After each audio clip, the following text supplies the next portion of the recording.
Welcome to today's school board workshop. We are happy to have you join us, and we are thankful for your time and dedication to our district. This workshop of the School Board of Broward County, Florida is now called to order.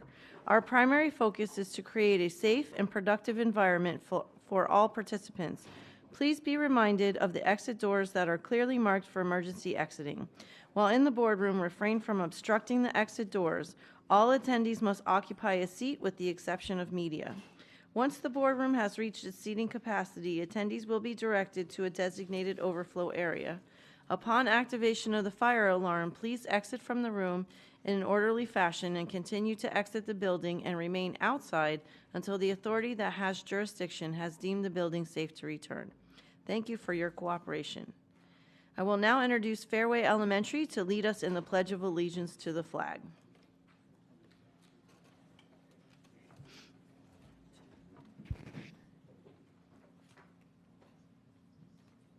Please stand for the Pledge of Allegiance. I pledge allegiance to the flag of the United States of America and to the republic for which it stands, one nation, under God, indivisible, with liberty and justice for all. You may be seated.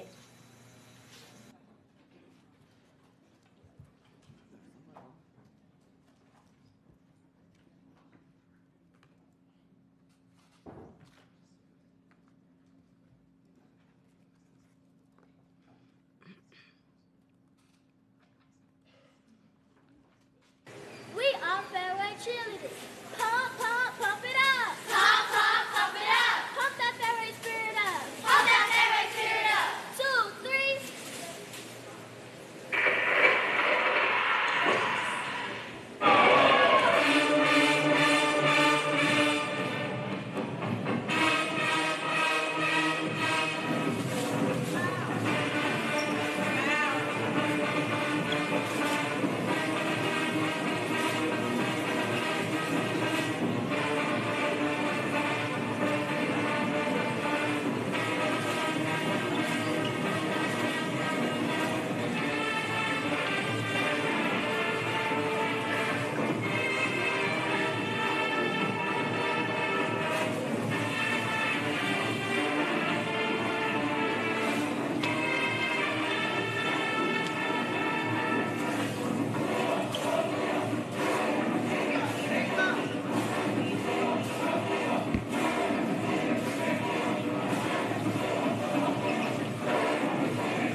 Thank you very much.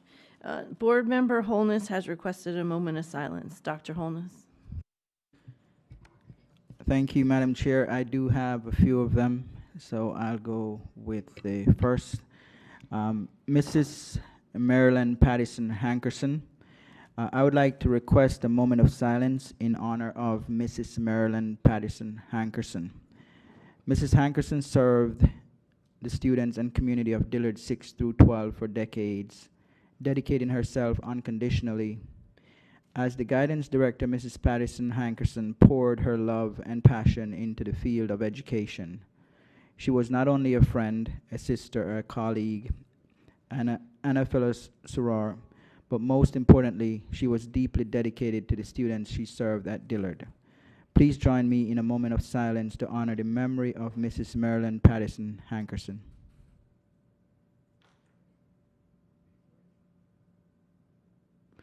Thank you. Madam Chair, should I go ahead into the others? Okay. I would like to request a moment of silence in honor of Mr. Fred Rutledge III, who served the Dillard 6 through 12 community since 2023. A proud graduate of Piper High School and Florida A&M University, Mr. Rutledge was a dedicated member of the Dillard security team, always committed to the success and safety of the school. He leaves behind his father, Fred Rutledge Sr., a retired history teacher at Dillard. Mr. Rutledge was known for his willingness to lend a helping hand and will be greatly missed. Please join me in a moment of silence to honor the memory of Mr. Fred Rutledge III.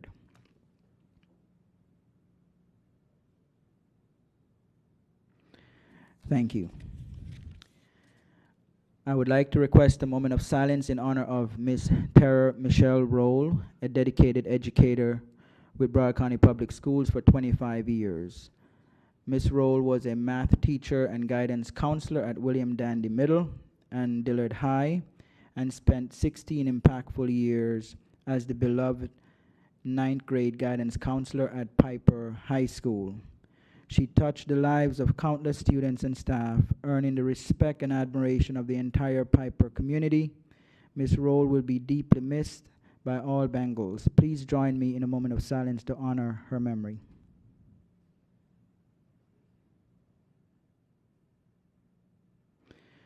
Thank you. Please join me in a moment of silence to honor the memory of Mr. Wayne Harris, a dedicated paraprofessional at Banyan Elementary School, who served the autism cluster with heart, humility, and steadfast commitment for the past 3 years. Known for his quiet presence and unexpected sense of humor, Mr. Harris made a lasting impact on the students and staff he supported. He leaves behind a daughter and his life partner, Robin, and will be deeply missed by all who knew him. Please join me in a moment of silence.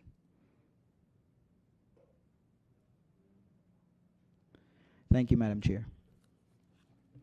Thank you, Dr. Holness. As we prepare to begin this school board workshop, we are reminded that our vision is 100% proficiency for all of our students. As an A-rated school district, we begin the vital task of sustaining this achievement. We will continue educating all students to reach their highest potential. Our theme this year is Believe, Empower, Achieve, One Broward. Today's workshop will operate in accordance with School Board Policy 1020, and the board will review the items as advertised and presented by the superintendent. Our first item for discussion is the committee reports. We will now hear from the following committees. So we will start with the Broward County Association of Student Councils and Student Advisor to the board. Thank you, Madam Chair. Good morning. Happy April, everybody. Here this morning to update you all on the work that Alana and I have been doing over the past few weeks and continue to do for the remainder of this school year. We are nearing completion of our 36 Speak Up, Speak Out sessions, with our 34th and 35th being completed over the next 2 weeks.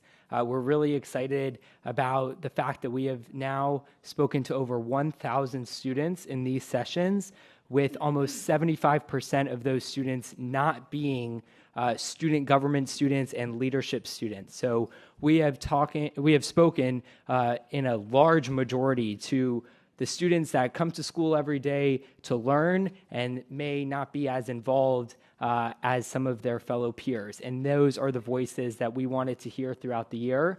And we're super proud of the fact that we've been able to hear from that group of students. So it's been a great experience over the past year. I'd like to congratulate Jasir Leon, who was elected from South Broward High School to serve as the alternate student advisor for next school year. Jasir will be joining us at next month's regular school board meeting, and we'll be beginning on May 13th. We will deeply, deeply miss Alana Barrero, who is graduating this year, and wish her well on all of her next endeavors and off going to college. The Broward County Capitol Days was a major success. I'd like to give a big shout out to the Legislative Affairs team and Mr. Armando Arana for their incredible work organizing students to go up to Tallahassee. It was an incredible experience for students to be able to go and see firsthand the work that is done in our state's capital. So a big thank you to that team. Very exciting this morning, Representative Michael Gottlieb is presenting an amendment to a bill that students presented to him in our one-on-one meeting regarding the penalties for written threats to schools. So a thank you to Representative Gottlieb for listening to the students that spoke with him and bringing that amendment to committee this morning. In May, we will host our first quarterly joint student and school board discussion. This week, students and parents across the district in middle and high school will receive notification on how students can apply to participate in these sessions. There is no eligibility requirement for students beyond the fact that they cannot have been externally suspended this semester. This was done purposely because we want to be able to hear from a wide array of students, and we're looking forward to hearing from those students on May 20th for our first discussion. So students and parents watching, stay tuned to your emails and to Canvas for information on how to apply for these sessions. Our final Superintendent Student Advisory Committee will be held next Monday. We will be doing a year-end reflection with the superintendent on what went well this year, what needs to be improved for next school year, and ideas that students have for the future. We're really excited to also honor the students and recognize the students that served on this committee this year. As always, if students have any concerns to share or ideas to share, they can reach out at student.advisor@browardschools.com, and we look forward to a successful end of the school year and wish students well on upcoming testing over the next few months. Thank you, Madam Chair. Thank you very much. Next, we will have Diversity Committee. Good morning. Good morning, school board members, Dr. Superintendent, staff, Narnie Pierre for Diversity, the Diversity Chair. The committee has completed 15 site visits with 5 remaining for the 24-25 school year. Common themes observed are facility issues, standard of service inconsistency, and safety and security issues. Several schools visited are experiencing major facility issues. Work orders are at an all-time high. Projects are stalemated with the project managers being transient or simply non-responsive. Safety protocol assessments and guidelines are inconsistent. All schools visited thus far have blind spots. Several schools have inoperable security cameras and single-point entry issues. A few schools do not have PA systems or is inoperable, making code drills problematic.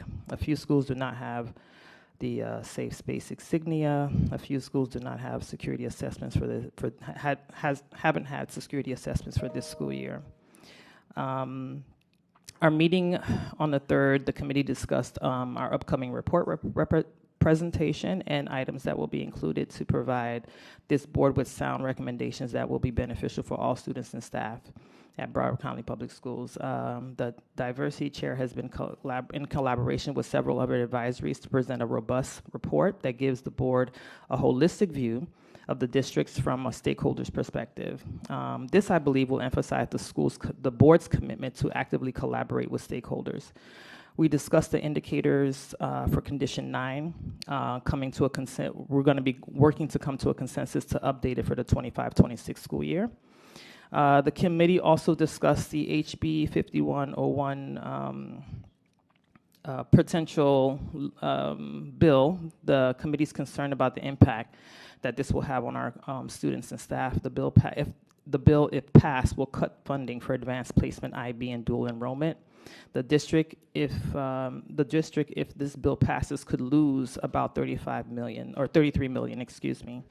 The committee is asking that the board, if they have mechanisms in place, if the bill passes, that will not pose an interruption for our students and staff. We ask if the corresponding department please provide the follow-up to our committee. If and when this happens, what do they have in place? As stated before, we have 5 remaining schools to visit. However, this may not be included in the final report for May 20th, but the chair will provide the board summaries of all site visits by the June workshop or school board meeting. I will always end my report with this phrase: the power is with the people, not with the people in perceived power. We work better together than apart. I want to emphasize the importance of community input and collaboration. This district could not thrive without the volunteers and nonprofit organizations who believe that it takes a village. Thank you. Thank you very much. Next is ESC Advisory Council. Good morning. Thank you. Jackie Loscombe, Chair of ESC Advisory. I just want to kick off, Madam Chair, I think you mentioned in moving committee reports to workshops that it would give us a later start. I think for parents who are elementary parents, the 9 o'clock start is even earlier than a regular school board meeting would have been in terms of when we get to committee reports, and it's a little exclusive for them. I don't know if that might explain the lack of people here, but also we have to guess at what workshop we're even going to be summoned to give our committee reports. The official reminder only went out last night, yesterday afternoon, I think about 3 o'clock or something. Some of us have worked it out for ourselves, but we shouldn't be having to kind of just keep tabs on when a workshop is coming up and when we might be summoned to be on the agenda. So I wonder if there might be suggestions for the future. Thank you.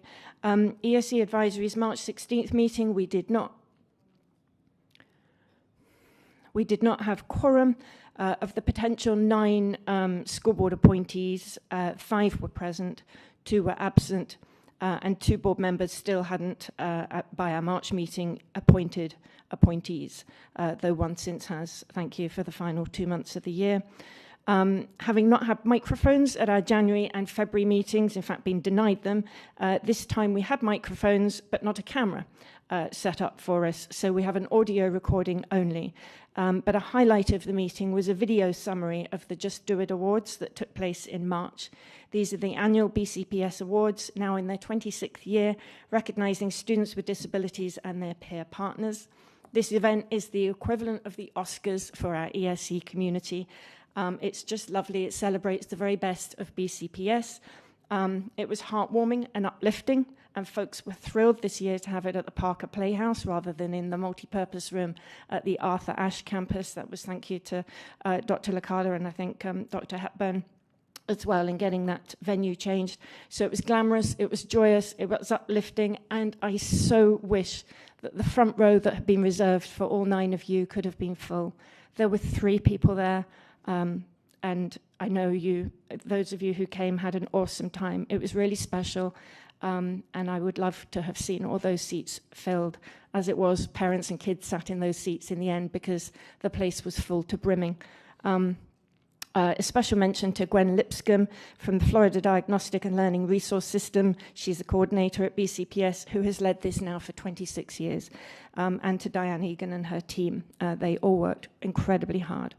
Also, at our last ESC advisory meeting, we had discussion about the removal by staff from your coordinated student health services department of one-on-one nurses and aides from some of this district's most medically fragile kids. I have pushed and pushed for answers on this. I haven't had them. Dr. Jodie Washington is coming to our next meeting next week, hopefully to answer some of those questions. She was out of town at our last meeting. But I'm getting crickets on emails, and I just would like to flag up that when I email you folks and say, hey, can any of you folks shed light on this? Can you be asking questions? This was not right. And if you are going away and asking questions and you're being told, yeah, no, nothing to see here, come back to me, because that's not the case. I'm still helping parents who still haven't got resolution, who are still without an aide or a nurse, and are then just being told by a school, oh, well, come in for a meeting in a couple of weeks and we'll give you an update. They need an update every single day, verbally, on what is happening to get their removed nurses or aides back. We had a bullying case I've kept mentioning to you folks as well. This was really concerning. It's a parent who is not a bully, who filed a discrimination complaint against her school or at her school. And in return, the person involved filed a bullying complaint against the parent for doing so. That's illegal. And again, we've asked for answers on that. I've asked to see the process by which these kind of things are even handled. And I was told that in order to see any protocols that accompany the bullying policy, I have to do a public records request. That just is not true. It is not a public record that I have to request, Ms. Batista, and I would like to have that and for our parents to have insight into these processes. I've had lots of, every day my phone is lighting up like a Christmas tree with parent inquiries. I'm shoveling them as fast as I can. They included a student from overseas who had been refused enrollment 3 times at one school. They were treated with hostility. That was just plain wrong. Thankfully, advocates from JAFCO got involved in that. Focus, we still haven't had all year the dignity of being told what's happening with Focus for all the ESE issues we've brought up. It's just crickets on that. And happy Autism Awareness Month, I'd just like to pay tribute to our Autism Committee who do fine things. Thank you very much. Yes, ma'am. Could we give her more time to finish, because she had a whole thing in the beginning? And Sure. You want to put 2 more minutes back on the clock? Oh, I'd love that. Thank you very much. So I wanted to, when you say the whole thing at the beginning, if there's something specifically you'd like to hear from, but I did have other things I'd like to tell you about. I think it's important that we recognize, and I know that I say this so often, but committees, certainly ours, are not tasked with simply coming to these meetings and tell you what we voted on or a formal recommendation we made. We do those too, and a number of them have gone nowhere. But I think it's also important to reflect the work of the chair and our committee chairs and all the various inquiries that are coming to us. So to add to that, the student who'd been refused enrollment, for example, we had another case of a parent who had been who was elated to have been given a school choice place for their student in an autism program class, and then 2 weeks later just got a phone call out the blue from BCPS saying, sorry, there's been a system error, you can't have that place anymore. That was the sole extent of the explanation given. I waded in and got involved in that as well, and the end result is that they've got their school choice place back. But again, we haven't had insight and transparency into, well, what the heck happened here? And that is the theme with every single one, the majority of situations and cases that I or others bring forward. It's, okay, it's sorted now, or okay, we'll talk to the parent, or okay, nothing to see here. And we're not getting that kind of wrap up, that insight, the transparency. The focus issues are still extensive.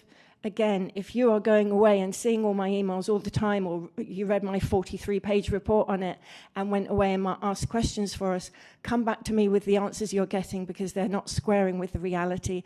There are still enormous problems with focus. Your ESE specialists are out there in an incredibly heavy lift doing this work without the help of a system that should be doing it for them. Thank you. Thank you. Thank you again. Next is Human Relations Committee. Good morning, Chair, Vice Chair, Board, Staff.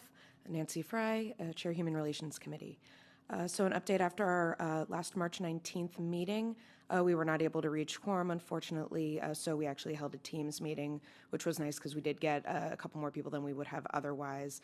But again, just as a reminder, there's still a couple board members that need to appoint, so please do soon. I know I've talked to some of you, and it's on its way, or if it hasn't already been done.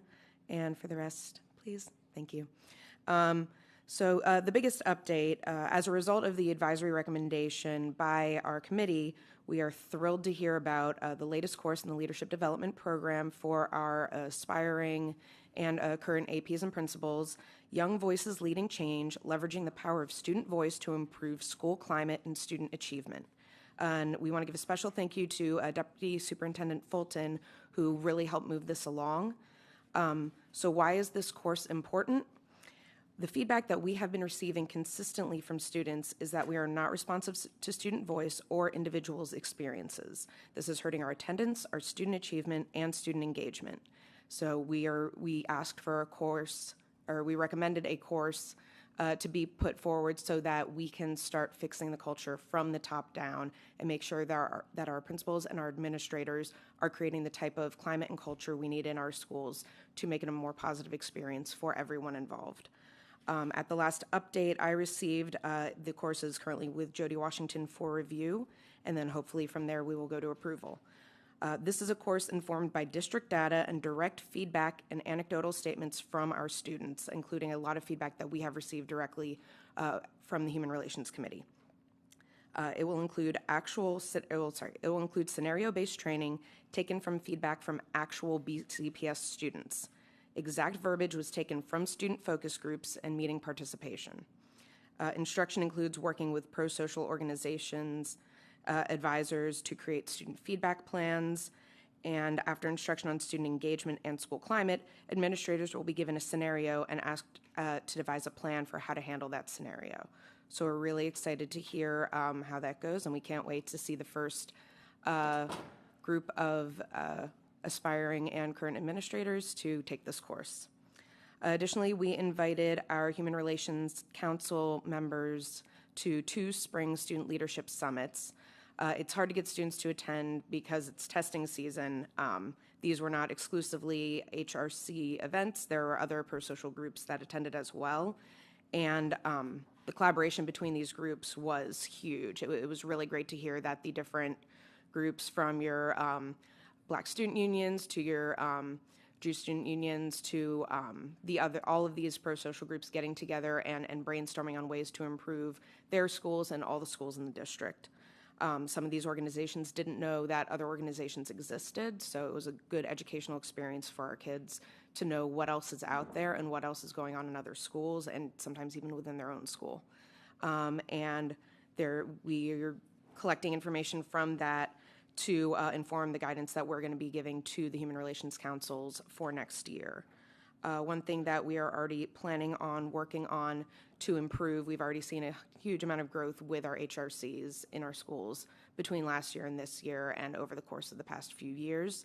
One thing that we are going to be working on now for next year is to give more structure to student feedback and to help schools implement their own feedback mechanisms. Right now, we've been kind of collecting the feedback directly. We've been having focus groups with the kids. We've been having, whenever we have the summits, we sit down and we collect notes from them. We want to work with the schools to help them collect that data more directly so that that can inform what administration is doing, so they don't have to filter all the way through us, down to the board, down to the district level, down to the administrator, and have more of that collaboration with the staff at the school. And we're also suggesting that schools could consider having mini leadership summits, because these summits are always very successful and the students always get a ton out of them, that maybe they can make small school-wide ones where students can learn about what other organizations are in their schools, what other things they can participate in, and have a lot more collaboration amongst the student body. And we also just, at our level, at the committee level, we will be holding more focus groups next year and continue to get that student feedback, because, again, student voice is our #1 priority, and making sure that every student feels included and welcome and safe in our district. Thank you. Thank you very much. And next we have the Parent Community Involvement Task Force. Guess I should turn this on, huh? Good morning. We met last night, and we wanted to share with you that the Parent Community Involvement Task Force has had another busy month. Highlights of our recent work include we held Parent University on March 12th, Navigating the Digital Divide. For this session, we partnered with Dr. Wilson and the Innovative Learning team to provide valuable insights and practical strategies for families on having meaningful conversations with children and students about emerging technologies while ensuring safe and responsible use. We are preparing for our secondary forum, tentatively scheduled for April 30th. This forum aims to foster increased engagement and dialogue from and among secondary stakeholders, including SAC and SAF chairs, booster leaders, ESOL, ESE, PTA, business representatives, gifted parent program representatives. My favorite group is parents who aren't involved. We always try to get at least one uninvolved parent from every school, which may sound like a challenge, and find out what they see as barriers to involvement. Our objective is to collaboratively identify effective practices as well as pinpoint areas needing improvement. We are actively creating a team of facilitators and note takers to help make the event a success. Our task force is committed to continuous improvement and finding innovative ways to foster strong partnerships between Broward County Public Schools, families, and community stakeholders. Our current efforts include national research. We have a subcommittee reviewing successful models and research from other districts nationally. They're looking for ideas and recommendations to strengthen our district strategies for parent community involvement. This has been successful in the past. I'll just mention this is how we found Parent University in the first place, was looking at what other districts were doing.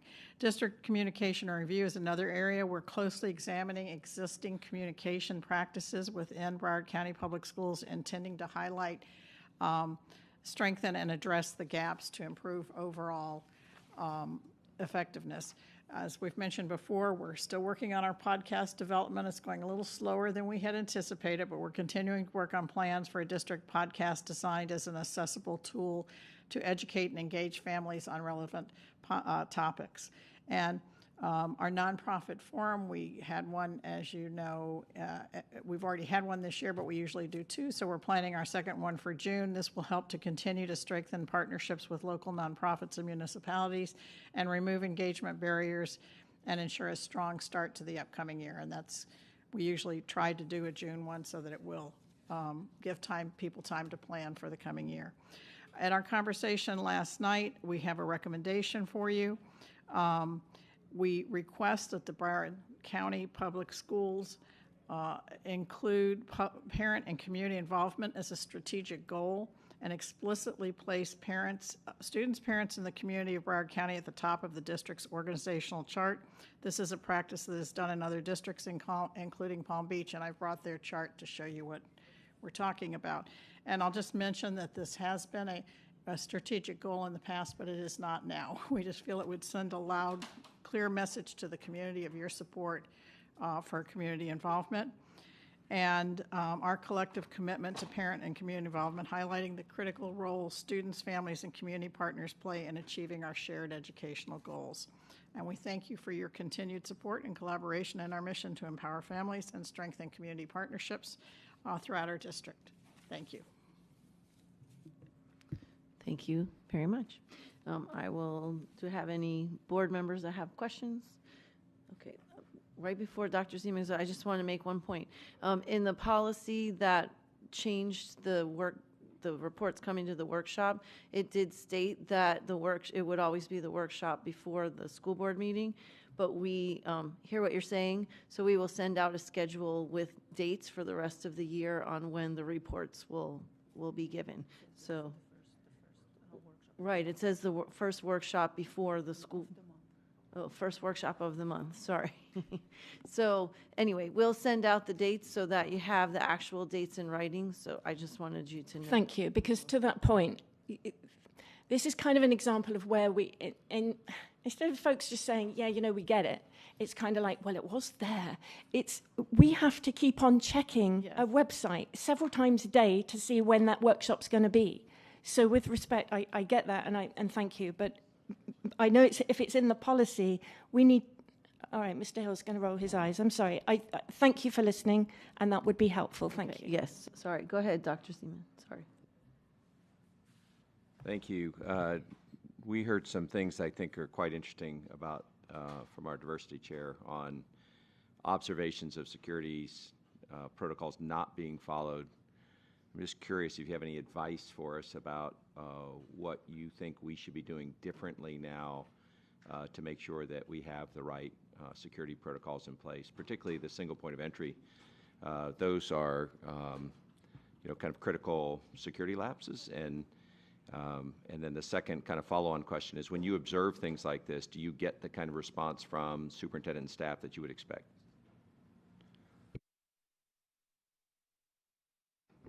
Thank you for the question, Dr. Zeman.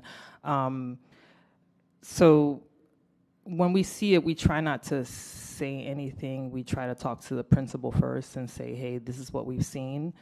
I guess one of the recommendations in our report would be, I know that you guys, it's very difficult to get staff. And there's a lot of schools that may have maybe one or two security staff. And what I also observed is the laxes, and I hate to say this, but they get real comfortable.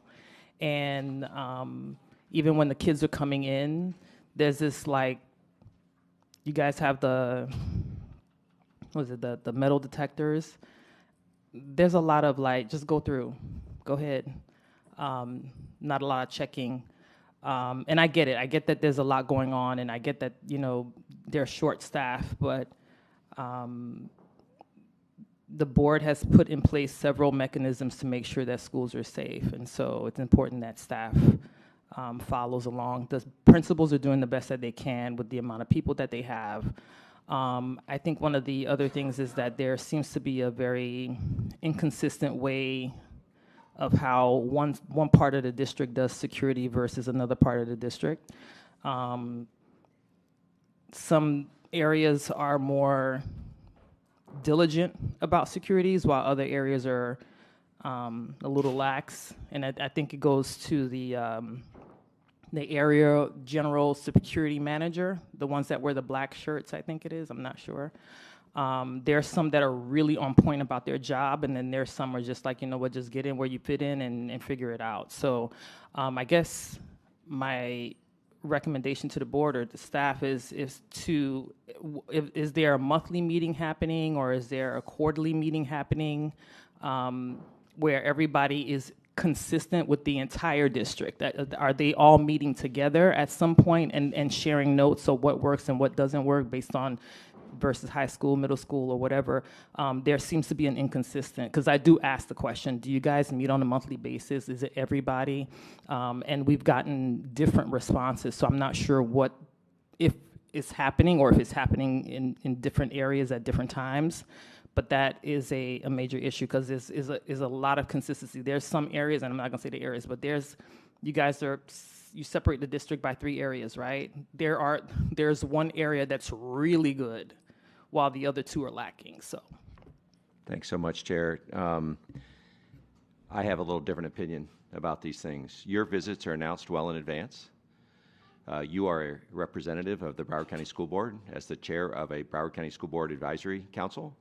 And if you show up at a school and there isn't tight security and a single point of entry, if there aren't the appropriate stickers where they need to be, I think we actually need to know that. And the staff needs to know that. This is not a school board member stopping by somewhere unannounced, and you might see something that's not perfect. And we don't take security on a continuous scale. There are security rules, and they will all be followed, and they will be followed all the time.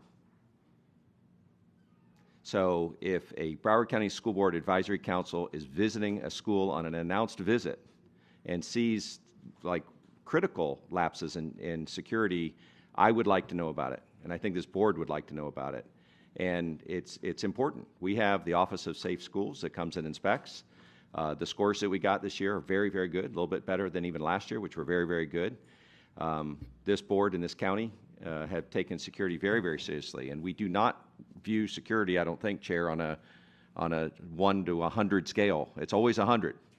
Like, the rules are pretty clear. The information about the regional differences is important information. That would allow us to think a little bit about some kind of Broward County Schools inspection on top of OSS inspection to see if, in fact, there are enough data to see if there's regional differences in the way that these things are done. But I would not portray what you see as something that's okay because of a lack of staffing. We don't have a lack of staffing in security people.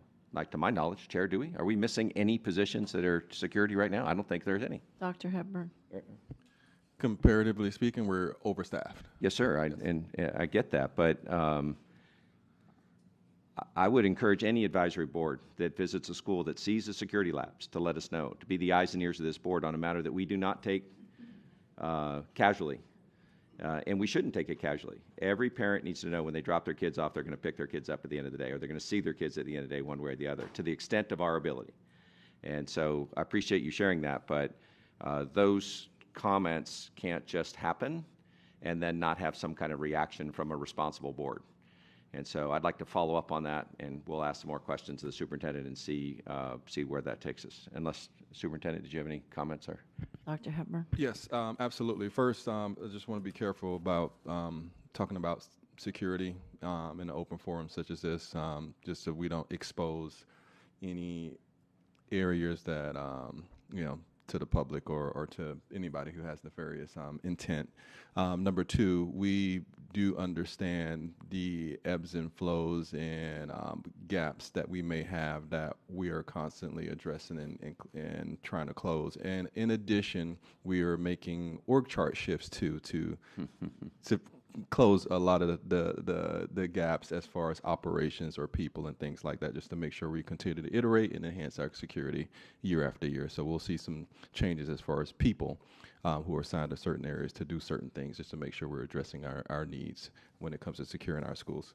I guess then the follow-on, Mr. Superintendent, is how would advisory board member of any advisory board who visits a school and sees something report it in a responsible way to you? Yeah, so we've asked Ms. Pierre Grant to directly contact staff, Mr. Lozano, or Dr. Lozano, I'm sorry, Dr. Lozano, when she actually sees something, so it can be addressed in real time. I appreciate that. All right. So just so we can be clear, and Dr. Zeman, I know that I want to preface, and I'm hoping that you're not trying to be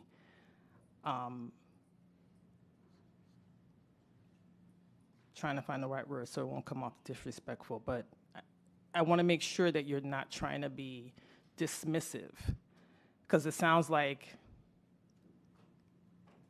you're saying, I see something and I say nothing, and I'm coming and making a report and I'm making you all look bad.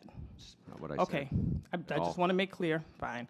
Dr. Superintendent Hepburn, would you prefer the chair moving forward, diversity, when there's a security issue, it not be part of the report? So I would say in general, not specifics, but as usual with any chair for any team to go, of course, talking with the principal, because it may be a school-based issue that they may not be aware of, but also letting the chief know for the specific area, be it if it's security, be it if it's facility. I know you've been talking to chiefs to make them aware of when you see something so they can fix it in real time. So would you like the language to be, well, for the board, would you like the language to be, well, we've witnessed some security issues and leave it at that, and then say nothing else? So for me, these are questions for the board, to be honest, right? These are the advisories to the board. For me, I prefer specific information directly to the chief when you see it, if it's that egregious that it's going to cause a gap of a real safety concern for our students and our staff at our schools. Okay. For the board, that would be a question for the board as far as how we want the diversity chair or any chair who do school visits to report out if they see any security concerns, and how do they message that without exposing things to the public that can't be exposed, so we can make sure Well, we're just being moving forward, because this confidential. is the second time I've Yep. been admonished about that. So Yep. I just want to make sure, and I'm good with being admonished. I'm good with taking Yep. corrective criticism. I'm fine with that, and I completely 100% agree. I just want to know, what should we be saying in terms of making the board aware when we have a report, and plus we want to be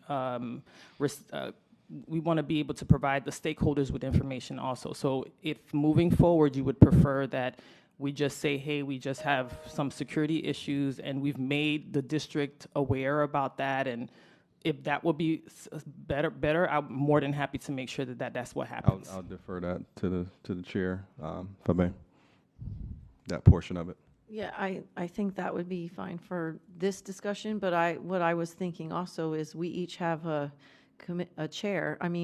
appointee on the committee. So if there's something that you see, I think you should ask we'll ask, but you remind them that they should contact us also. So we're making sure and doubling up on checking with the security chief to make sure that it is being taken care of. So I don't know if that should be in writing or if they're just calling us, but I think you should also be notifying us at the same time so that we're not hearing about it maybe a month later, right? So that we can.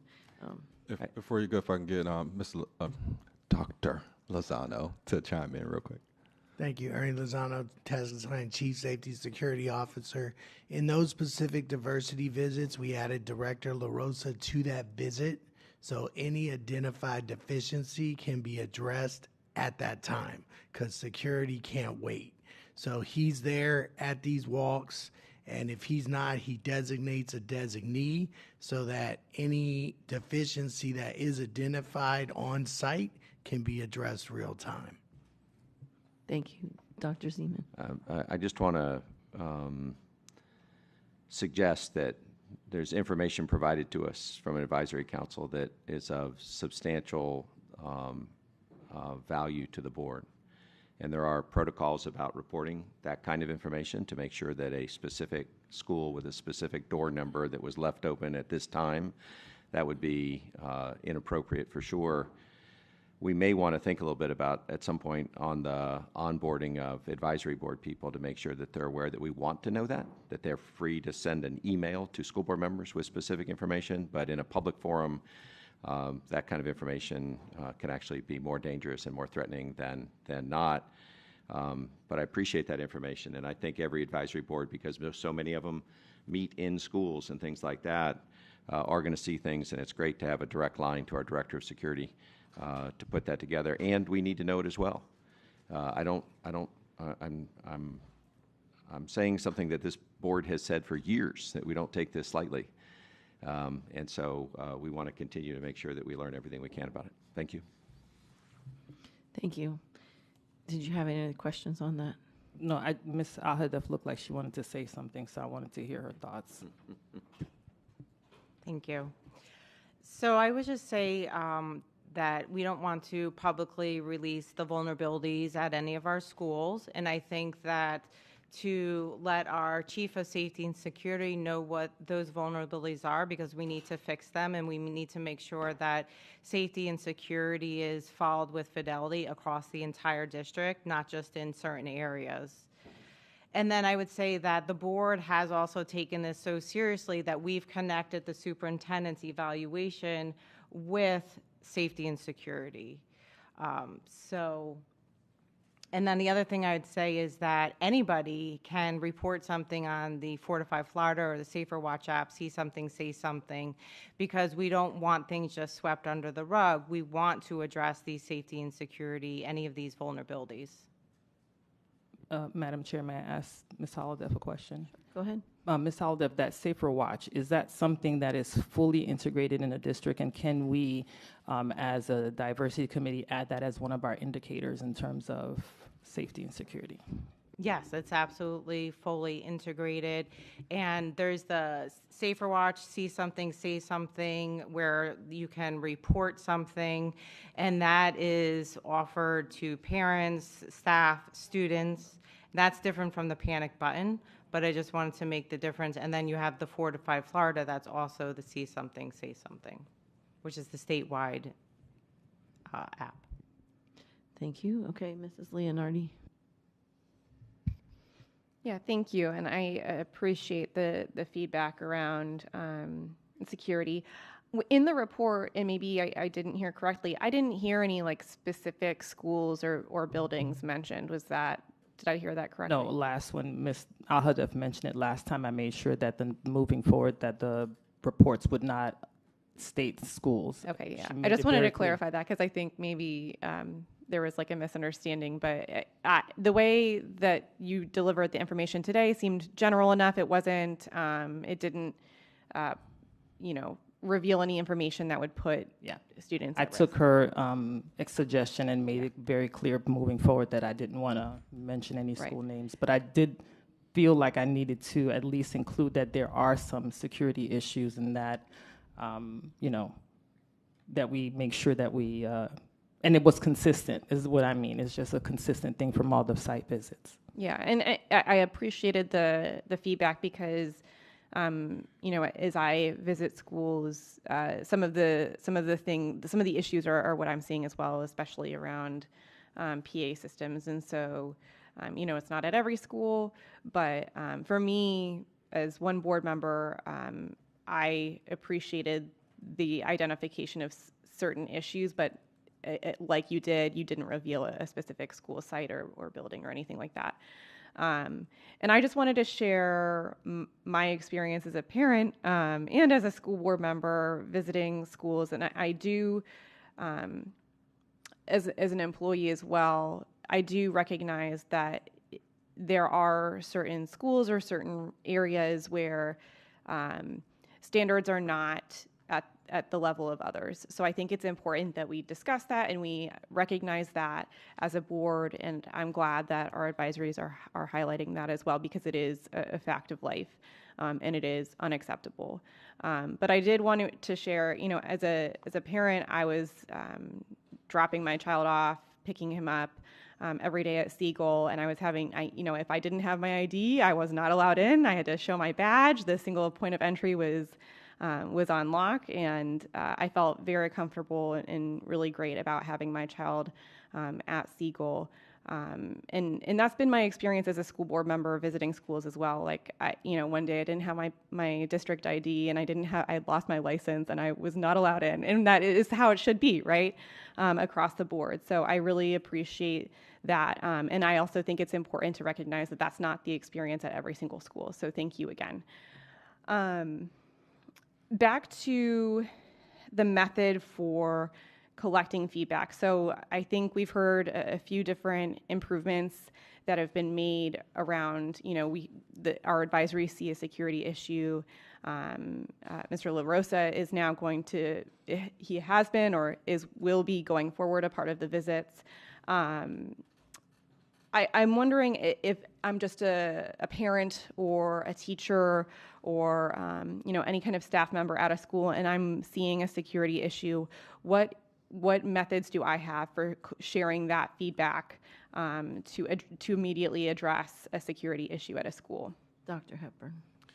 Right now, for just like any other issue besides security, could be anything at a school, the staff goes to their administration. What about if I'm a parent? School administration. Okay. Is there any way, so are we just in a larger scale collecting, or are we providing the public with any way to provide feedback, not just about security, but? Yes. So just recently, we rolled out our customer service initiative, which involves a QR code displayed in the schools on their email signature, et cetera. As I go out and as a team go out, we're looking for those things to make sure the public and whoever visits the school can provide feedback. One of the things that we notice is that some schools have it prominently displayed, and you can, I see that, let me give some feedback, scan whatever, and then you have some schools that it's not prominently displayed. So, for me, I always look at opportunity to take away the frustration, excuses, or the hardship, because I know principals and leadership teams have the school to run. So we had the communications team with their print shop, print large. I want to say they're probably 11 by 17 or larger, hard, thick stock, 2 per school to be prominently displayed in their front office. So we'll be going out, checking to make sure they are, so we can get a constant feedback loop from our folks who are visiting our schools. It's one thing about the spring usual survey that we send, but for me, constant feedback loop day in and day out is going to help us get better quicker. Got it. And if I'm a parent and I'm having trouble maybe reaching a department at the school district, is there a way for me to provide feedback on that? Yes, on that same platform. Okay, too. so Yes. there is a QR code. Correct.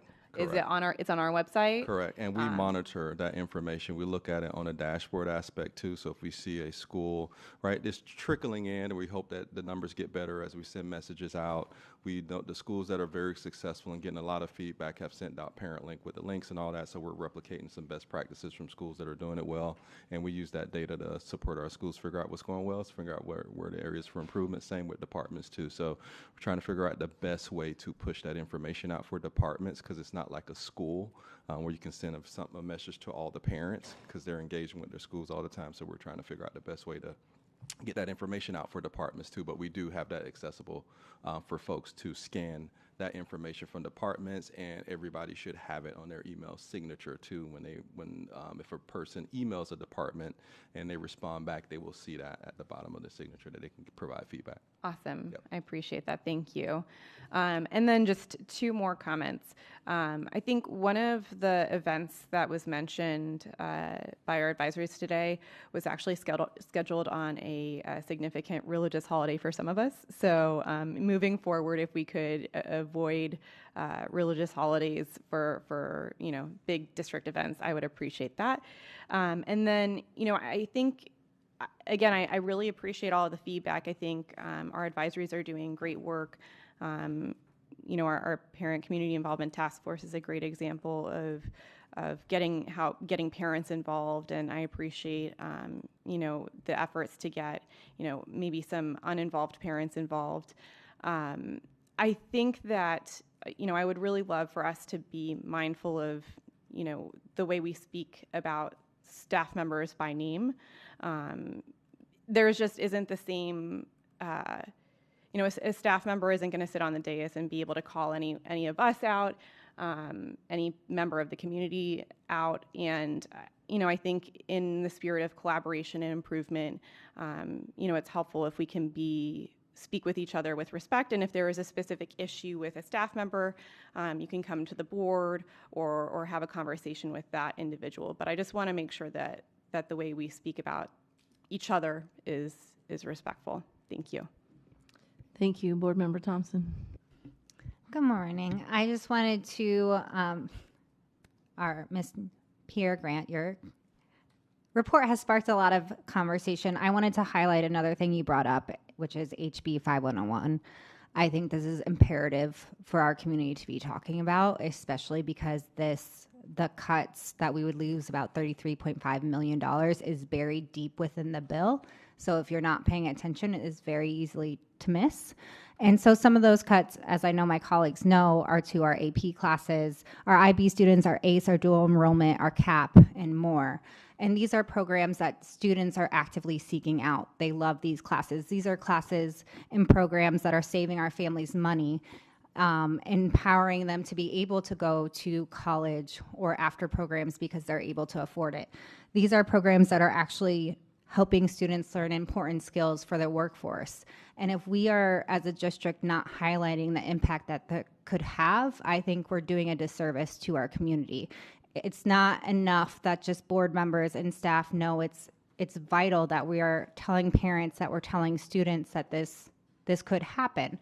And I know we, as a district, we know how many people pass these exams or how many people take the AP classes, but knowing the impact of students in total would be, I think, imperative to our mission and letting people know that this is coming down the pipeline. So I think as a follow-up, I would love to hear the amount of students that this could potentially impact, if that could come via email. I also want to point out to the public that for the next fiscal year, the state's planning to pay $440 million into tax-paid vouchers, and is saying that our 33.5 is too much for our students.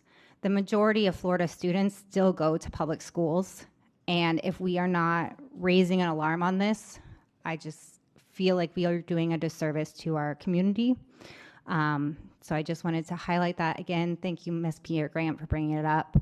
And it is imperative that we are all paying attention to what's happening right now. Thank you. Thank you, and I'll round it out. Thank you for that, Board Member Thompson.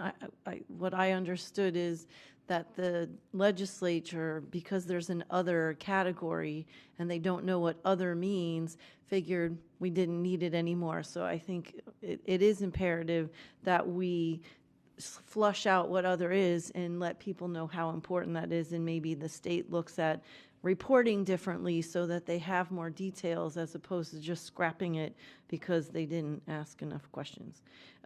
I'd like to also just chime in on the Just Do It, I Did It awards. There was actually a student last night at the North Scholar Athlete Banquet that was recognized as a scholar athlete and won a scholarship.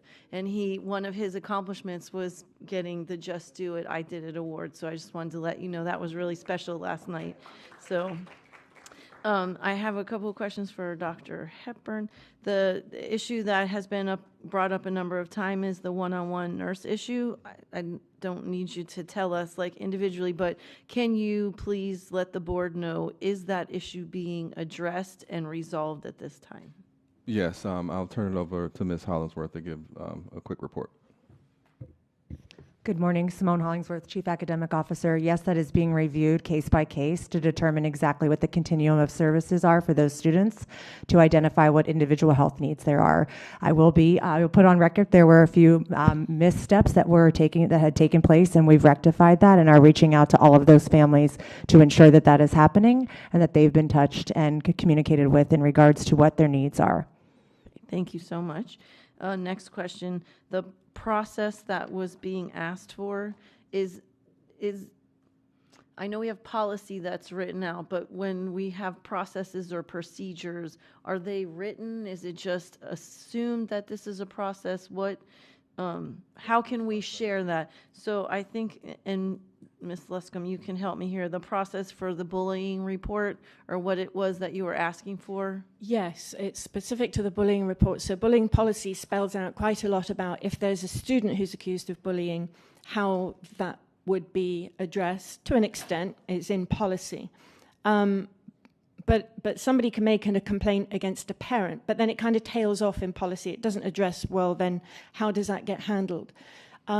And the specific case that has been the issue here, well, in fact, there have been others, but the one specific to what I'm talking about, even the parent themselves has not had insight into how they have been somehow by some secretive process declared a bully by BCPS and sanctioned. It's a horrible case. It's cruel. It's very sad. And we have simply asked, what is the process by which this even occurred? Because I want to know that parents can bring up a discrimination concern and not have to fear that. And as you hear, I'm sure, from staff, as we do too, about being afraid to speak up, we all get it, and we all sit here seeing the consequences of what happens when you do speak up. And I think being able to have insight into a process and being told you can't see it, you have to make a public records request, it just isn't right. And it's not wrong of me to sit here and say so, but I feel that sitting here and saying so gets me then labeled a troublemaker. And I simply want, as you have, thank you, to listen to those things and be able to resolve them. And for anybody to really even be interested in any of the issues I brought up today. Well, thank you. So if someone's asking for a public record, it means something must. It's not a public record. So, well, but if someone's telling you to ask for a public record, there is the assumption that there's something in writing. So that's what I'm asking the superintendent. Is that in writing? I'm not specifically knowledgeable about this case, so I'll have to provide a follow-up about this case, and in the follow-up we can detail what the process is if a parent or a person who does not work at the school is accused of bullying by school staff. Great. Okay. And if I may, Madam Chair, I'm sorry, I have brought this up. I've got an email trail galore to all of you. If we can get you to provide that, you can email it directly to me, and I'll get the staff to look at it. Yep. It's for 3 months. Yeah, I 4 months. deal with a lot of cases, so if you can refresh my memory through email, and we'll get to look at it, and we'll work with the school to figure out what's going on. Thank you.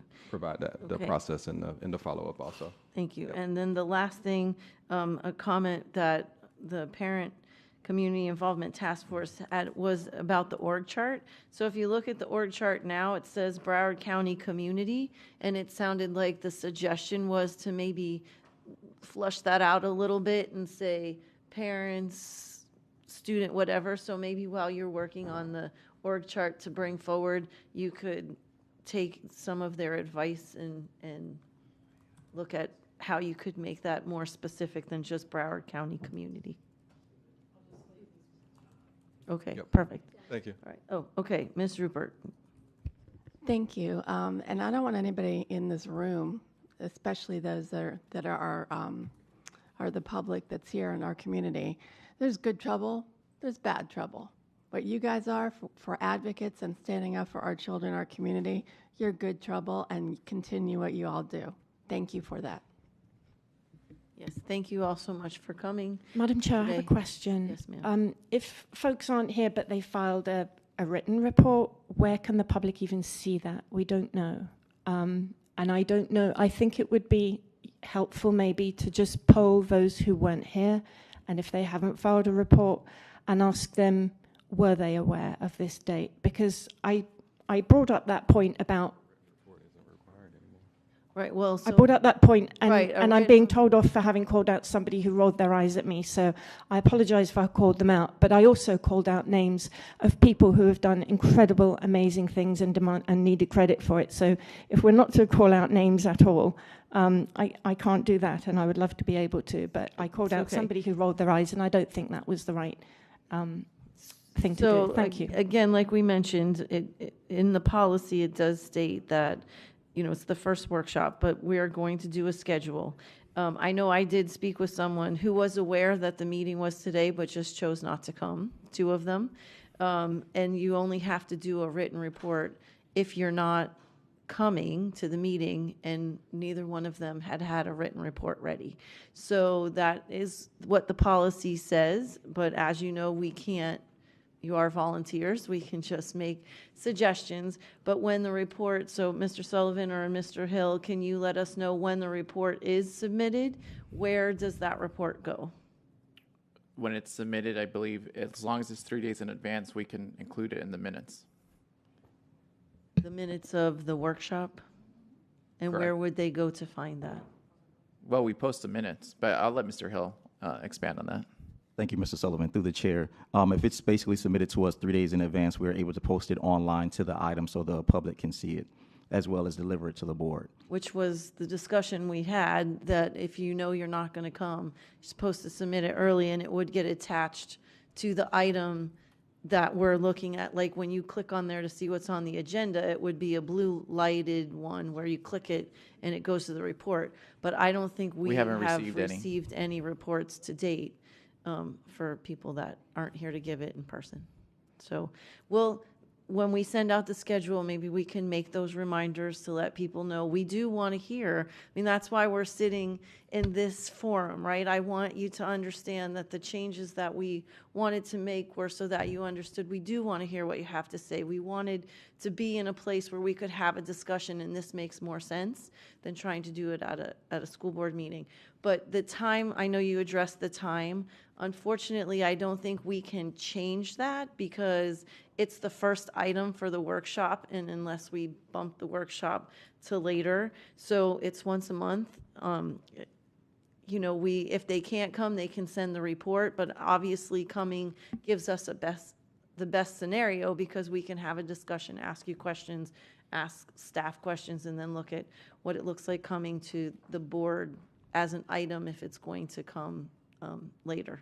Madam Chair, before you finish, I want to thank the board members that gave me input. Constructive criticism, I am appreciative. I just want you all to know that. And moving forward, I will make sure that every board member and committee members will reach out to the their board appointees. And also I will send you all my summaries for the site visits thus far so you all can have that. So thank you. Thank you, and we'll finish up with Ms. Fry. Yeah, just a quick question to the point of the meetings being earlier, and I apologize for being late myself. I had a work meeting that ended at 8:30 that I had to bolt downtown from my home. But will there be a little bit of a grace period if someone like me comes in late and they miss their turn on the alphabetical list? Yeah, You'll absolutely. still allow people, Yes. you won't be penalized. Absolutely. And we'll send out a schedule of dates for that, and a reminder that if you're not going to come, to send the report so that we can put it as an item so that people can look at it and maybe ask the superintendent questions as we're sitting here on other items. So thank you. Oh, Mrs. Alhada. Thank you, and recommendation to the chair that we start our first workshop item and then go to committee reports. So this way it gives them more time to get here, based on the timing. So we did have a discussion about that, and we landed on doing it first because it sometimes flows over, and we want to give the ability to give this as much time as it needs before we move into the other business of the district. So, and I think most people don't have young children that are on the chairs. So we can look at it, but we had discussed it with staff and landed on doing it first just for the flow of the workshop. So we can discuss it again. Thank you all again so much. We do really appreciate your time and your dedication to our students. So have a great day. We're going to take a brief minute to kind of spread out a little bit. We scrunched up so we could include all of the committee chairs with us at the table. So we'll take a 5-minute recess so everybody can shift and get a little more space for each other.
and welcome back to the School Board Workshop. The next item on our agenda is the School Board Policy 8040. I will now turn it over to staff for a very brief presentation. Good morning. Thank you, Chair. Turn it over to Ms. Paul and Mr. Acabuso. Now they'll give a quick overview, and then we can go straight to discussion. Good afternoon. This is School Board Policy 8040, Rule Development. I'll turn it over to Mr. Acabuso so we can highlight some of the salient points in it very briefly. Good morning, board members. Chris Acabuso, Director of Facility Plan Real Estate.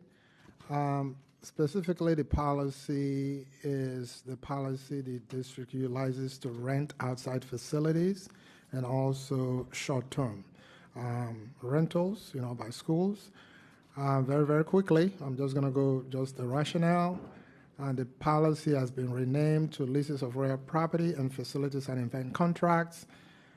It's pretty much introduced certain new rules to govern event contracts to ensure compliance and standardized practices.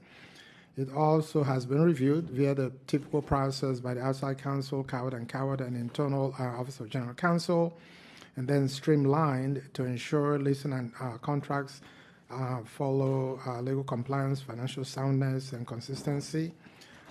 Pretty much that's it, and then there's additional 4 new rules that were introduced, which is rule number 9, 10, 11, and 12.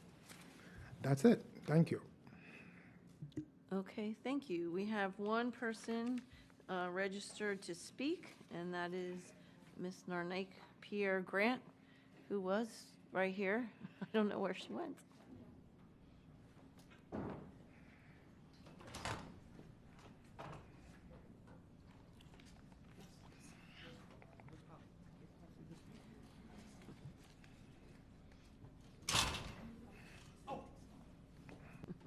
Sorry. Thank you. I forgot I had signed up for that. I just wanted to, I had put in a request to Mr. Acabuso's office to get some information on how the leasing agreements go and reciprocal agreements and all that other stuff. And I'm awaiting, I think I'm in contact with someone who works under him, so I'm waiting for that information, but not sure if this specific policy change deals with how that works. But if it does, I would appreciate a follow-up whenever discussion happens today. Thank you. Okay, thank you. Any board members have any questions on policy 8040 changes? Dr. Zeman? On Rule 9, and this is something I've talked about a number of times, there's always tremendous value in having what we always called in my line of work a chop chain, where people have to review things before it kind of gets out the door. At the same time, there's a cost of that, which is it slows things down to get things done. We're in the process of trying to accelerate some things with NOVA that are just taking longer than we have and putting them at risk. I run into a lot of things here that take a lot longer than what I would expect. And so on something like this, if it's possible to get those reviews done in parallel, so that if there's 4 people that need to approve something, and if we can just guarantee that everybody in that process is somebody that absolutely needs to do that, or that on the balance of risk and reward that it's important to have them. I can't tell you how many calls, emails I get from somebody that's waiting for something. And they're waiting for it because it's sitting on someone's desk. And when I hear whose desk it's sitting on, I'm like, how on, one, it shouldn't take 3 weeks for that person or that office maybe to review it. But more importantly, I'm not even sure that they add value in the process if they're, 100% or that it needs to be done in series rather than in parallel. So I'm just going to keep pounding this. Rule 9 is not a big change, but to the extent that we can make sure that reviewers are essential and on the balance of risk and reward really makes sense. And whenever we can, if we can do parallel processes rather than series, it just allows us to do things with a little bit more speed and therefore sometimes do things that we otherwise wouldn't be able to do, particularly with outside contracts. And then I have one big comment, Chair, which is I feel a little bit like you and I sometimes talk a lot about educator salaries, and we get frustrated because we don't get it where we want to go and things like that. I'm at that point with our policies not being able to be read by the public. You know, this one in particular influences other people outside the school system. But when I read through the policy as currently drafted, it was difficult to read. And I'm going to suggest that we develop, you know, either with an AI tool or with an editor, somebody besides the expert in the field, because sometimes the person who's closest to the problem is the problem, because they know everything about it, and so they describe it as if other people outside the process also know it, and that's a tough assumption to make. But I'd like to make sure that our policies going forward can be read by the public and understood, so that when they participate with it, either as a parent or a vendor or any particular role as just a citizen of Broward County, that they can understand the steps that we've put into our policies. Thanks, Chair. Thank you, Mrs. Alhada. So what is the timeline from when somebody would like to lease our property, then everything's executed to allow them to lease? How much time does it take? So, again, through the superintendent, through the chair, Chris Akabusu, this policy is when the school board is a lessee, meaning we're renting, not when we are the landlord.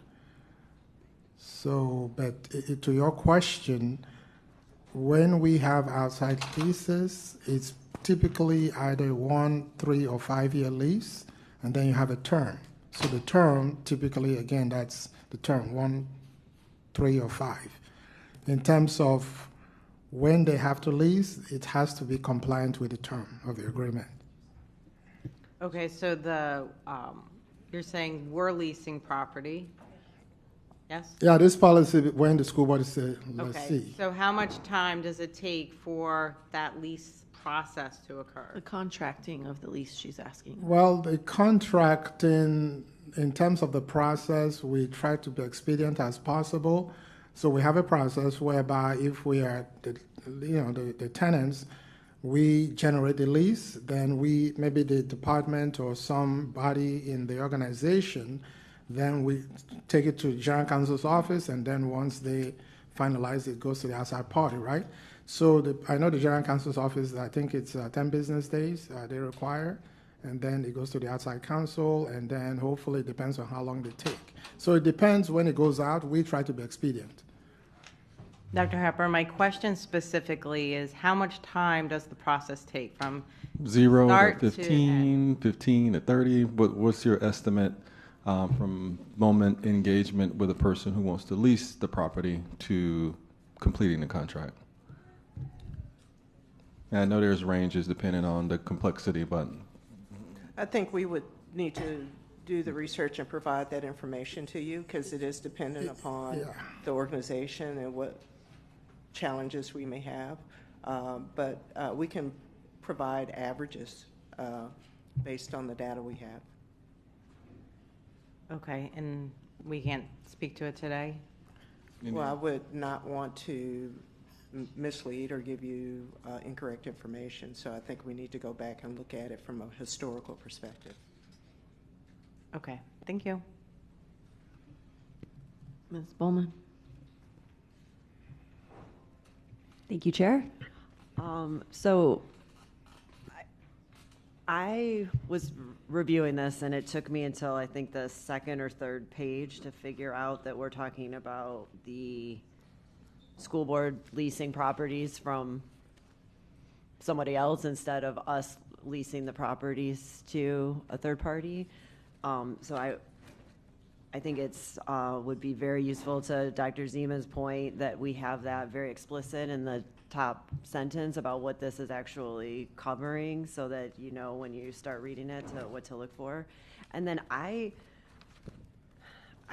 read this in some other materials that we're going to review today as well, but there's a provision here, I think on page 3, paragraph 9, where if you get 5 days to have approval, And if a department, if the people that are identified here don't approve the request for an event contract, then it's considered approved, which I don't know how that kind of opens us up to liability. And then it also provides that you have to have the event contract addendum. So is that assuming that we're having that? I guess there's a lot of steps. Like if the process is to get approval, and then there's an automatic approval if we don't get approval, but there's other requirements for addendums to be signed by the lessor and all these things that were.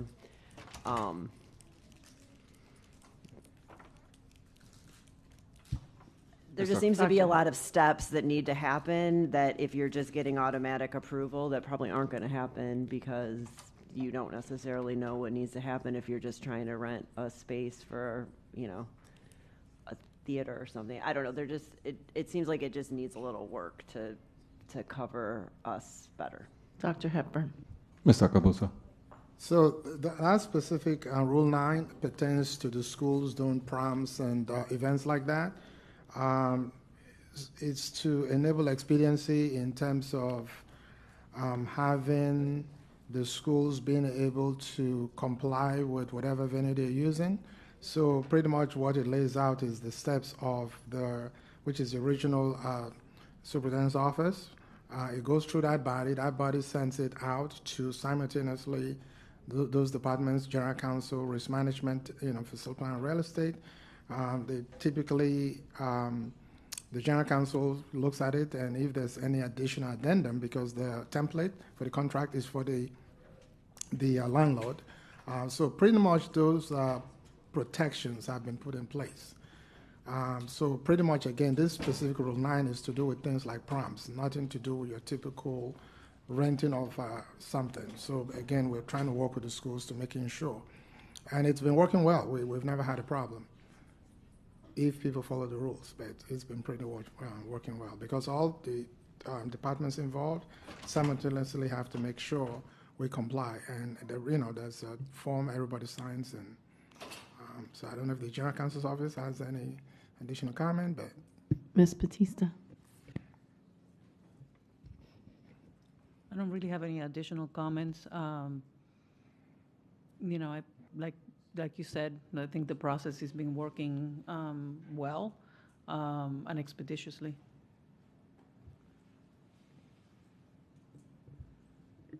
Any other questions or comments? No. Anybody else? Chair, I wondered if General Counsel could speak specifically to what Ms. Bowman said about the liability. This is a policy that says that if it's not approved in 5 days by the Contracts Office, in the Office of General Counsel, it gets pushed forward. So does that invite us to some liability? If it doesn't, then why do we have the step in the process anyway? Ms. Batista. I don't think that that's what it's intended to say in that paragraph, but maybe the office can explain how it's implemented on a regular basis. Dr. Hepburn. Mr. Akabosa. So again, I think it's very for prudency in terms of the general counsel's office is involved, which provides the typical legal protection you're going to have, right? So if I have an incident whereby I know the designated legal counsels will require that any additional addendum that's not part of the the landlord's template be included as an addendum to protect the school board. So that's one of the key role of the general counsel's office, because again, we are using the outside template, not the typical template for the district because we're tenants.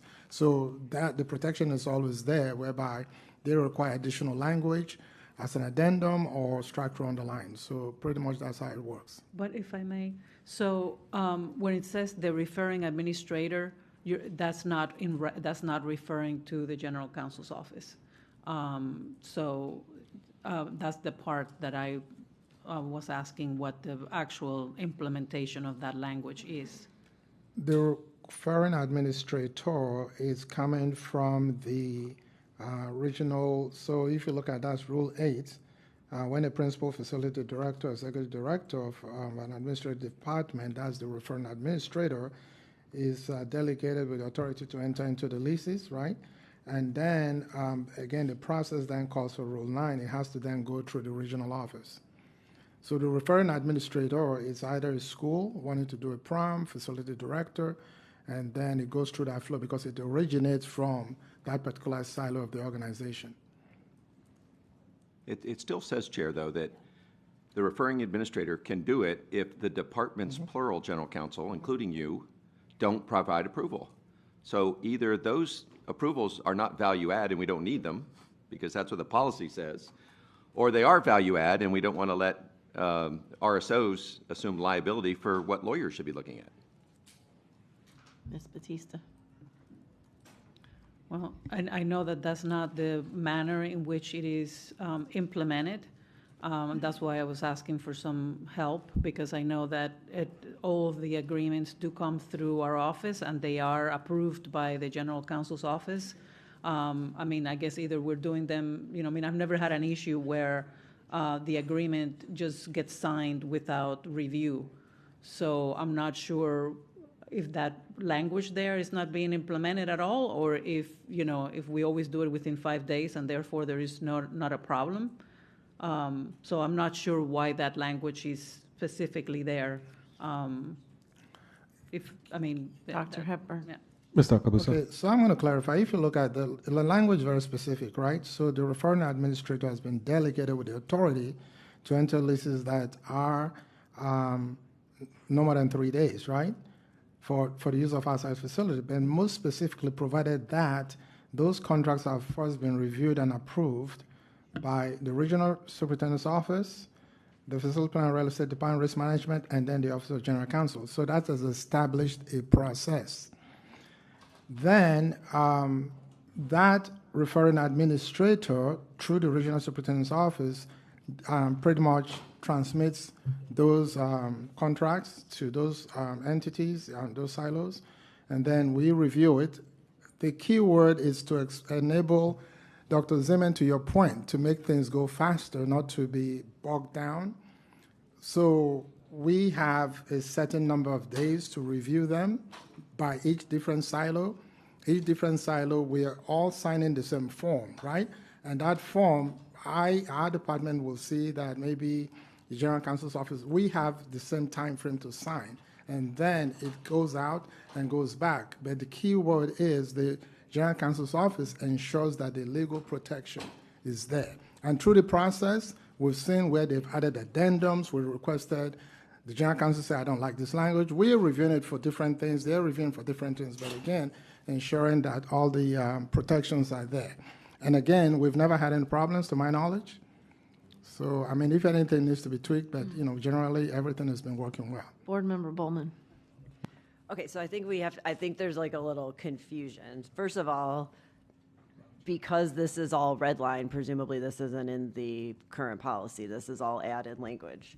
So the issue that I am concerned about is that it says, so we understand you want to have a contract, you bring it to the various departments. I don't know that you need to give them to 5 departments to approve a prom contract, but it says in here in the added in the bottom of paragraph 9 that if the referring administrator does not receive event contract approval from the reviewing school district departments within 5 business days, the referring administrator is authorized to proceed to execute the event agreement. So that is a loophole. I mean, I understand that you're trying to expedite the process, but that's basically circumventing all of the people that are supposed to review and approve it. And then it just provides that everyone has to execute an event contract addendum. But I guess the question would be whether or not the administrator even knows that that's a requirement, and if that protects us. And if that fully protects us, then why are we sending it to General Counsel in the first place? Ms. Batista. Yes, so I think we need to go back and relook at that section there and make some changes to it.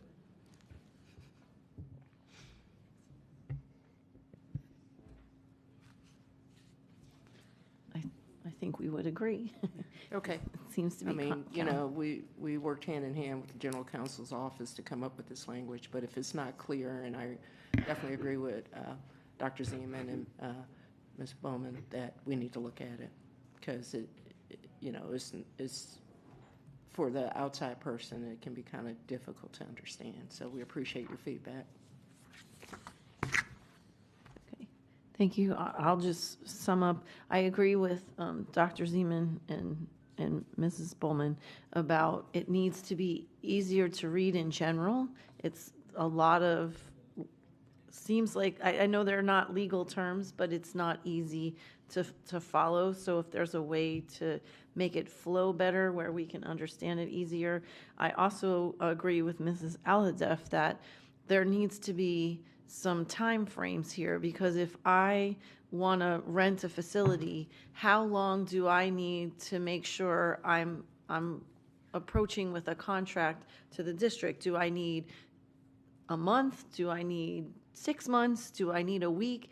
I need to know that so that I plan that when I'm looking at making an agreement with an outside company and making sure that they give all the pieces. So I look forward to the follow-up, because I think that was the point of her question. If we're going to be using other facilities, what is our timeline so that whoever, if it's a principal or a drama teacher or whoever, they need to know what the process, how long the process is going to take, so they're not saying, okay, well, I think it should be done in a week, and it actually takes 30 days, and then they lose out on being able to have their contract. So I know you're going to do a follow-up. I appreciate that, but I think you need to understand the context of why it is we'd like to know a time frame, so that when someone reads this policy, they understand what the expectation is on their part of getting all the pieces to the school board ahead of time. So, this is also very confusing, and does it really take all of those steps to get to an approval if you're saying that, well, if nobody looks at it within 5 days, it just gets approved anyway? So I think whatever we can do to make it less amount of time, more consistent, flows easier, and that we know we're giving our employees the right timeline of how they have to do things, I think is what our suggestion is in bringing this back to us. I think paragraph 6 kind of addresses that in terms of when it has to come forward to be approved by the board, but we can definitely clean up the language, make it simpler, and then kind of give you a snapshot of kind of where we are in terms of time, timeline based on historical information. Okay, thank you. So, Chair, just to clarify to the point of Mrs. Aladef's questions, again, this policy is from when we are tenants. So when entities want to rent our facility, it is driven by two things. Number one, if it's a new lease, then when is that lease desired to be commencing, right? If it's an existing lease that needs to be renewed, what is that date? So internally, we have a procedure. So in every agreement, the lessee has to give indication in that contract when they have to want to renew. Maybe 180 days before the lease is over, meaning you're intending to renew. So there's steps that drives, right? So when that contract needs to be renewed, the beginning date, we normally don't make sure it's not going to expire. So those are the parameters. We have this thing called 12 months out. So every contract, if it's a 5 year, 3 years, whatever, a year before it expires, we start the process, making sure before the lease expires, we then bring the item. Again, as you know, I think there's a general rule that any contract that has to become effective, new or renewed, has to be brought to board no less than 90 days, and that's what Mrs. Paul is referring to. I didn't have a mental block. Good recovery. Good recovery. And so Rule 6 in this policy, and then in our other work for the outside leases, we try to bring the leases no less than 90 days. But again, it's within the window of when the contract is going to expire, but then we use the 1 year out. So I just wanted to make, because it depends on the outside party, and you go back and forth for language. And so, again, we'll follow up to provide you with an average, but we're very, very diligent in everything we do. Dr. Zeman. Just real quick, I want to follow on Ms. Aladef's point about speed and efficiency and actually getting things done. And I'd like the board to think a little bit about this option, but why do we make contracts come back here that are of insignificant value? Like, we've given the superintendent signature authority to enter into contracts. It allows actually things to get done. Those things are all told to us at the end of the week, I think is the policy we have. There's limits on different authorities that he has, but if he executes them, he puts them out in his Friday report so that everybody knows about it.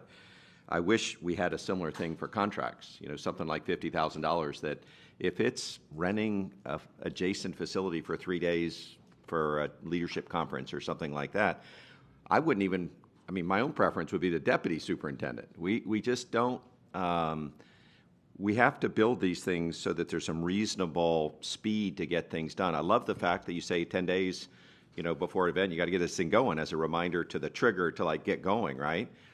But I feel like we're an obstacle to the getting things done. We've passed some rules about construction, but I still see tons of change orders that are $975. I don't understand why. I think it just takes up a lot of our time, and it slows down construction. Our kids suffer because we haven't maybe clarified the amount of authority we want to give the superintendent on things. But why can't we give the superintendent or deputy superintendent or Ms. Paul the authority to sign contracts under a certain limit so that things get done? Ms. Batista or Dr. Hepburn? I defer to Ms. Batista. So there is a policy that staff and general counsel's office is working on as we speak to delegate some of those things to to the superintendent or the superintendent's designee. And just if I could follow on, Chair, would that be appropriate in this policy, or would it be appropriate in the omnibus policy you're doing on superintendent discretionary authority? That would be appropriate in the omnibus policy. We have all the delegations in one policy. Okay, and then we're talking about speed, ma'am. How fast can we get that here? That was a question. We're working on it. It's being worked on as we speak. So how fast can it get here? I think it has to be advertised, and so, yes. I know the rules, Yeah. but the trigger to get started is that it gets done into a good draft form so we can do that. And so if we're going to write something to accelerate speed, I hope we can use that principle in developing that and get it to us quickly. It really is a problem for Broward County Schools. We have the perception amongst our community as being very, very slow. And sometimes for things that are such in our best interest, and it takes months and months and months to say yes to people. And I hope that we can get that to the board as soon as possible, Chair. Thank you. Mrs. Boltman? I'm good. Thank you. Okay. Anybody else? All right. Thank you so much. Do you have all that you need from us? Yes. Okay, great. Thank you so much. Next, okay, we need to take a 2-minute recess, apparently.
And welcome back to the school board workshop. The next item for discussion is Rule Development Student Services Initiatives Policy Review.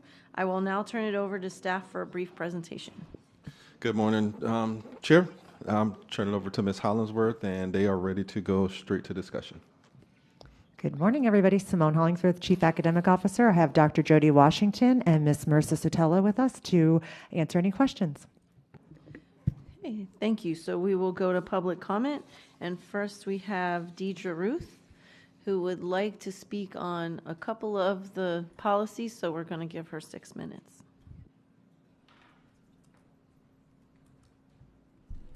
Thank you to the chair. I'm reviewing the policies that you have that you're making adjustments to, and one of the things I noticed was policy 51 on page 4 in the student conference hearing due process. In the process, it says a student shall be given an oral and or written notice of the charges against him or her, including basis for the charges. In section B, if the student denies the charges, the student shall be given an explanation of the charges and opportunity to respond. C, it says if the determination made that the student should be suspended, the principal designee shall immediately attempt to contact the parent or guardian by phone. My question is to the chair and to the board, why is contacting the parent not step A? In lower infractions, the parent is contacted. In higher infractions, the parent is contacted. In this system, the student's parents don't necessarily have to be contacted. When using legal terms such as charges in your due process for the students, you're indicating, according to Merriam-Webster Dictionary, that there's a formal allegation of offense. Yet in this policy, you're saying this is an informal offense, 10-day or less suspension.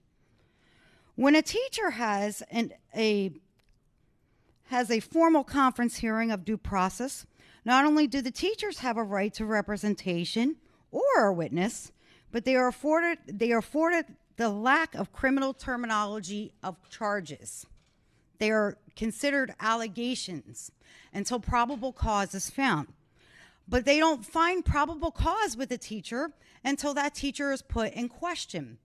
Our students are not afforded that same right to address the allegations without probable cause, and it is taken that the administrator or the reporting person of the school is then in turn automatically right and there's probable cause. By this policy, you're not allowing dependent students to have a parent in a quasi-judicial hearing. Yet those rights are encouraged to teachers by administration. The lack of fair representation for dependent students is discriminatory by your own process and procedures. Teachers get to have someone present not only to protect them, but to have someone present with their best interest. There is an imbalance of power if a minor's parent or dependent child cannot have a parent or a guardian present for their best interest by this policy. You are not allowing dependent students in a quasi-judicial hearing, yet those rights are encouraged to teachers by administration. But students lack this right to not feel intimidation and imbalance in power due to your policy. In your own policy, principals can up one class of infraction. That means that 10-day suspension can go above that, which means a formal infraction. Now you've interrogated a student, questioned them, and potentially put them in a situation where they can be criminally charged, or the offense goes above and beyond what that infraction is. In police work, a person who is alleged can be questioned to find probable cause. During that questioning, that person can then up and leave or refuse to answer questions, and if probable cause is not there, they may leave. Our students are not afforded that right when they're questioned in front of their principals and their discipline designees. As a matter of fact, our students are questioned with a principal and another witness, whether it be the designee or another staff member. Who is there protecting the students' rights? Who is there representing the students' best interest, their mental health, their well-being? Who is in attendance for that student? And why does a parent not have a right to do that? And why does a student not have a right to remain silent in a feeling of imbalance of power and of authoritative figures that are now grilling a student that can sometimes lead to hours of interrogation, and it has happened in our district, with no parental guidance? Our children are not allowed any defense, only appeals. Our parents are not allowed to give our students any defense on this level, only appeals. If you're looking to bridge the gap of encouraging students to have better discipline or parents to be involved in discipline, by this policy, you're keeping them at arm's length. By this policy, you're not allowing the parent to be present in support of their student and in support of the situation that is at hand in the schools. You are denying that right. Students are young, but there's nothing that tells students that they do not have a right to representation, that parents don't have a right to their child's well-being. This needs to be considered in the interest of the student and in the interest of the schools if you want to continue to have a joint relationship of building up our children and encouraging better discipline. In students that are ESE, it is listed under IDEA that they cannot be suspended for more than 10 days. ESE students should have the right to representation right from the beginning, because those students may not be at the capacity to be able to be under questioning. Thank you so much. Ms. Batista, you wanted to address some of the concerns. Just very briefly, due process is allowed for both employees and for students in disciplinary situations, but the rules that apply to both are completely different. The main case, which goes back to 1975, of Gus v. Lopez, which is the case that talks about what is the due process that is given to students, allows for a very just short procedural due process under the law.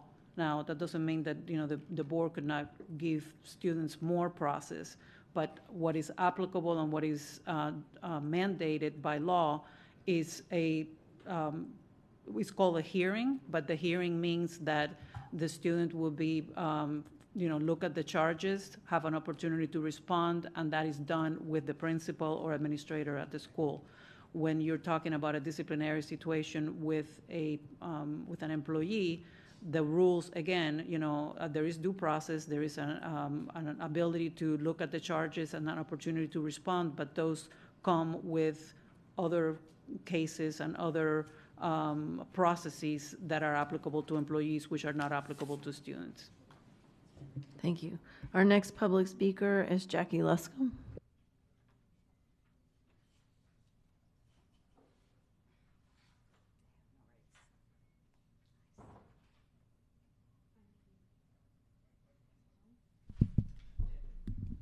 Is it on? Oh, there we go. Thank you.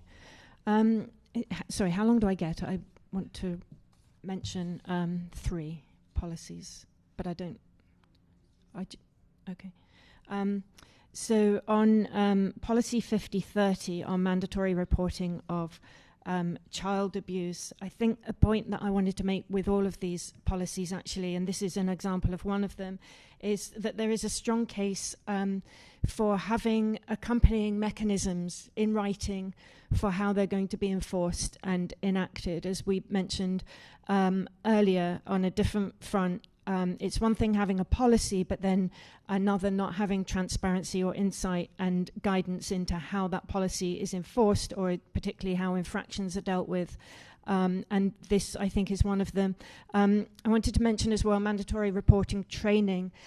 We've had cases before brought to my attention and at ESE Advisory, and in fact, we made a recommendation to you folks last year.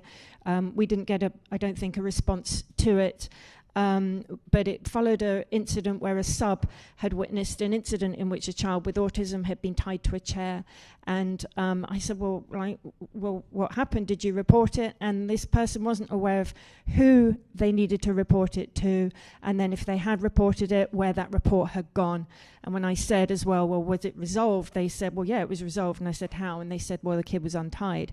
That was not sufficient to have dealt with that incident. And I just give that as an example of we need better training for subs. So while we're on policy, we need to also surely please be looking at how you are educating every single last member of staff on how to enforce and enact that policy, including independent contractors, vendors coming on site, and parents.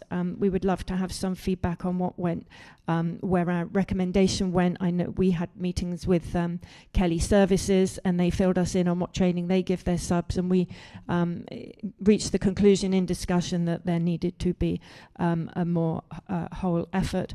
Also, this policy mentions abuse of mandatory reporting, that there are administrative fines for when the policy is abused. And again, I have brought forward to you folks and to your attention cases of, and again, I use this because I think it's good to find examples of what I'm talking about when we say we need mechanisms for enforcement. I had more than one parent of a student with diabetes. They had intense and ongoing nursing concerns because of a carousel of nurses coming in and out of schools. There wasn't consistent care going on for their students. There wasn't nurses that they felt were properly trained in management of type 1 diabetes.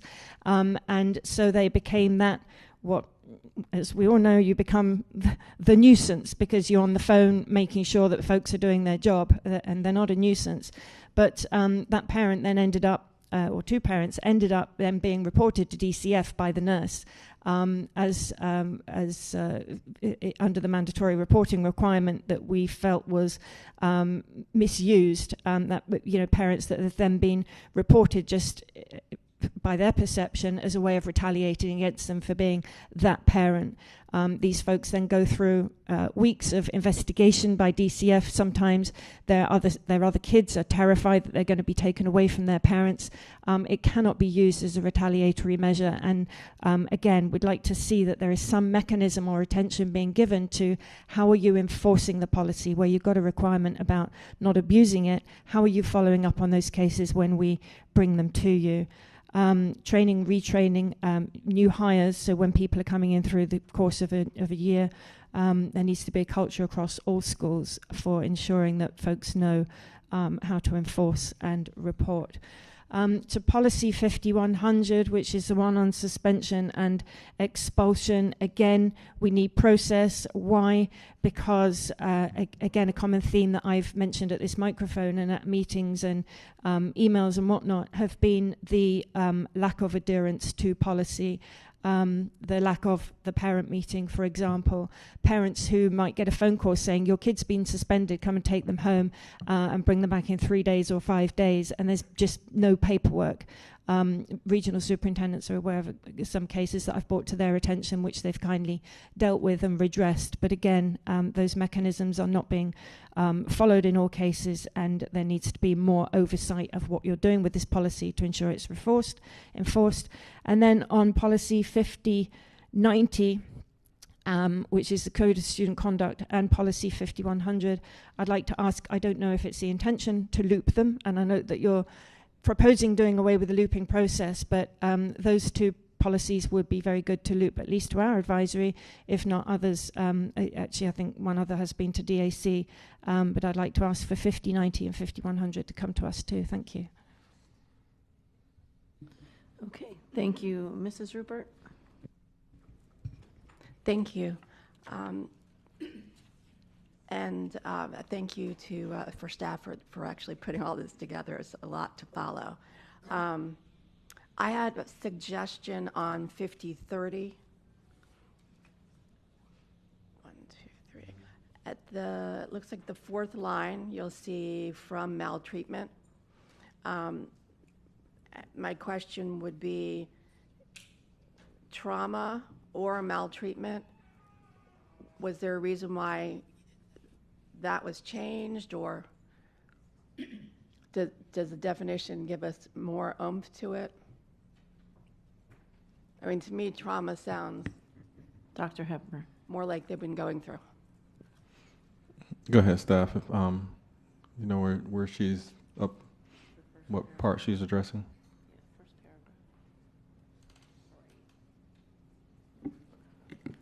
Thank you, Dr. Hepburn. Marissa Sotelo, Director of Student Services.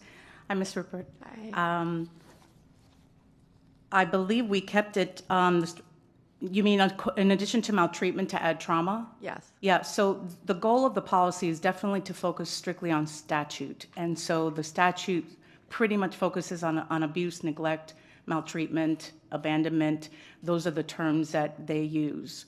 So I don't believe it's a change that we had, but that's why it wasn't added or considered in there. Oh. Okay. For me, I mean, it goes back to the everyday. If this is what people are going to be reading, will they understand what it actually means, maltreatment as compared to trauma? You know, as someone who's, helped other people when they were on the victim end, and the word that keeps coming from their mouth is trauma. So just a thought, I'll wait to hear from my colleagues if they want to even do a slash, if that's possible, check with the attorney. The other thing I wanted to do was, I think this is 5010. Under X, page 4, it discusses dating violence and abuse prevention training. And once again, having tried to help somebody through the process of that trauma, if the victim wants to report herself or go somewhere to get immediate help, it talks about putting banners up and prominently publicize it.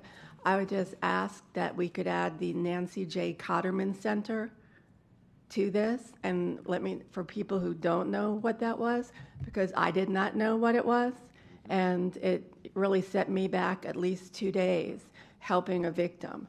But once you go to that place, everybody comes to you. So I think that we could better serve our students, employees, the community, if they know a place where they can go and receive. They could have the police go there. You can do a police report from there. You've got social workers there. You've got doctors there. They can run blood. The whole shebang is there in a safe place. Because one of the students that I brought somewhere was basically shamed into leaving an ER. That should never happen anywhere at any time. So I'd like for them to have a best foot forward when it comes to working through that trauma and getting the services that they need right from the get-go. So those would be my two ideas about policy, changing some of the words, and helping our students be able to start healing from the very beginning. So I'll, Madam Chair, I don't know if you just want to take consensus on that. Those are the only ones that I had. Okay, Ms. Batista, do you want to weigh in? Just wanted to weigh in on the maltreatment versus the trauma.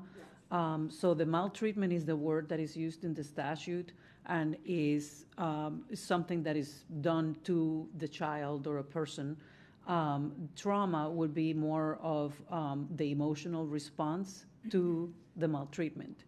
So that's why I think you probably hear people talking about trauma, because they're talking about it from their standpoint, like how they felt or what their reaction was to the maltreatment. So it would be like the psychological response to the abusive behavior. Right, which obviously happens. Mm-hmm. I'll wait to hear from my colleagues on that if they want to touch that at all. And the Nancy J. Cotterman Center, to me, it doesn't seem like that would be a problem to add to any of the providing awareness and prominently publicizing the provisions of this policy to all. So, Ms. Rupert, you're not asking to have that added into the policy, just to be added to the posters that are available for students? Could we add it to the policy? That's what I was going to ask Ms. Batista. I don't Ms. think Batista. so, but Ms. Batista.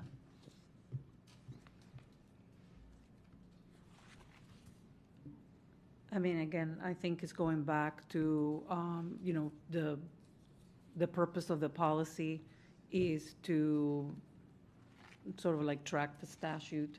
The Nancy Cotterman Center is a way to counsel or respond to the trauma that Right. then the person receives as a result of the maltreatment. Okay. Well, I guess we'll take a consensus.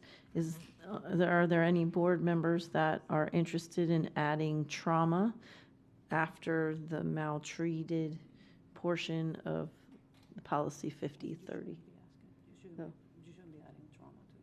Okay, Ms. Batista's saying that we should not be adding trauma, that it's not the state statute. So, and it really means something different than what is in the policy, because, anyway, I'm not going to explain it. So Ms. Batista is making the recommendation no. Is there anyone that wants to continue the discussion on that? Dr. Zeman.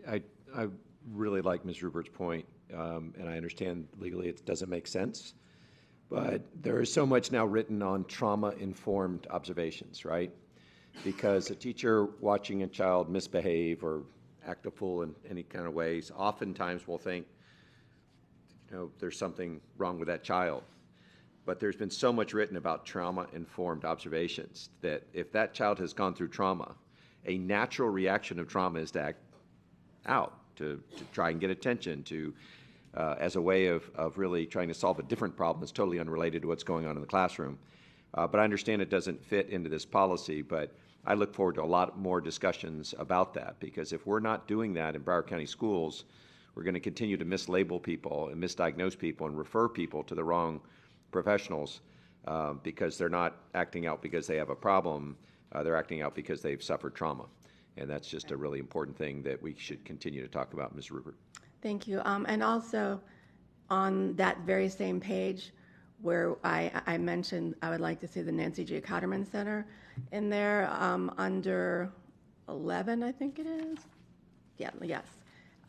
A, the health education curriculum for students K through 6 shall include a dating, violence, and or abuse component through instructional staff in accordance with the developmental level. If that is going to be in there, then perhaps that is where you could end. You could put that in there.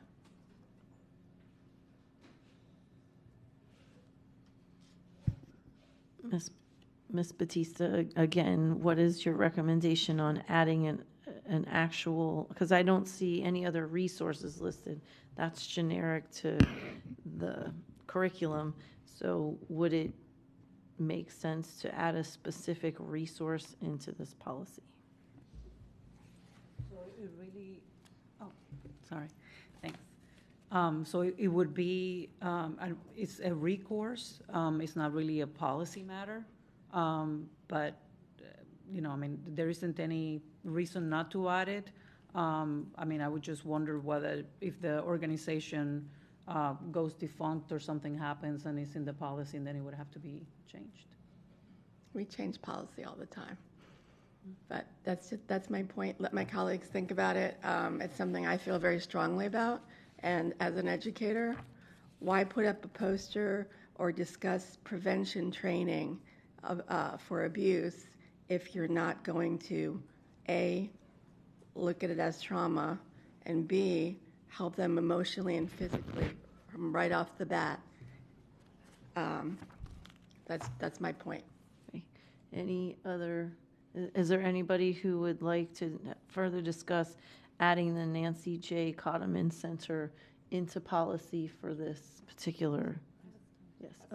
Oh, I'm sorry. Okay, Ms. Thompson, sorry. And then I think I echo Ms. Batista's concerns that resources like that, it's better to have generic placers because you don't know what's going to happen with it.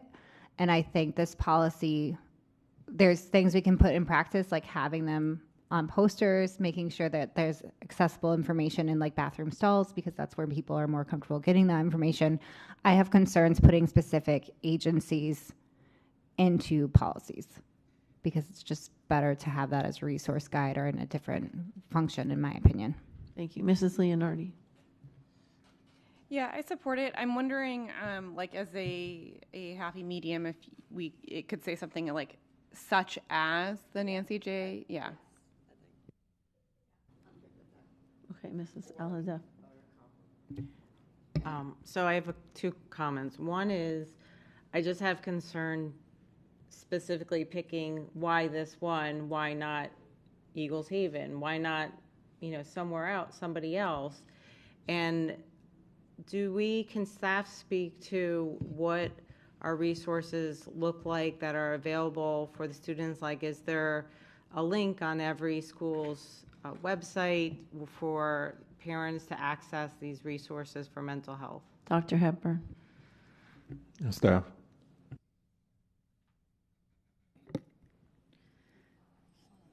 Good morning, everyone.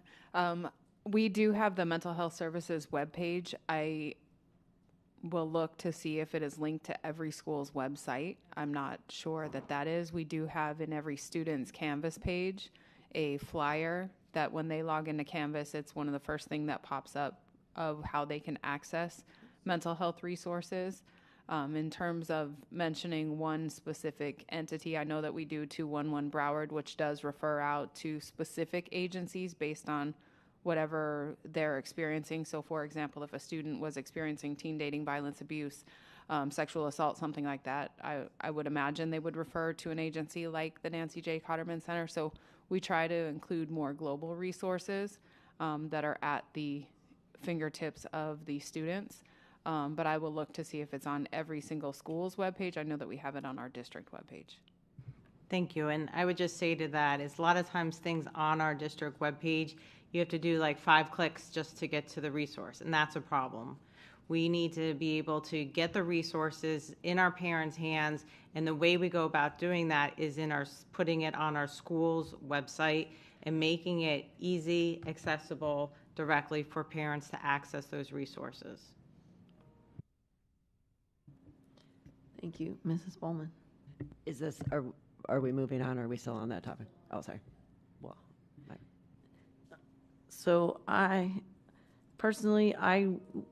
wouldn't want to see it put in the actual policy, but I do think we could direct you as the school board to include it in the things that we're putting out as resources. I have similar concerns. First of all, kids aren't reading our policy, so writing it in the policy isn't going to really get what you want, which is the information into the students' hands. So I think if we could maybe agree that we want it added to the posters or have its own poster in prominent areas where students that might need it, like Ms. Thompson had said, maybe in the bathroom stalls or something. But I personally wouldn't want to see that put into the actual policy, since we're not listing other things either. So anybody else weighing in on that? Okay. Landon. I hadn't even decided yet if I was going to speak. Thank you, Mr. Sullivan. I just wanted to speak out. That's true. I do just want to note we've had very, very preliminary discussions of creating a student resource hub, not just for mental health services, but just an overall student resource hub to kind of alleviate some of the easy to answer questions that our school staff receive, where students can find that information. So I think this would be a great resource to add to that. And a big thank you to Dr. Washington and Ms. Winter, who actually involved students in the process to create the mental health resource flyer to provide some feedback on what students would want to see on that. But I definitely think that's a great resource to include on what will be a Canvas resource portal.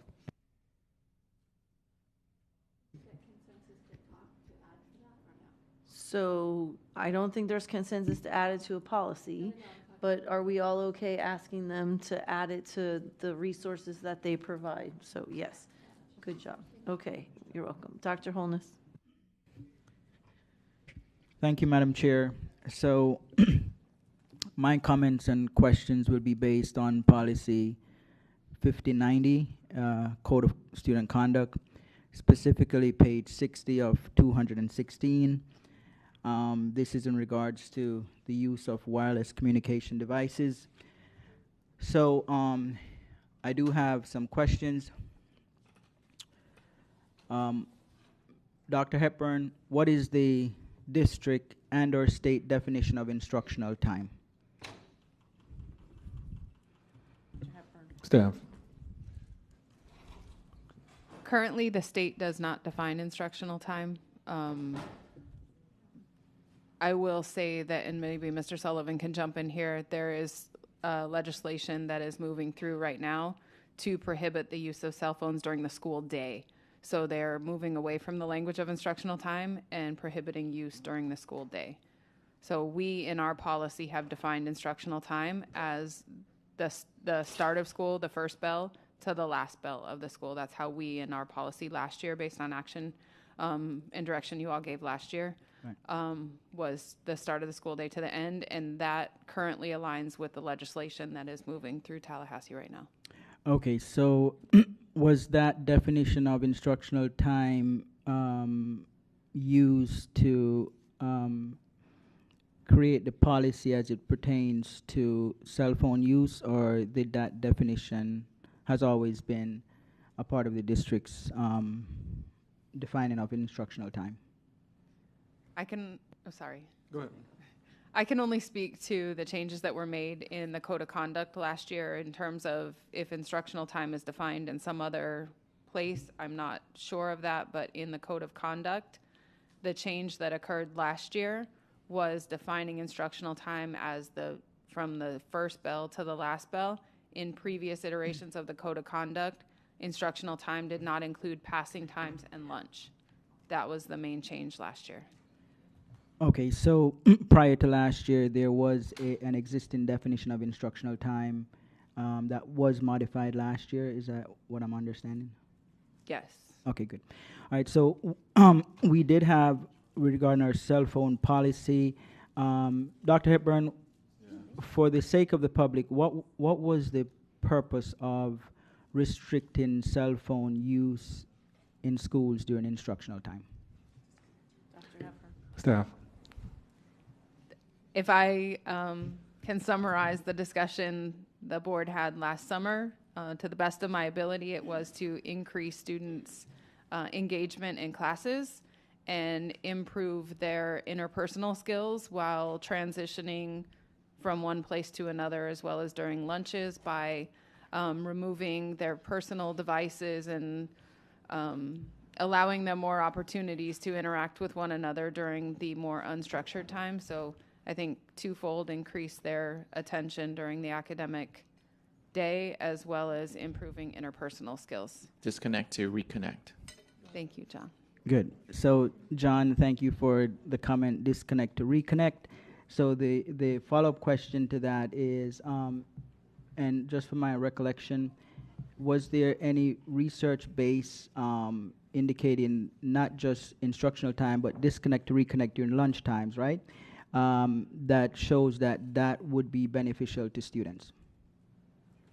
Not having cell phone use during lunch to disconnect to reconnect socially. I'm thinking, is there any research base that supports that for students? It would be beneficial during lunch as opposed to being counterproductive.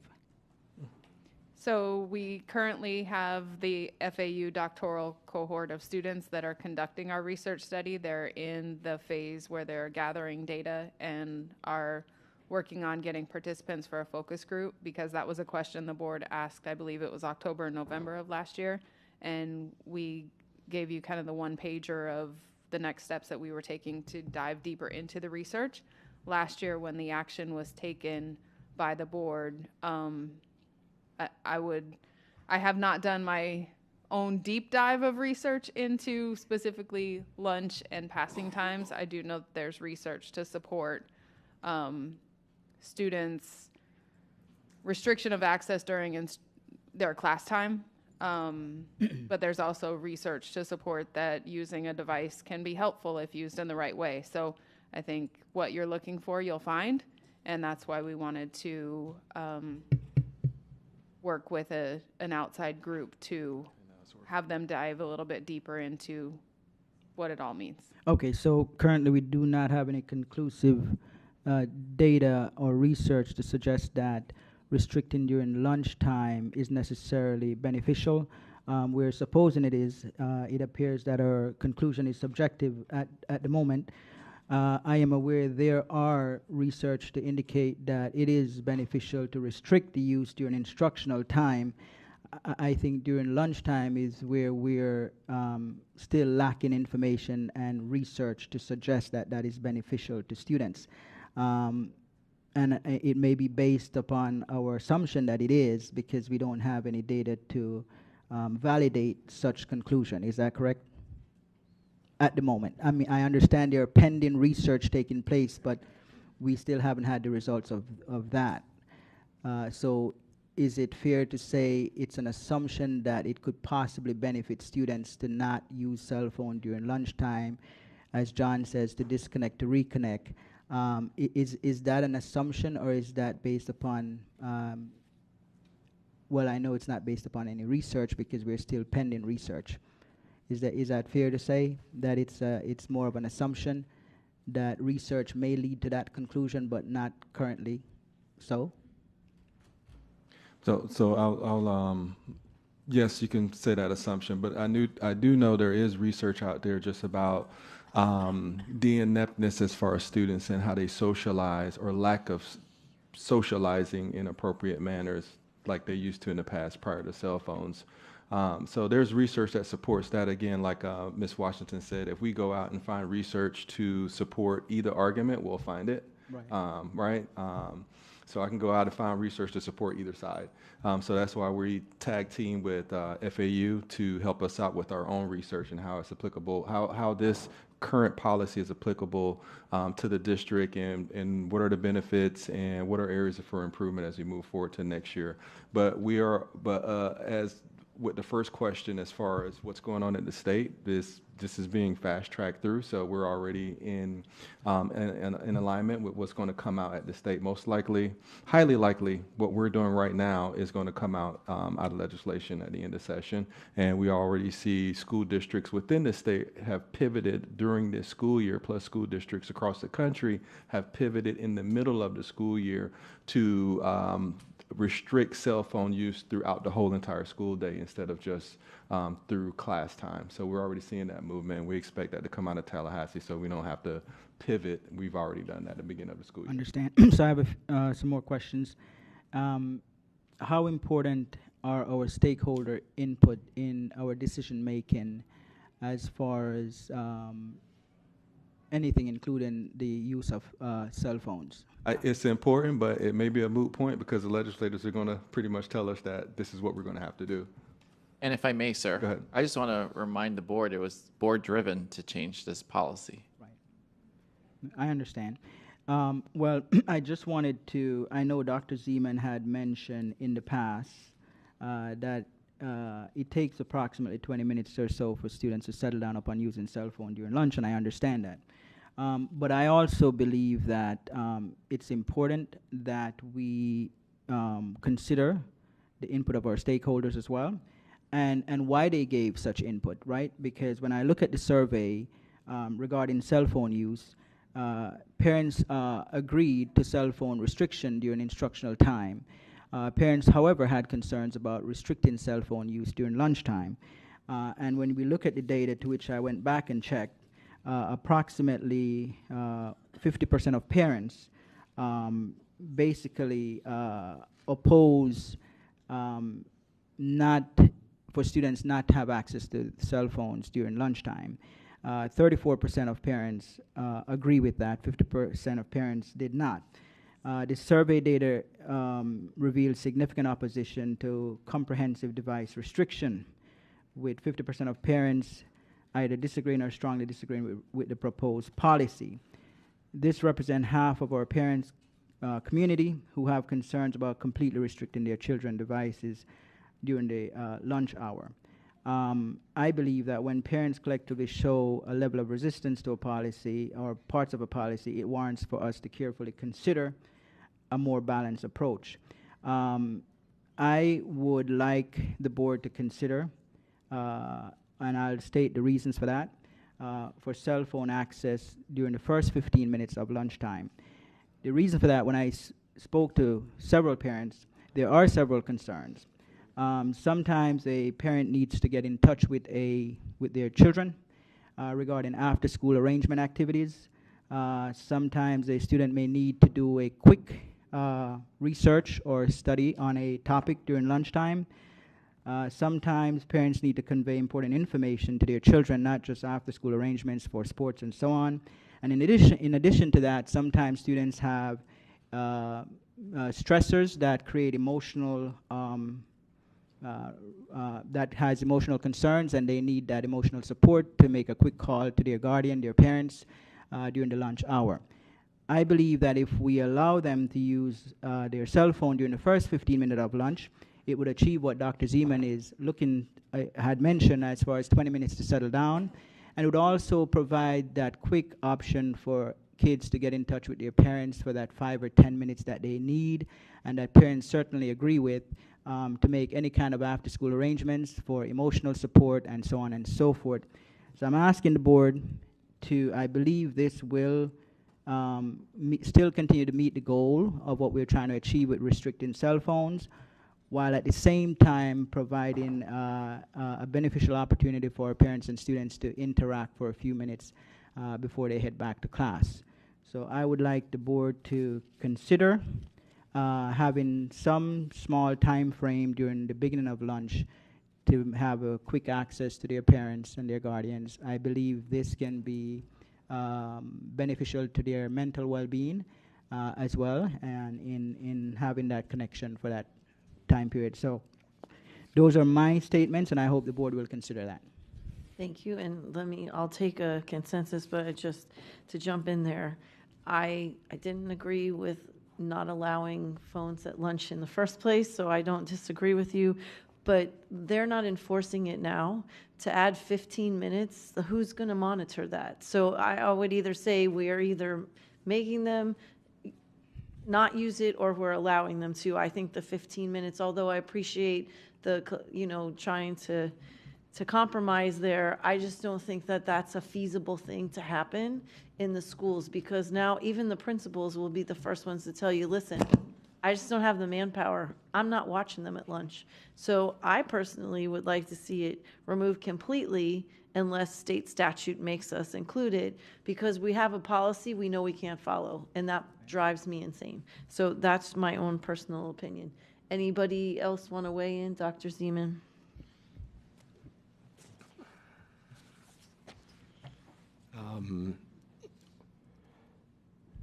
I'm not exactly sure where to start, but let me start with the question that Dr. Holness asked.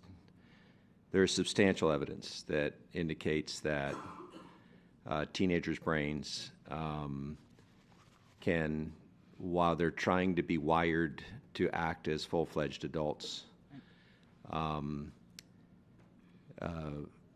bear no gain from their most popular uses of technology like cell phones.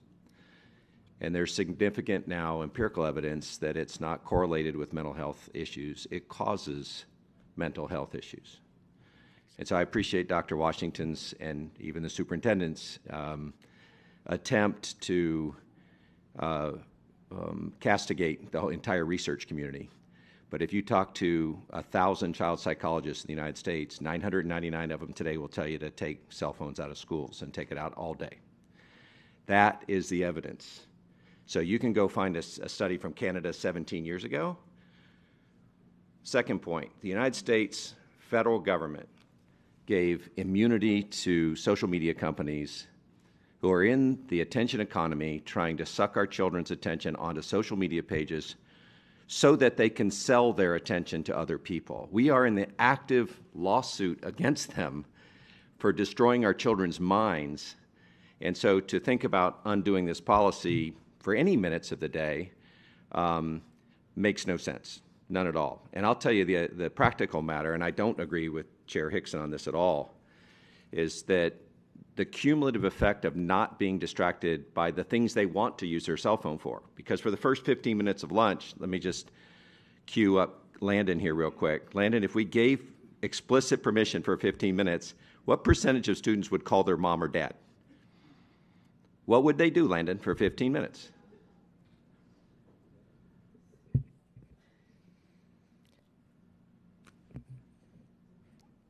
Depends on the student, Dr. Zeman. Oh, come on.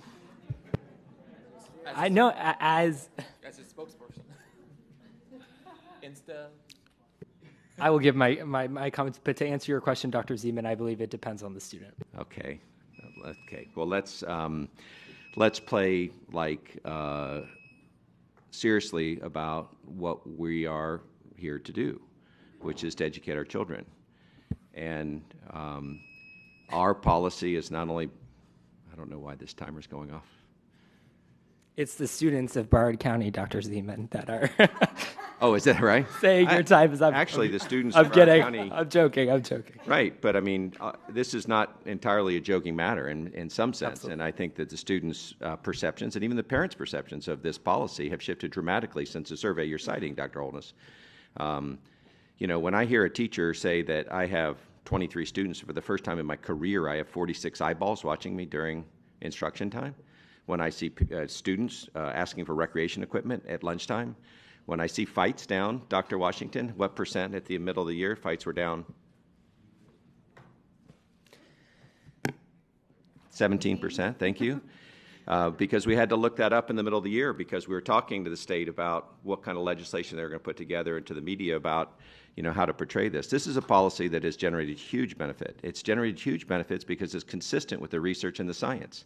It's consistent with what every parent knows about their children's developmental needs are harmed by having distractions, and the federal government has given social media companies carte blanche to suck attention out of our children's brains to sell them with sovereign immunity for any damages they might cause. We are actively suing those companies for what they're doing.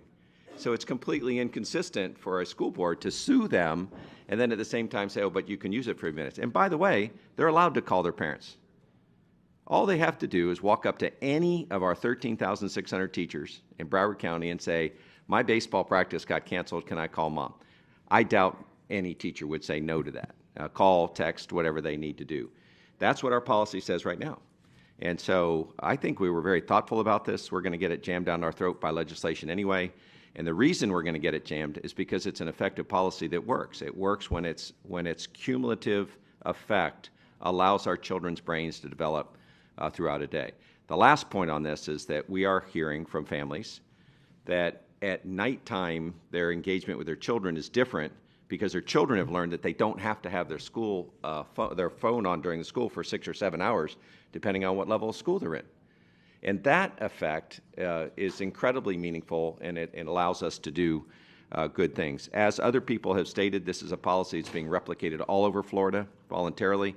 It's being replicated now by, I think last time we counted it was 19 states have eliminated bell-to-bell thing, and I think the idea of giving any amount of time is just going backwards. I would counter Dr. Hickson. There you go, Debbie. Chair Hickson's point, if we aren't enforcing this in schools, you know, we need to. And if that it requires a shift in management structure during free times like lunch, then I say we should do that because that's what's best for our kids. As long as possible, keeping off the things they want to do. So appreciate the discussion, though. Thank you. Mrs. Leonardi. Yeah, thank you. I don't support 15 minutes. I don't support removing it altogether for lunch. I think there is a lot of, I know there is a lot of research that supports having cell phone free schools. I can go through some of that, but I think to Dr. Zeman's point, you know, we started to see a mental health crisis in our youth, but also in adults, starting around the onset, thank you, Dr. Hepburn, onset of smartphones. And we're seeing, you know, you see new research every day that not just youth attention spans, but adult attention spans nationally, globally, our attention spans have diminished quite a bit because of the use of smartphones and these companies that profit off of our attention. And there's whistleblower books about people who worked at some of these social media companies where, teenage girls were being given advertisements for beauty and diet products after searching things on their phone about, feeling insecure and things like that. And that's horrific. But I digress. There's two points. One, there is research to indicate that having cell phone free schools is healthy for our students. I would posit that the surveys, I would be interested to see new survey information, because when we first implemented this policy, there was a lot of feedback from students, from some parents, from teachers, both for and against this policy. Since we implemented the policy, though, I think the feedback I've received, at least, has changed a little bit in more of a positive direction. As I've done school visits at all levels, elementary, middle, and high, I've gotten differing feedback, but it's generally been positive. And I would counter the statement that, we're not enforcing it during lunch now. That's just not true. I think, some schools may not be, and that's something that we need to address. But I've visited schools during lunch, been in cafeterias, been in the hallways at the high school level where it is being enforced. And I always ask the principals, how are you feeling about it? And they speak candidly with me. Some feel overwhelmed by having to enforce that during lunch. Some say, we've been doing it for several years now, so we don't have an issue. But just because we have run into some challenges or obstacles in terms of enforcement, it doesn't mean that we don't continue to work on that. Because again, there is plenty of research that indicates that having cell phone free schools is healthy. And it may not be very popular right now among certain groups of people, but I truly believe it is in the best interest of our students. So I don't support removing any or changing the policy in terms of lunchtime at all. I do think we can have conversations, and I think that principals and administrators should be sharing best practices with each other about how they're enforcing it and the culture that they're building at their schools. But again, when I've spoken with the principals, a lot of the feedback has been emphatically positive. I was over at Sunrise Middle School, and the principal there, Principal Atwood, was saying, it's really helped with student discipline issues. The kids are talking to each other now. You hear stories, and you see it in cafeterias, that children are looking at each other, having conversations, whereas even when I was teaching 5 years ago, you'd go into the cafeteria and there would be tables of kids just on their phones. You see it in waiting rooms at doctor's offices with adults. So I think, it's obviously a very big issue nationally across all ages. But we have a responsibility to do something for the health and safety of our children now, and I think we really need to hold strong on this. And I think we need to continue to incorporate and involve our community to figure out how to do it better. But I don't think that allowing this during lunch would be helpful, or allowing cell phone use during lunch would be helpful. And one last piece, our students still are allowed, in cases of emergency, they're still allowed to use their cell phones. In cases of, teachers saying we want to do a Kahoot, they're still allowed to do that. If a parent needs to reach a child, they can call the front office. That was something, again, 5 years ago when I was in the classroom, regularly happened. I feel strongly about this. Thank you. Thank you. Board Member Thompson. Thank you, Chair, and thank you for the suggestion of letting students use their cell phones during lunch. I was not on the board when the cell phone policy was passed. Do not have strong as feelings as some of my colleagues and proponent. I think there is very much mixed research on this. I think we live in a very technological society where it's better to teach boundaries and tools, especially for students who struggle with anxiety, especially for them who get very overwhelmed in the classroom. To have a tool accessible that they can use, I think, is important. I also think that we as a district buy a lot of online products to help with our students' mental health, and then if they can't access that why are we spending the money on it? And at the end of the day, I do think this is going to be a moot point because the legislator is probably going to pass it. But I think it's imperative for us when we're talking about technology, when we're talking about AI, cell phones, that we understand that this is where we are at in the world, and let's equip our students to use these tools successfully than just banning things. That's my comments. Also, sorry, when I do school visits, most of the principals, I would say, are not enforcing it at lunch because there's other priorities. And students, for the most part that I have talked to personally, know that they put their cell phone away during class, but during the hallway or at lunch, if they need to do something, then they'll use it. Yeah, thank you. Thank you. Mrs. Al-Huda. So I don't support adding the 15 minutes on that. I had a question regarding the state law. Does the state law speak to anything regarding to lunchtime? Dr. Hepburn. Mr. Sullivan. Currently, no. It's during instructional time. So there's a House bill now 949, I believe the number is, that would mirror our policy. But then 1296 is the Senate version of that bill. It does not include that type of language. It includes almost like a study that the commission would do with districts that currently have the policy like we do. So I'm not sure what form is going to ultimately pass Tallahassee. So we'll have to wait and see. But current law is instructional time. Okay. So I think it's important to let's revisit this conversation after whichever law is passed, and then we can have a better conversation regarding this. Because I do think that the enforcement part, it's important that if we're going to set a policy that we're able to actually enforce it, and it can't be enforced in one school and not enforced in the other school, and then one kid getting a detention because they went on their cell phone and the other, someone else being able to use their cell phone. So I think that's important to come back to this conversation. But I also think it's important that whatever those best strategies are that schools are using, maybe there's a chess area where students are able to play chess and interact with each other. Like, I think we have to also give students kind of some resources to interact and engage with each other and not just have nothing.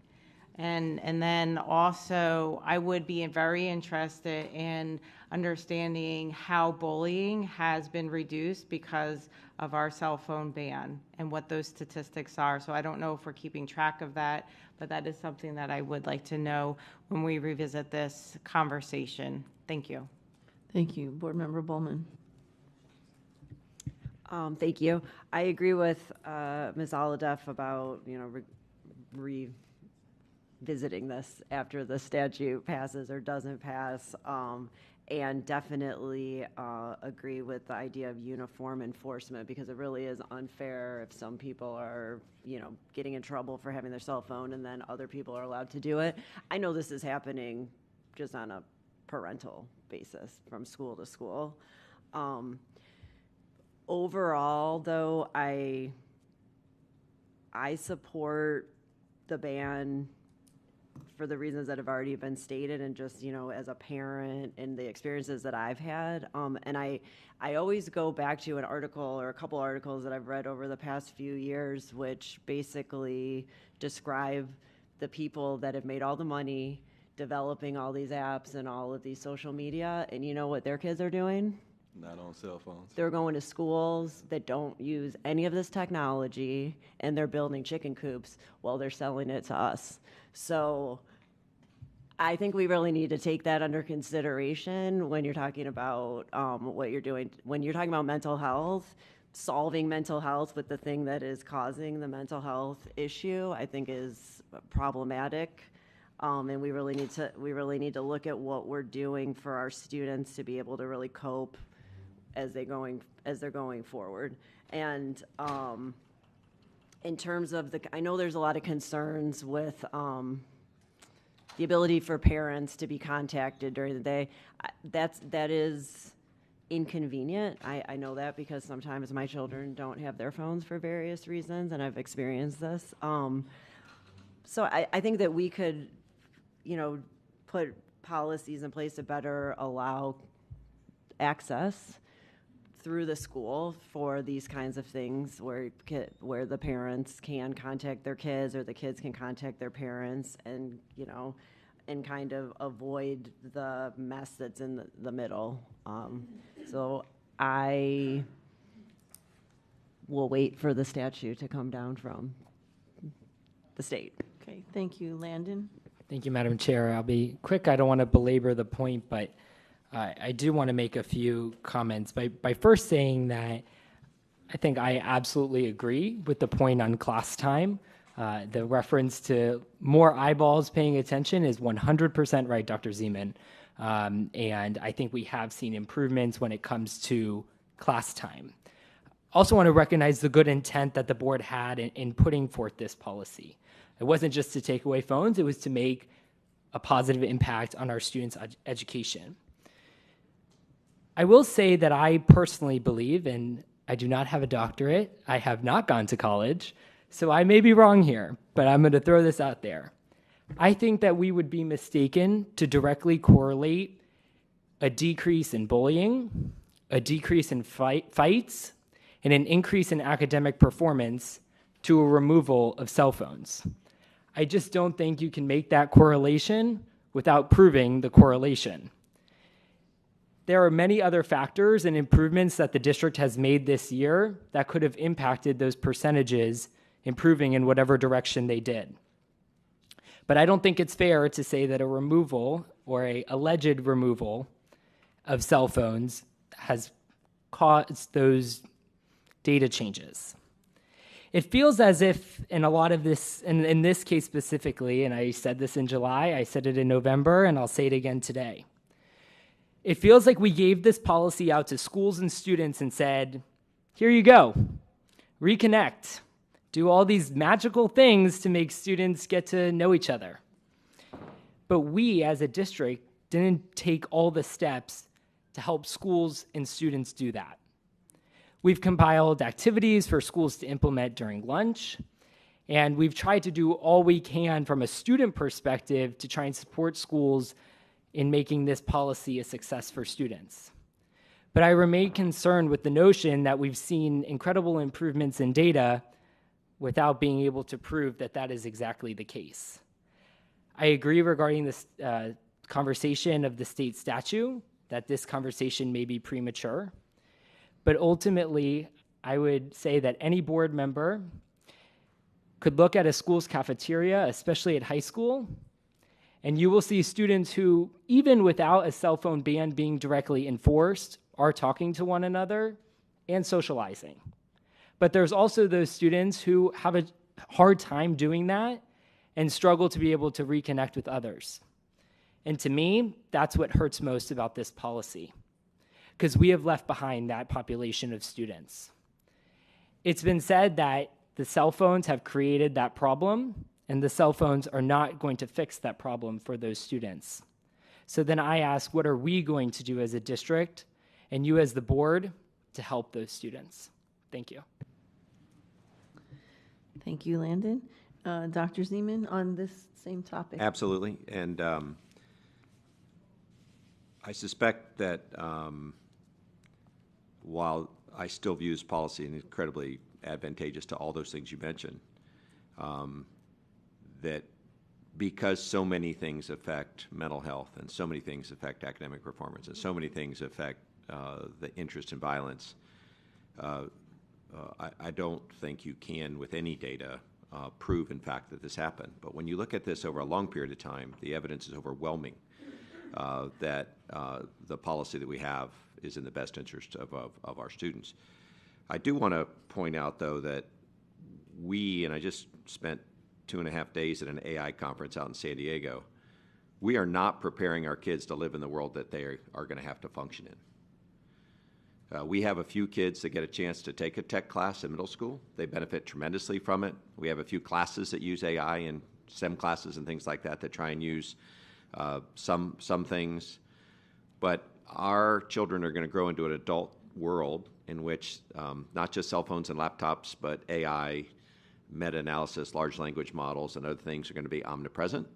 And we have to think about those things as well. We have to think about not just what are the policies that allow our children to learn the most and avoid fights and improve their mental health, but then we also have to ask, to London's point, what are we missing in the whole child development process that we're wanting? And to me, that's a better debate. This policy is not worth debating. It works. It's had positive impact on our schools, our families, and our community. And the evidence, both quantitative and qualitative, is overwhelming in favor of it. But that doesn't mean that Mrs. Thompson's point is anything less relevant. We're not teaching the positive things in a way of how to use these devices in a way that is healthy for you, because there are certainly things, and Landon made this point as well, where some pieces of cell phones help. But at the end of the day, Landon, we have to have one policy for Broward County Schools, and we have to shoot for the majority of people who benefit from it. And we can try and mitigate that by teaching other benefits to those things. We can certainly improve the programming and the resourcing that we do so that there are obvious ways in which connecting and all other good things happen in a positive way. I don't think we've got the whole person development right in Broward County, but the one thing that I know is that we don't have they're going to live in a high-tech world. We don't have that part right now. And that's particularly true in artificial intelligence. The tools that are out there today that will enable people to be more productive, think faster, use their brains for what only brains can do, human brains can do. You have to understand what artificial intelligence can do so you know what real humanity is all about. And so I look forward to that debate going forward, because that's something where school districts times 14,000 in the United States are trying to figure that out. And I look forward to talking to Landon and other students about what is it we could do to help with the other stuff and to help the people who have used cell phones to have some kind of positive effect on their life. I know that there are other things, because guess what? We had high school before cell phones. And you know, kids often did well. And we've got to, and they did well on things where they learned to cope with some of the issues they have. But I worry about the cumulative effects so far of cell phones have disenfranchised some students, and we need to figure out how to take care of them while at the same time we do what's best for everybody in Broward County. Last question I have, Chair, is that we have not heard from our superintendent on this, and I'd be curious his specific recommendations on what we would do with a cell phone policy for next year. I'll let him answer in just one second. I just need Mrs. Rupert to weigh in because you're kind of the deciding vote. Oh, okay. Ask me which ones? So 15 minutes? The 15 minutes, or just in general looking at using cell phones at lunchtime? No. Okay. So that's a resounding no. It's 5 to 3. So no changes to that in the policy. Dr. Hepburn. Yes, thank you for the opportunity, Chair. So a couple of things I want to remind the board that this policy does come back, I think, around June for another discussion, I think the final adoption. At that time, we should definitely know where the legislation is going to lead to.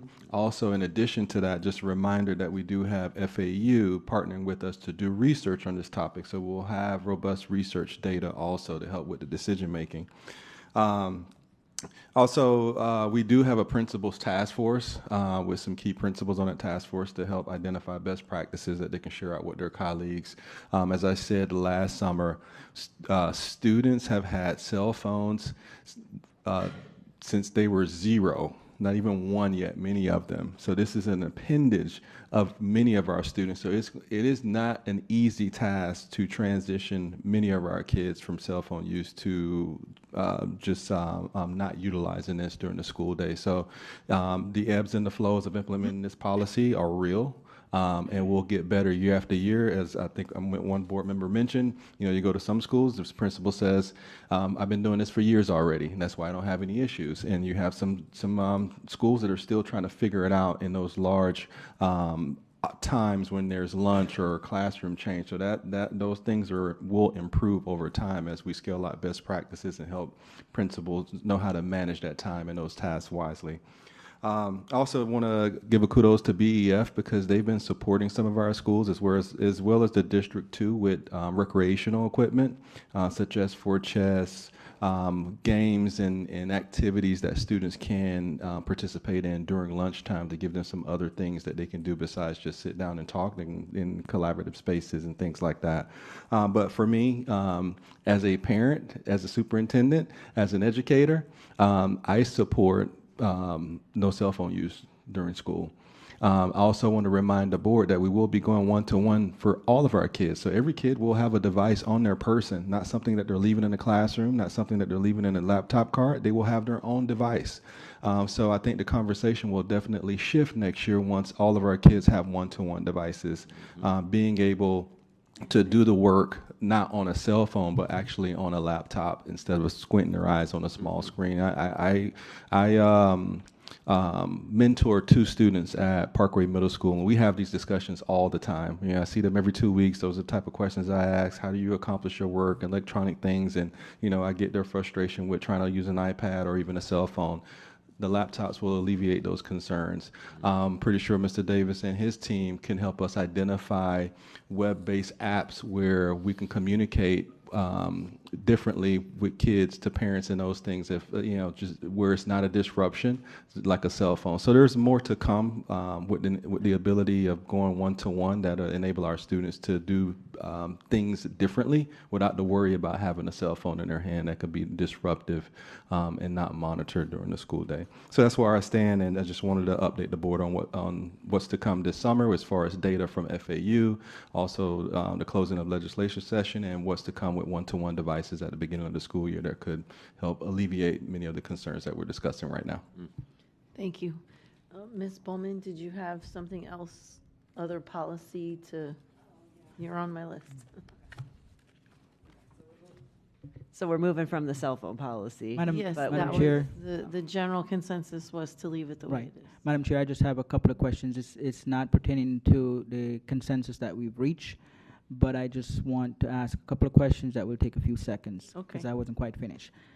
So under the wireless communication policy, section C4 on page 60, it did indicate here that students, when used to properly report any situation that can compromise the safety of student, staff, etc., such as submit a tip online via 45 Florida, send an email to security tips at Broward schools, that those students will not be subjected to disciplinary action.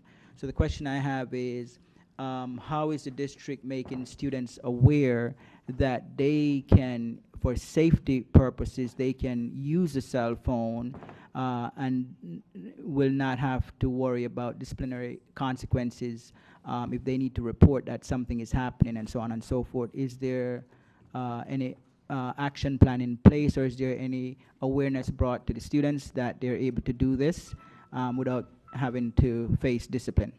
Dr. Hepburn.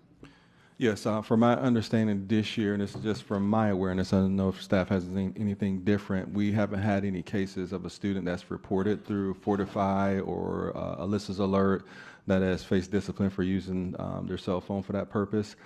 We also, correct me if I'm wrong, Dr. Lozano, that we have to provide training and awareness to all the students within the first 5 days of school to let them know about, especially Fortify Florida, they can submit tips about any safety concerns and things like that.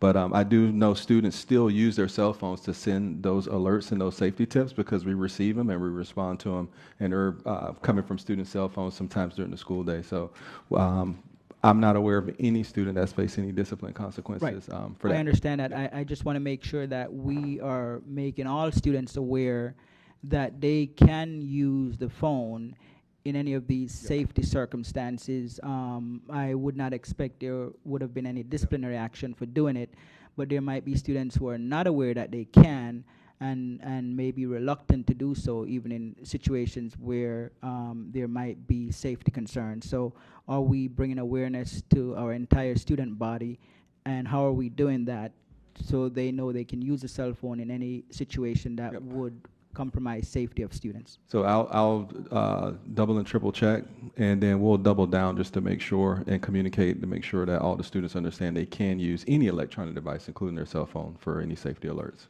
Okay, and my last question is on section 6 of page 61, C6, where it says repeated violations of this policy will result in the confiscation of the wireless communication device. So the question I have is, who is responsible for confiscating the device? Is this the teachers, or it hasn't been clear in the policy? So that way,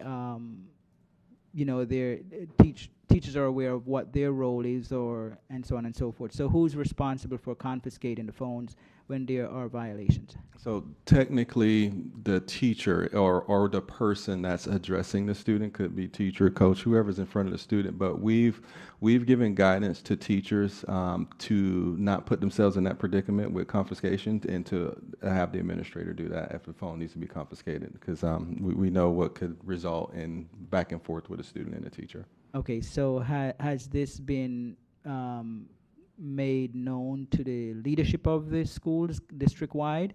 So teachers do not necessarily assume that responsibility, and we've seen situations that would put the teacher in some sort of harm for doing so. That's been shared with administrators last year and also this year. Okay, thank you. Okay, Board Member Bowman. Okay. I wanted to go back to 5010, the policy.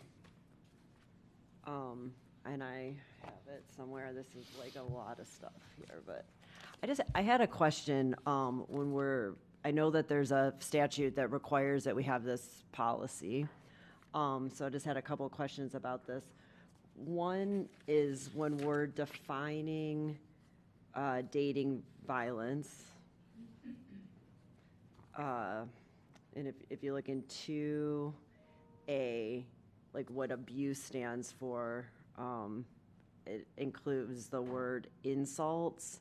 And I was just, is this a statutory definition, or is this something that we've come up with? Because my concern with this is that we make it too broad, and then it captures more interpersonal relationship issues than what the intention of the statute is, and then we're kind of caught up in mediating more than what we probably need to be, what the intent of the law is.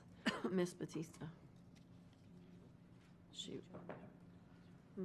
Oh, I'm sorry. Go ahead. Ms. Washington, I'm sorry, Dr. Washington.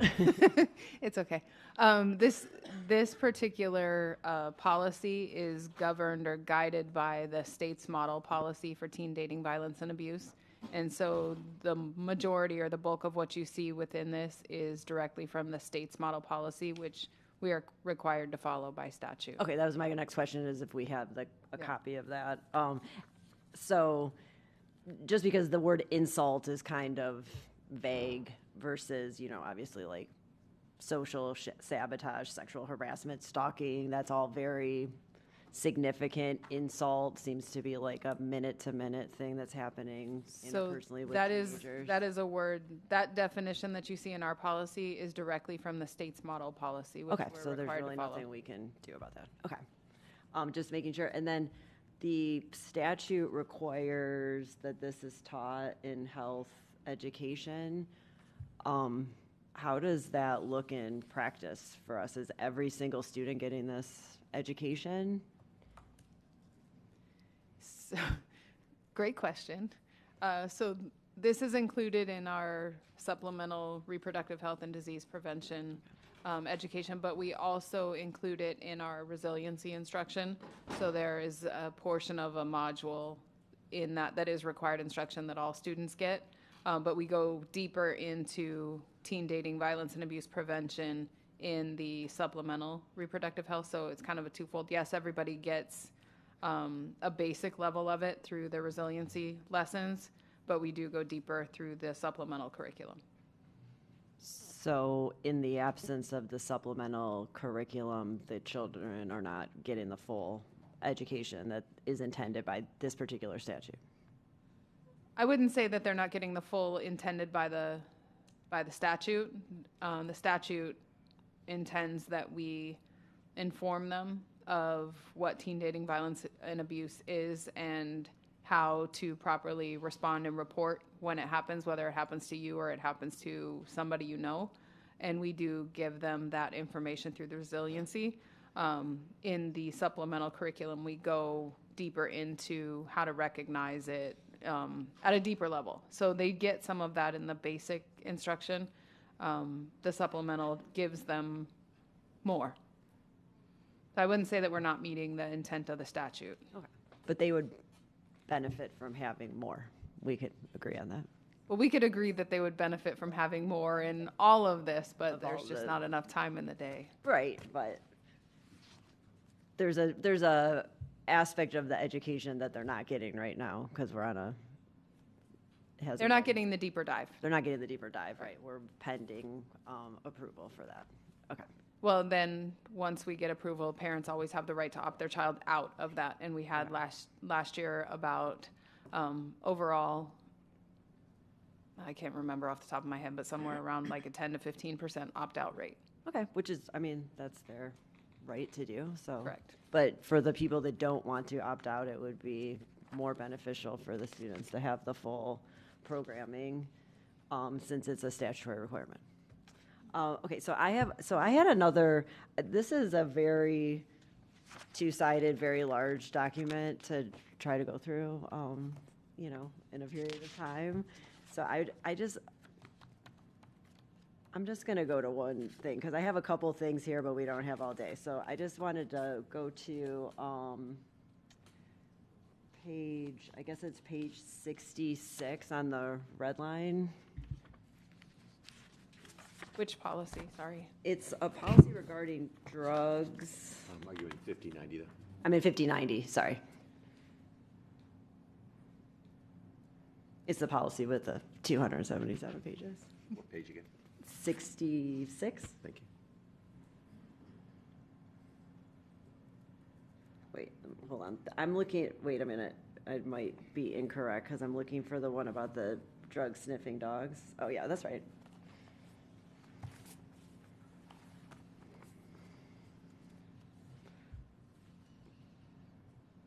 Okay, so when I'm reading it, and I could be wrong, it doesn't make a lot of sense. It says okay.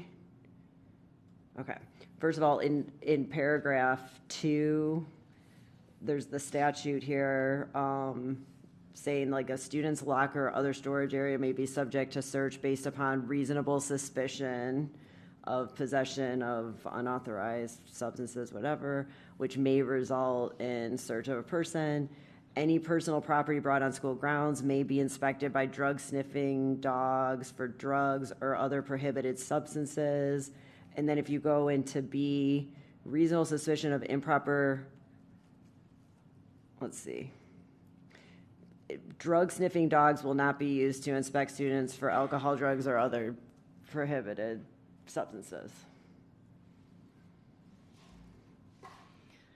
So if I remember correctly, maybe Dr. Lozano, you'll remember, there was a new policy not last year, the year before, that was introduced with drug sniffing dogs. And the drug sniffing dogs are not used to search people, but they are used to search their personal belongings. And so that's the differentiating factor, is that their belongings, whether it be their backpack, their locker, their vehicle, any personal property that is brought on school grounds can be searched. However, the person themselves cannot be searched by the dog. Okay. It's interesting. If you're wearing the backpack, then are we distinguishing that, or how's that? So Dr. Lozano, I believe, again, maybe can speak to that better, but I believe when the drug sniffing dog is utilized, the backpacks are not on the person. Correct.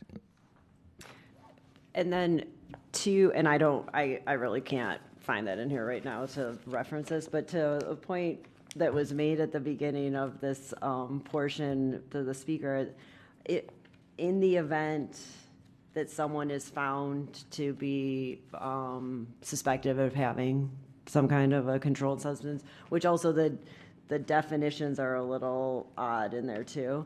But is there a procedure for contacting the parents, having an attorney present? Because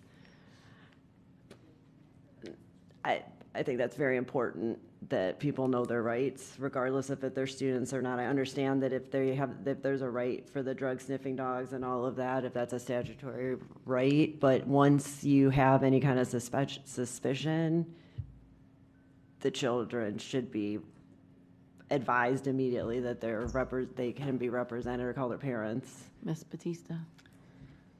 So that's not how the case law has come down on the discipline of students. I'm going to say that if the discipline is less than or potentially would be less than 10 days, the due process diminishes for the students. So they don't have, they don't have a right to have parent there. They don't have a right to have counsel. Again, if it's related to something where the discipline will be 10 days or less, which is, unless there's going to be an expulsion type of a process, then there's different due process procedural safeguards that are attached to that. How does that work? I just for my own information, because I don't know. How does that work with the policy for you're not allowed to have drugs or whatever in the school versus something that could turn into a criminal case? Because if you're being interrogated and then are they allowed to use that information in a criminal case as evidence, or is that totally isolated and not as if it never happened? I believe that, so the process, how it works, it depends. I mean, it depends on the type of, what is going on at the school at the time, and what the, how the search is being done, if there is a search being done. But whatever the student states at the school, it is used afterwards, is my understanding. In other words, if there is reasonable suspicion, which is the lesser standard, and that's used to find the student in possession of contraband, then that can be used by a court of law. And I don't know if there is something else that Jody or anybody else, but it can be used in a court of law during the prosecution of the student. Any statements that they make? Yes. I guess there's like a leap. You don't have. I don't know, but so you just don't have the same rights as a human being, as a student, if you're really. No, so if it's going then to a criminal offense, then they have different rights once they're in court. Right, but you've already been questioned. That's where I'm speaking of this kind of from not personal experience, but observed experience. So right. When there's a suspicion, if you're randomly searching cars, you've got a drug sniffing dog, which can create a lot of problems for people that may live in a home where people are, you smell like drugs. You might not have any drugs, but you might smell like them. Mm-hmm. And that's the right of the school to do that. But once you are found to have something, or there is a suspicion, don't you have your constitutional rights to remain silent and have representation, or to call your parents? Because if your child gets caught with something and they've incriminated themselves, you can't undo that. You might be, there's rights that you have. Right. So I think we're kind of intermingling two different things. On a regular, so not on criminal offenses type issues, the student will only have minimal procedural rights that attach, right? Because if the student is going to be, and that's pretty well settled law, that if the discipline is going to be 10 days or less, you do have, they have to tell you what you're being accused of. You have the opportunity to respond, and you have the opportunity to go through that lesser due process, is really what they call it, pursuant to Goss v. Lopez. Once the student is now being processed in a different manner with a higher, there will be safer or different procedural safeguards that attach once it becomes a criminal offense. Okay. Right, and so, at that point, whether a statement is allowed in court or whatnot, I think it would be, up to the court system at that point to basically say, well, at that, this, to what you're saying, the student did not have, his Miranda rights or her Miranda Right. rights read, so therefore, this is not going to be admissible in court. This statement is not going to be admissible in court for criminal prosecution. Yeah, and I don't know if that's like a policy thing, but I would ideally like to see that the students know what their rights are and that they know to ask for that, because people get taken advantage of all the time, and it can really impact your life. So, it's important that we're protecting the students' constitutional rights too, I think, and weigh the balance of that. So I don't know where that fits in, but ideally I would like to see that in the policy so that they know that that's a right that they can ask for. I mean, if they ask for it, if they're told that they have that right, if it doesn't apply, then it doesn't apply. But if it could potentially apply, then they should be told that they have the right. Because I would like to be called if my child's getting questioned about a potential criminal offense in school, so I can advise them accordingly.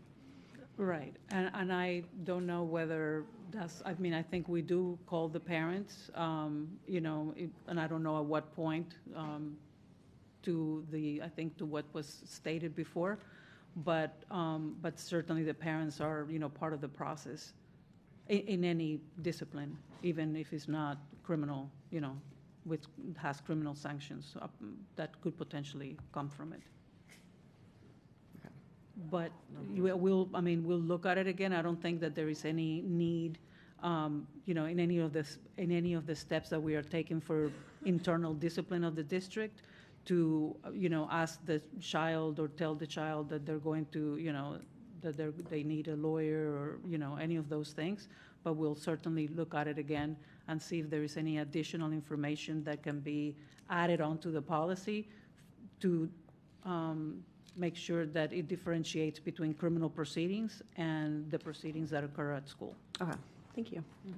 Thank you. And to that point, I'd like to also interject. I think all of us would agree if it was our student, we would want to be contacted.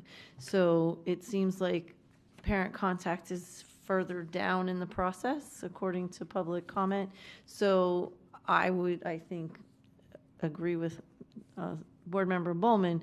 It should be one of the first things that happens. And it was pointed out, what about special needs students that maybe aren't really, well, you wouldn't be taking a statement if they weren't verbal, but if they're nervous because they think they're in trouble, giving a statement about something else, and even if the parent is on the phone or on a Teams call, I think when we're moving into the age of parental rights and all of those things, I wouldn't want someone speaking with my student unless I heard what was being said. And I think it would alleviate a lot of how the student interprets what's happening in the room as opposed to, what really happened, and they're relaying that information to their parent when they pick them up. If the parent has the ability at the beginning to be either, again, on the phone if they can't get there or however, then they're hearing the whole conversation,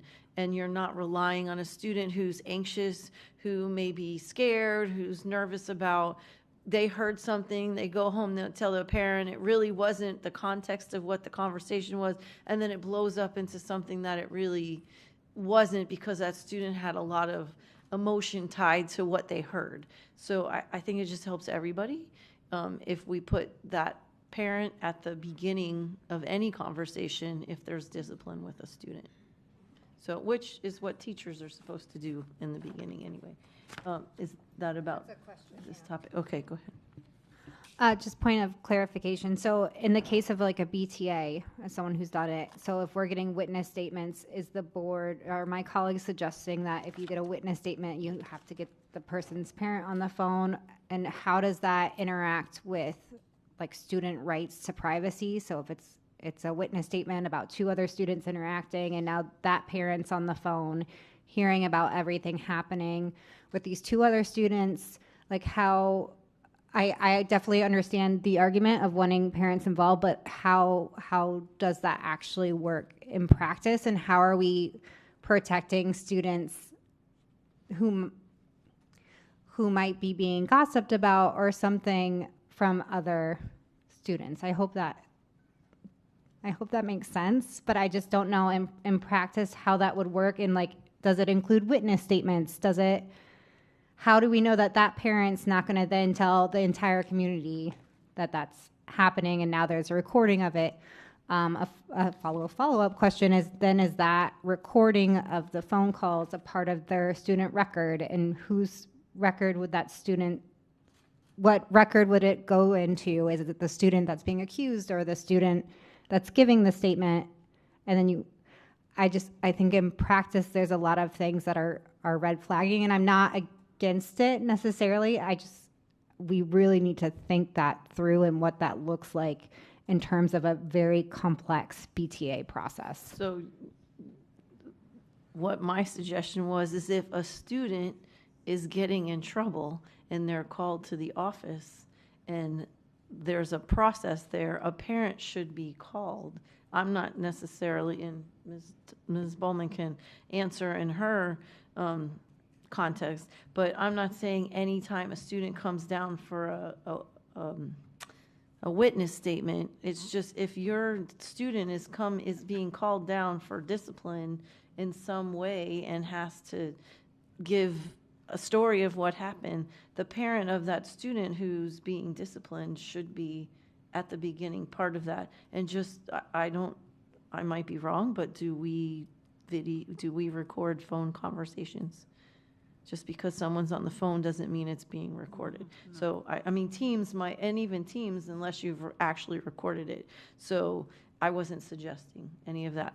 Ms. Bowman, do you want to jump in?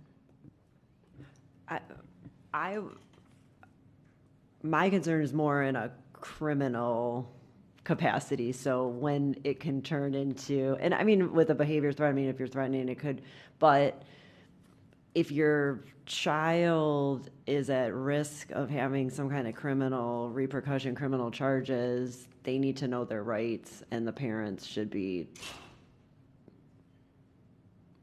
told. And I mean, I don't need to sit in on the conversation. I just want to make sure that they are, and you know, you can be represented, or you can tell them, don't talk until you know, just so that that you can give them the advice that they need if there's criminal repercussions potential. Right, thank you, Madam Chair. So, right, so if there is going to be criminal repercussions, is because there has to be like an SRO or someone involved at the school, and that person would have to read the rights, the pertinent rights to the student. Otherwise, is the lesser standard for administrators, which deals with you don't have to have probable cause, right? You only have to have reasonable suspicion, and that's the applicable law there is a lesser due process. The parent does not need to be present when there is an inquiry by the administrator of the student. And again, then those statements would not be available for criminal prosecution because they were taken when the student had not been given any rights or read any rights as to, from a criminal perspective. So just so they, because you're dealing with children, so they don't necessarily know, and they don't, people might be trying to avoid having their parents know about this offense or whatever, when the parents would want to be there to be supportive, because probably would be, even if you're mad about it, you want to protect their rights. So, I mean, again, just in the criminal capacity, I think it would be better for everybody and maybe avoid future problems if the parents are called to be advised so that they can make a decision about what needs to happen. I mean, and if they have to tell their kid, again, to wait until they are there to be with them or to have representation for a criminal thing, not because you broke a rule at school and you're getting in trouble. I'm not worried about that. That's a totally different thing. But if you're being caught with drugs, weapons, things like that are going to be escalated and referred to the state attorney's office, and these statements could be used against you, or the evidence that's taken or whatever, if there's just a mechanism or an encouragement that the parents are contacted, since they're minors generally. Right. So, I mean, I don't know when it's happening real time, how it all, maybe there are some people here that can share more information with you, but I can tell you that if, once it gets to the point where there is a contraband or a weapon or something that is found, then that the police is involved or the SRO is involved. And once that happens, then, the rights are read, the parents are called, and I think you can get more information. But what I'm talking about specifically is about, what Gus V. Lopez and that progeny of cases talks about, which is the lesser procedural due process safeguards when it does not relate to criminal offenses.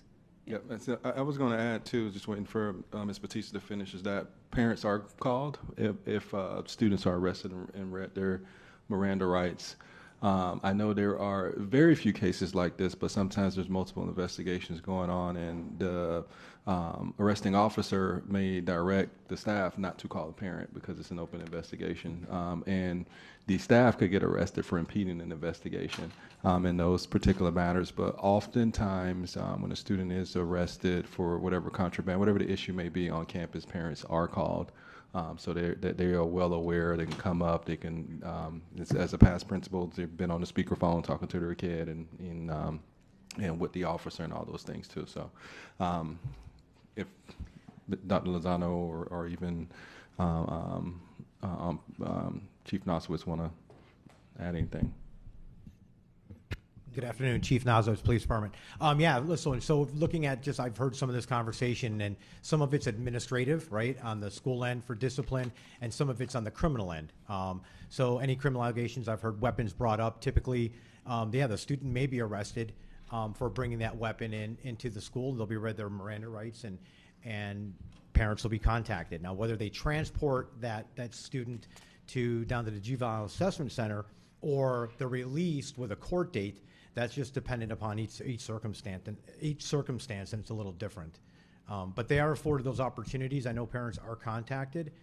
Like I said, it just depends if it's going a criminal route where actual charges will be filed, or is it more of a school-based where they're just going to give discipline there, right? So we've had, just as an example, kids bring a little pocket knife, was inadvertently left. It was nothing. Or did somebody bring a butcher knife in, and there's a bigger issue, right? So every situation's a little different, but they are afforded those opportunities, and parents are notified. And I'll just piggyback on and differentiate between the threat management process and discipline. Again, the threat management process is prevention, and by statute, we do not have to alert parents when we're dealing with a high-level threat situation. When it involves the safety of our students and staff, we intervene immediately to ensure we can ensure there is no actual threat. Through the threat assessment process, that's why there's law enforcement is a member of the team, and if there is identified through that process where then it gets turned over to law enforcement because a student had a gun on campus, then it would follow the procedures established by law enforcement. And there are strict timeline requirements for parent contact throughout the Florida threat management model, where we are required to notify parents of both the target, the witnesses, and the identified student who's the student they're doing the threat assessment on, that's posing the threat. There's clear guidelines on when we must contact already in state statute in the Florida Threat Management Model.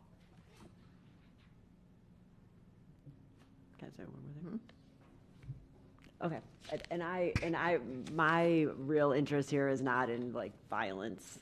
It's more like contraband, and particularly like something that's not the end of the world, but could really affect your future, like having drugs on it, whatever. That, you know, just so that people are properly represented.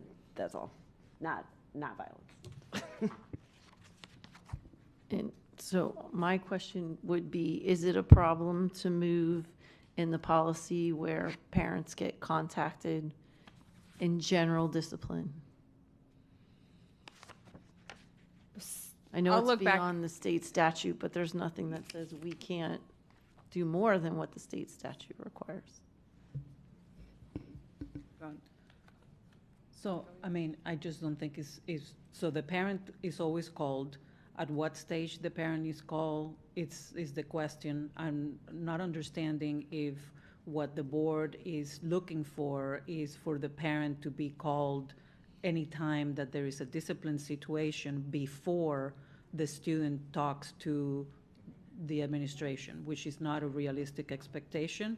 And I mean, that's just, I mean, you know, you have to address the problem as it happens at the school. The fact that, you know, you're going to have now a parent there, you're going to be changing the rules that, I mean, as far as I know, have been working for, you know, the last 50 years. I don't know. I've in the last month probably have gotten 5 emails because parents were not part of the conversation. The student got in some kind of trouble they didn't understand, and there's a whole mess. So I would say there is some concern, which is why I'm just asking at maybe not every single thing, but if a student is going to get suspended, or if there's something, I don't know how we would flush it out, but to be honest, the reason I'm asking is because I have gotten a lot of emails in the last month or so about this exact thing.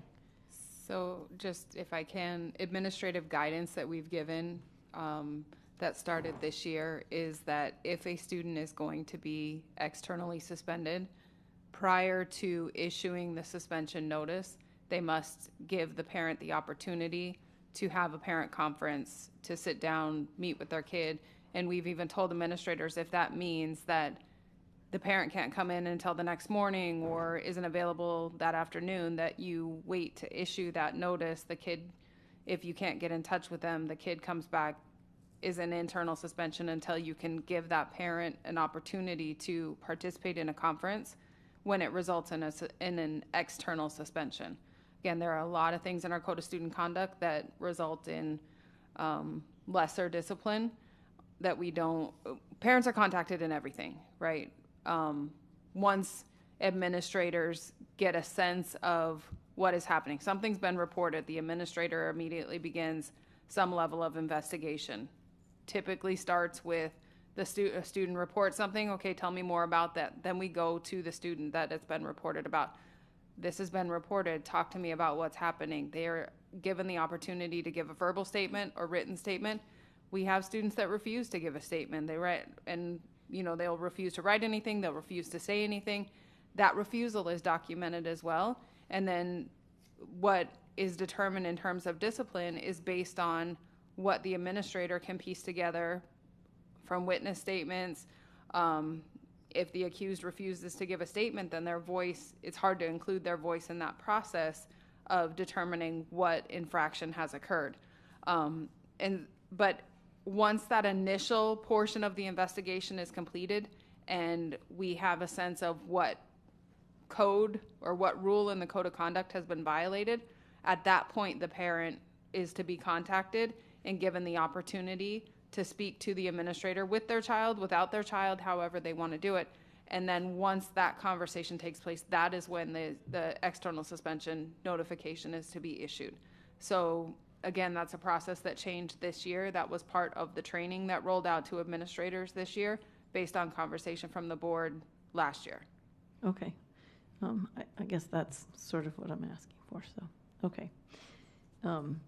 I skipped, and I apologize, I didn't see Mrs. Aladev's hand up based on something Dr. Holness said. So I know we're going backwards, but Mrs. Aladev.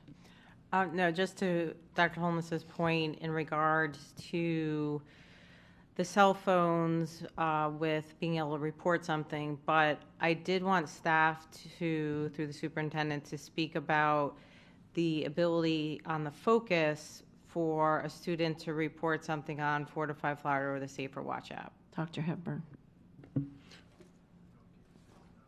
Go ahead, Dr. Washington. I'm gonna get that right one day. Dr. Washington, you earned that, so I'm gonna make sure I keep saying that. So every time a student logs onto a computer, every time staff logs onto a computer, the Safer Watch automatically, or Fortify Florida automatically comes up, and it is a tab that is open on the computer. So they don't have to use a cell phone either to report. And when we get to one-to-one and every child has it, it's something that automatically pops up when you log in. So, but they can, if something is happening and they capture it with their cell phone, something's happening in the bathroom, for example, and they capture it with the cell phone and they go and report it, they're not disciplined for using their cell phone for capturing what happened in the bathroom.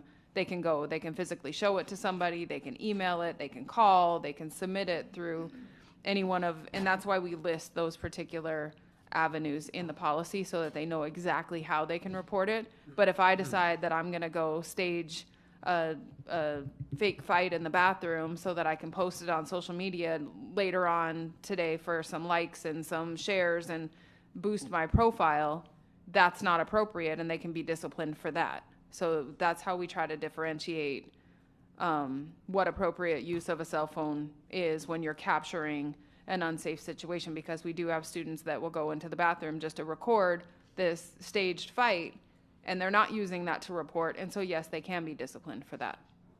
Thank you. Thank you, and we'll wrap up this item with Dr. Zeman.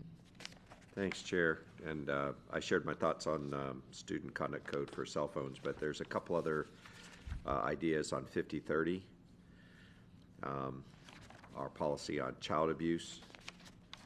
On the bottom of the third page, I'm sorry, there's no page numbers here, fourth page, we say in 10A2, the child requests or consents to the presence of school staff member at the interview. Can a child legally provide consent? Ms. Batista. It depends. Thanks, Landon. So for purposes of this item, the child can, say that they would like to have someone there. Or generally, as consent is looked at for contractual purposes, no.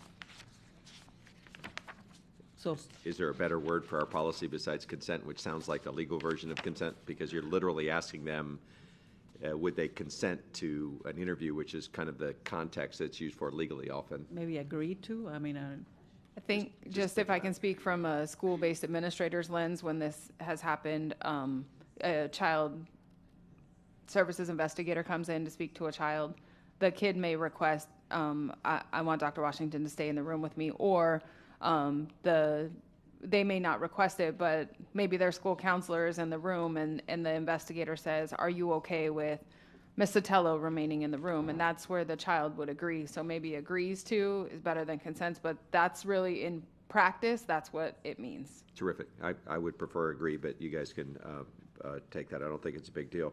The one that is a little bit bigger to me on 11A5, it suggests that school officials should get 2 business cards from the person.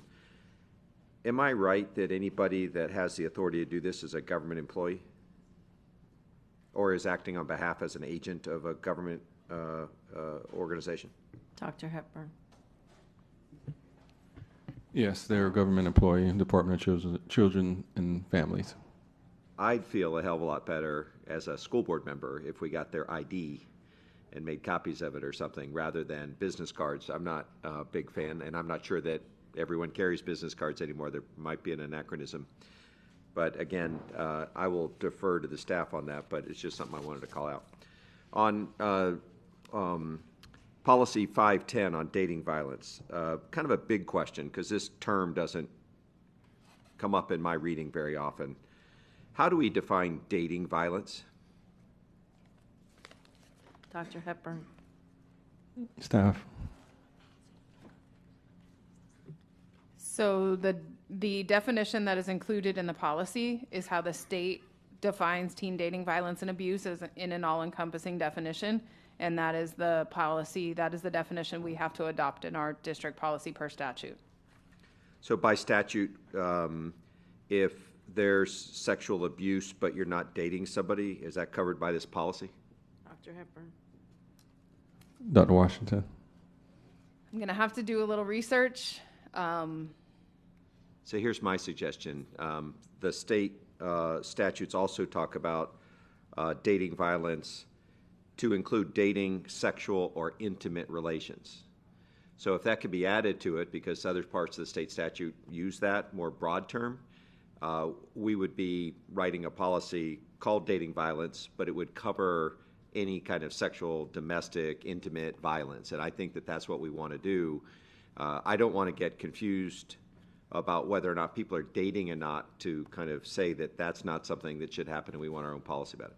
So I just want to clarify that sexual assault, sexual abuse, things like that are covered in the Code of Student Conduct, and that is how discipline, the purpose of this particular policy is to educate students on teen dating violence and abuse and prevention. This isn't a disciplinary policy, and I think to differentiate that if those incidents are occurring, they would be handled, the discipline of it would be handled under 5090. So my interpretation, and maybe Ms. Batista knows something different, when the state puts out a model policy and statute says that districts must follow the model policy, I don't know that we can change the definition that the state has provided in the model policy, but just for the board's knowledge and the general public's knowledge, if these incidents were to occur, they're disciplined under the Code of Student Conduct, which is 5090. Ms. Batista. So we have several statutes that mandate the district to adopt the policy that is written by the Department of Education. So once we have that, yeah. Terrific. I appreciate that.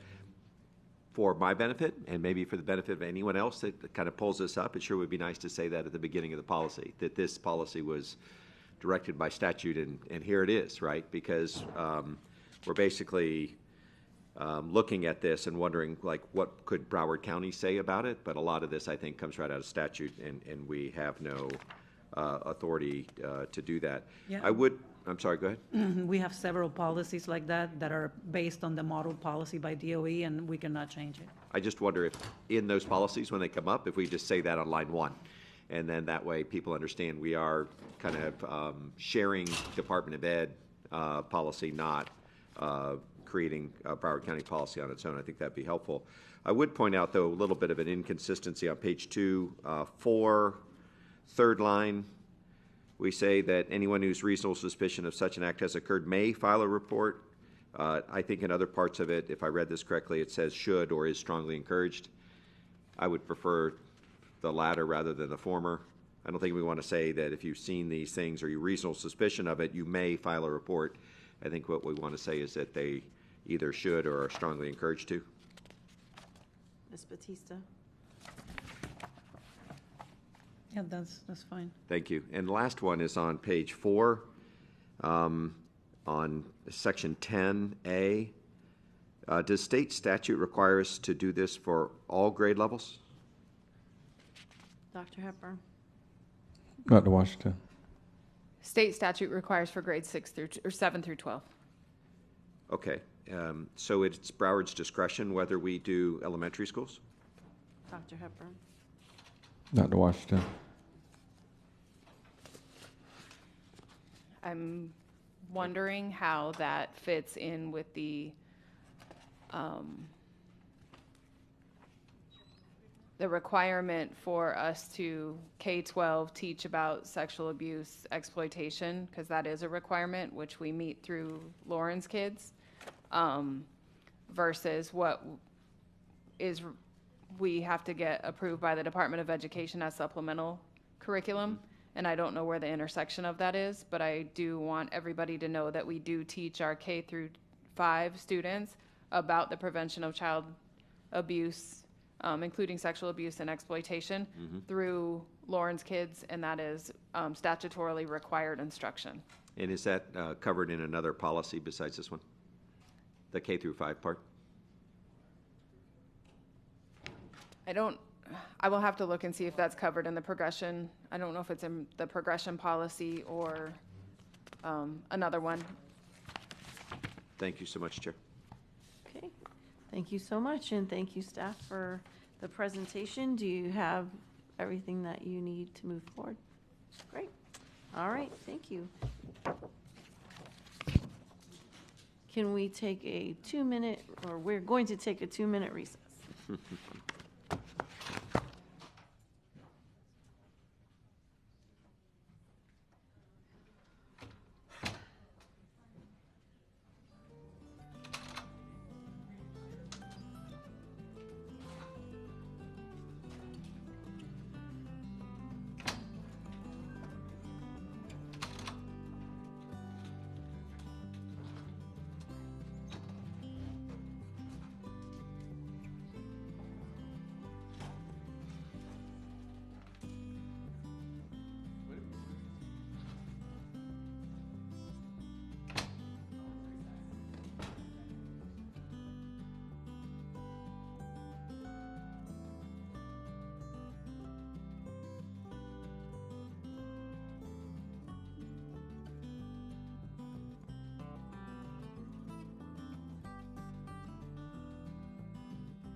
Thank you and welcome back to the Broward County School Board Workshop. The next item is Rural Development, Communications, and Legislative Affairs. I now turn it over to staff for a brief presentation. Thank you, Madam Chair. We'll turn it over to staff. They'll give a very brief overview and go straight to discussion. Mr. Hill, if you can just briefly explain the policies for board consideration really quick. Thank you. Absolutely, Mr. Sullivan. Through the chair, the department is bringing forth 4 policies today to the board for consideration for rural development. There's 3 policies up for revision and 1 policy up for repeal. The policy first is 1920, which is the stakeholder notification. Public notification and stakeholder engagement. That policy does not introduce any new concepts. It was just rewritten by our consultants to match what the board currently does with all of your, basically how to engage your stakeholders. Policy 1940, which is lobbyists. Only thing that policy does is add in an annual fee that we would collect from all of our lobbyists. This is actually a common practice from a lot of the districts across the state. For example, our neighbors to the south does do this, where they collect a annual fee from our lobbyists. Policy 1950, of course, is being revised to meet current media materials. We no longer do videotapes of the maybe basically current media materials. And then 6208 is being repealed, as the language within that policy is also found in other documents. It was a duplicate, so basically we are repealing that policy.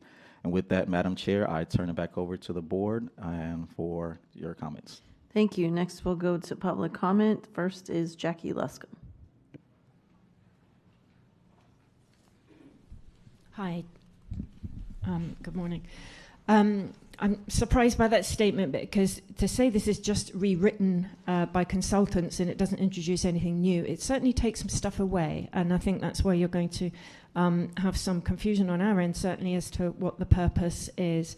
I love that it mentions in the intro about enhancing transparency, stimulating effective collaborations, and valuing the wisdom of subject matter experts, but then it removes one of those collaborative tools with subject matter experts that is part of that transparency by removing the public engagement loop.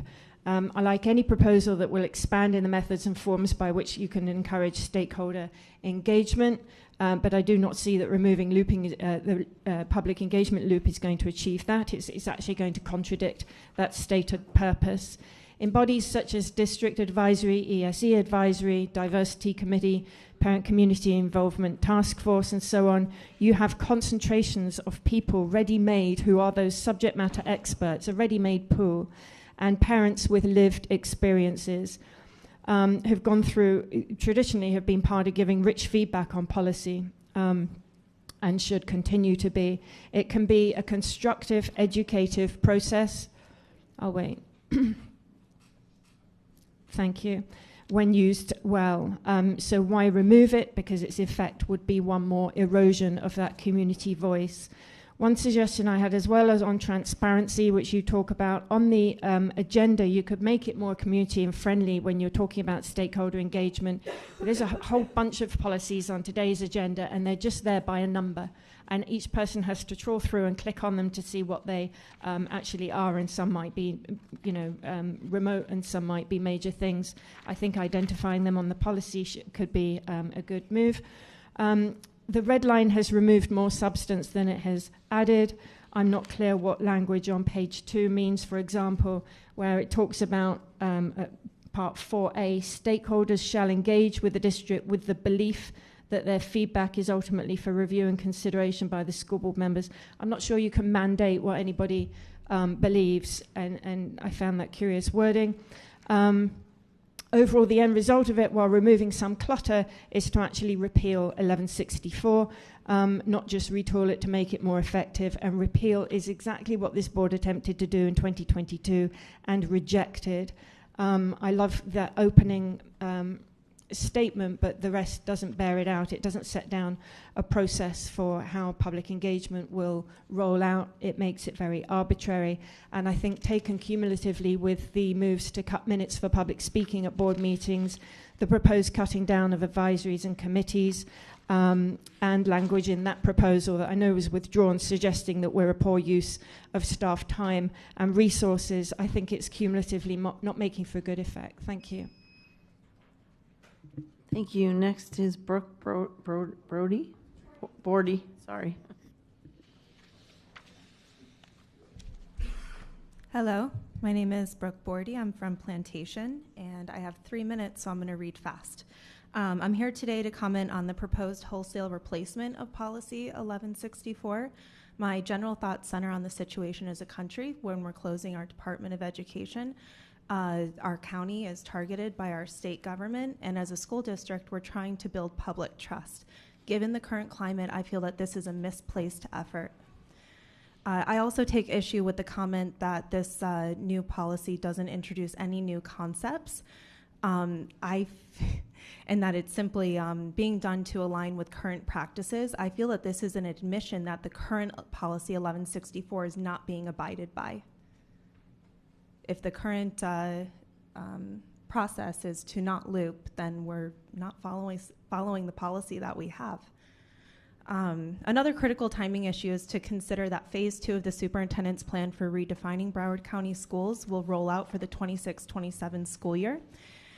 Surely that should rely on gathering ideas, recommendations, and public sentiment. Now seems like a glaringly inopportune time to roll back and upend the systems in place to gather stakeholder feedback. I'd also like to remind everyone that we currently have a task force assessing the advisory and committee structure. That task force will rely on the current policy 1164 to formulate its recommendations. If this is going through rulemaking, is going to be totally revised, our recommendations from the task force may not align with this new policy. Each school board member also received this morning a red line and a matrix regarding policy 1164. That red line was generated during one or more meetings between district staff and the community in the fall of 2023. It's a compromise and work between district staff and the community, and putting forward this totally revised and replaced policy ignores the work that was done. So I urge you to read that collaborative red line. I don't have time to go, I have 1 more minute. I don't have time to go line by line, but regarding the new policy put forth, I did find that the definitions were legally insufficient. There was a lot of vague language and reliance on unproven methods of public engagement, such as survey taking. To summarize, I'm alarmed by the resources, time, money, and effort put towards the systemic dismantling of long-standing successful stakeholder participation structures. As a parent, I'd ask that the district focus on student achievement, wellness, and safety.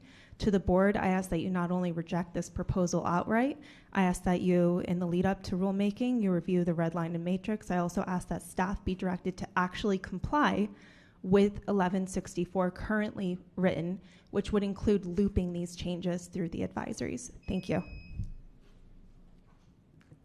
Thank you. And next we have Nicole Morse.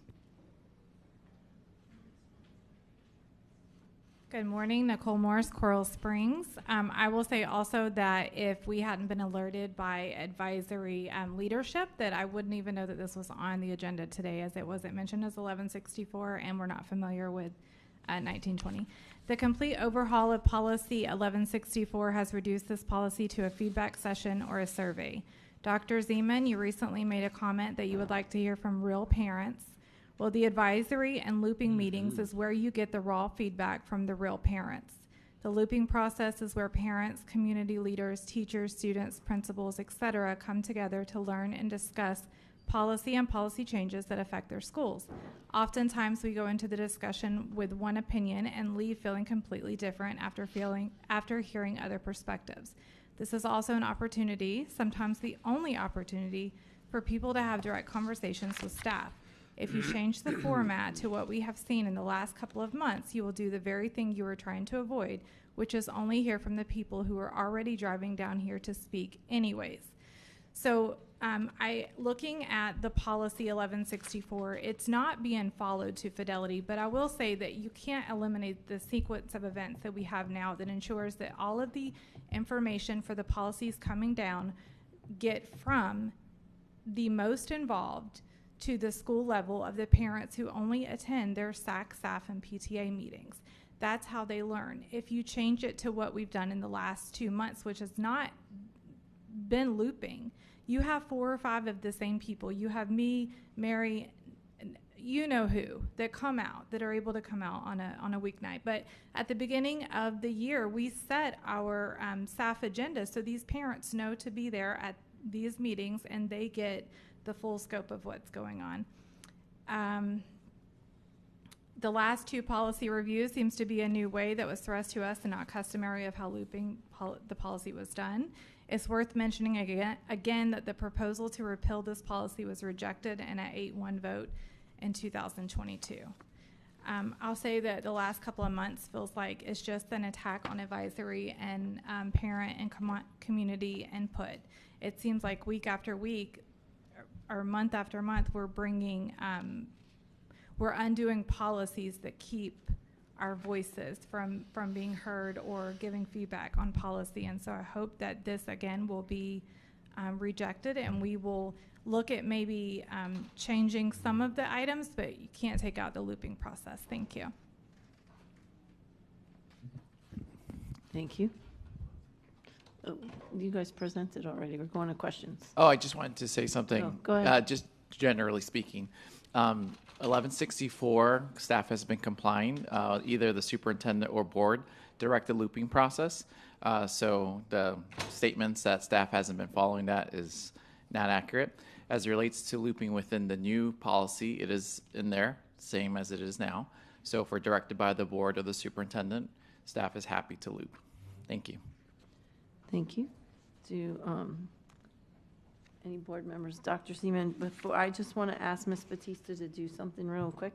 So Ms. Batista, can you speak to, we've heard from public comment that we changed things in the last couple of months about how we looped or how we brought policy changes, but that was driven from a law that you reminded us of, which then caused us to change how we did the public input about policy changes. So can you just maybe remind us of what that was and, you know, why we did things a little different for these last couple of months? Certainly. So I don't know if Mr. Sullivan would like to say something. Oh, I just wanted to remind everyone, it was, I believe that policy was 1100, not 11, I'm sorry, 1020. Yes, 1020, not 1164. Right, yeah. So it was related to the policy for school board meetings. And it's not just on that policy, but our policy, which is Policy 1000, and I think is being changed. There will be some changes to it coming up in May. But that policy has the district do a workshop for every single policy that comes along, and that is not a requirement under the law. Under the law, you would have to do a policy, a workshop only when it is requested by the public. And that's not what we do. We actually do it like what we're doing now, right? So the only difference is that when we have these types of policy rulemaking type workshops, which is a different meaning from our regular school board workshops, within a scheduled workshop like we're having now, then we have a little bit of different rules where, for example, you know, we can respond to questions that are asked by the public as it relates to policies and the language in the policy, which normally the rule is that we do not go back and forth, right? But that would be the only real difference. Other than that, we advertise it different for purposes of the Chapter 120, the Administrative Procedures Act. But that's the only thing that we have done differently. And I think we did something in Policy 1020. From what I recall, Mrs. Al-Hadef had requested that we had like some sort of looping. And at that point, I think it was like 5-4. Some board members wanted looping, some board members didn't. And the compromise was that we did this other type of workshop or hearing, you know, where staff was there, the public was able to come, and then we were able to have a very robust discussion about the policy language. Thank you. Okay, Dr. Seaman. Thanks so much.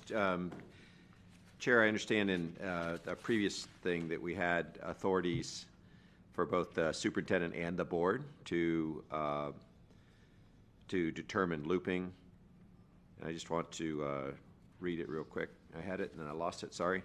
Public engagement loop, the superintendent on their own, I wish we would drop the his or her, that's getting old. The superintendent on their own or when directed by the board shall determine which initiatives or programs require implementation of the public engagement loop. I would prefer that the school board do that only and not the superintendent. But where is that in the new version of the policy? I just want to make sure that pointed out to It's everybody. page 2, B. Under what number, John? 3B. Thank you so much. And again, are we saying there that it's the superintendent or the school board? Correct. So my preference is to be the school board, largely because I just don't want to put the pressure on the superintendent to kind of represent kind of what the community needs to weigh in on, and what, as representatives of the community, we probably have a central voice in those things. We also appoint people to the advisory board, so we get a lot of, thoughts and ideas about what they would like. So I'll just throw that out for consideration by my colleagues. Should I go through the others, or should we do them one at a time? You can do all of them. Dynamite. Second is, like with some other policies, this could use a really good editor. There's places in it where, I'd want people to understand, what we're trying to say here. I don't think that this is telling the board or the superintendent to do anything. I think what this is doing is defining some terms, defining some events, and saying we want to hear from people, and we want to collaborate, we want to partner. So I'm not offended by all this, but I do want to make sure that, people don't read this as saying, we only want to talk through surveys, or we only want to hear data and things like that. I think any wise board wants to hear from lots of parents and lots of constituents, and they want real data. And that means that it's not data that's gathered by a select few of people, but in fact is sent out as far as possible. It's the strength of surveys. You can send it to tens of thousands of people, and you can get better feedback than if you send it to 100 people, better than if you talk to 2 people. So it's just a matter of, how many people do you want to hear from to use these different techniques. So I would just prefer that we think about it. I do have one recommended word change that's important to me, though. Second paragraph, we talk about enhanced decision-making. What we're really, I think, trying to reinforce over and over and over again is data-informed decision-making. What we want is the data from the community, in this case, through partnerships, through town halls, through surveys, through public hearings, through phone calls, emails. There's just so many ways that community input can be given. But the whole point is we want to make decisions that are data-informed. And these examples are ways in which we expand the data by which we consider the decisions that we have to make. So my biggest issue, Chair, which I think we should try and figure out if we have consent on, is do we want the school board to determine looping, which I had thought was our policy until I had to review this, and it was both, or do we want the superintendent and the school board to determine looping? Okay, so we'll take a consensus on his question, and then sure, Mrs. Alhada. Yes, so on his point, what I would like is for the superintendent to define in his perception what looping is, because I know throughout all the years, looping has morphed into different things. Mhm. And I know I even asked for a board member follow-up one year, and so there is a looping process, but I think that looping gets modified. So if we're going to say or speak to something on looping, I just want all of us to be on the same page what looping is. Dr. Hepburn. Yeah, so thanks for the question. So my definition for looping is taking the initiative, whatever the decision that needs to be made to the applicable group that's impacted the most to receive feedback before we actually make that decision. For instance, we have a new website that we're going to be bringing on deck in the next month or so, and I directed staff to go talk to the regional advisory groups because I know they have the most parents with students in our system, and they're always on our websites, our school websites, our district websites. So a decision that is going to impact the entire district, ensuring that we're in front of the applicable group that's going to has the greatest impact on that decision is what looping is to me, to get feedback from them.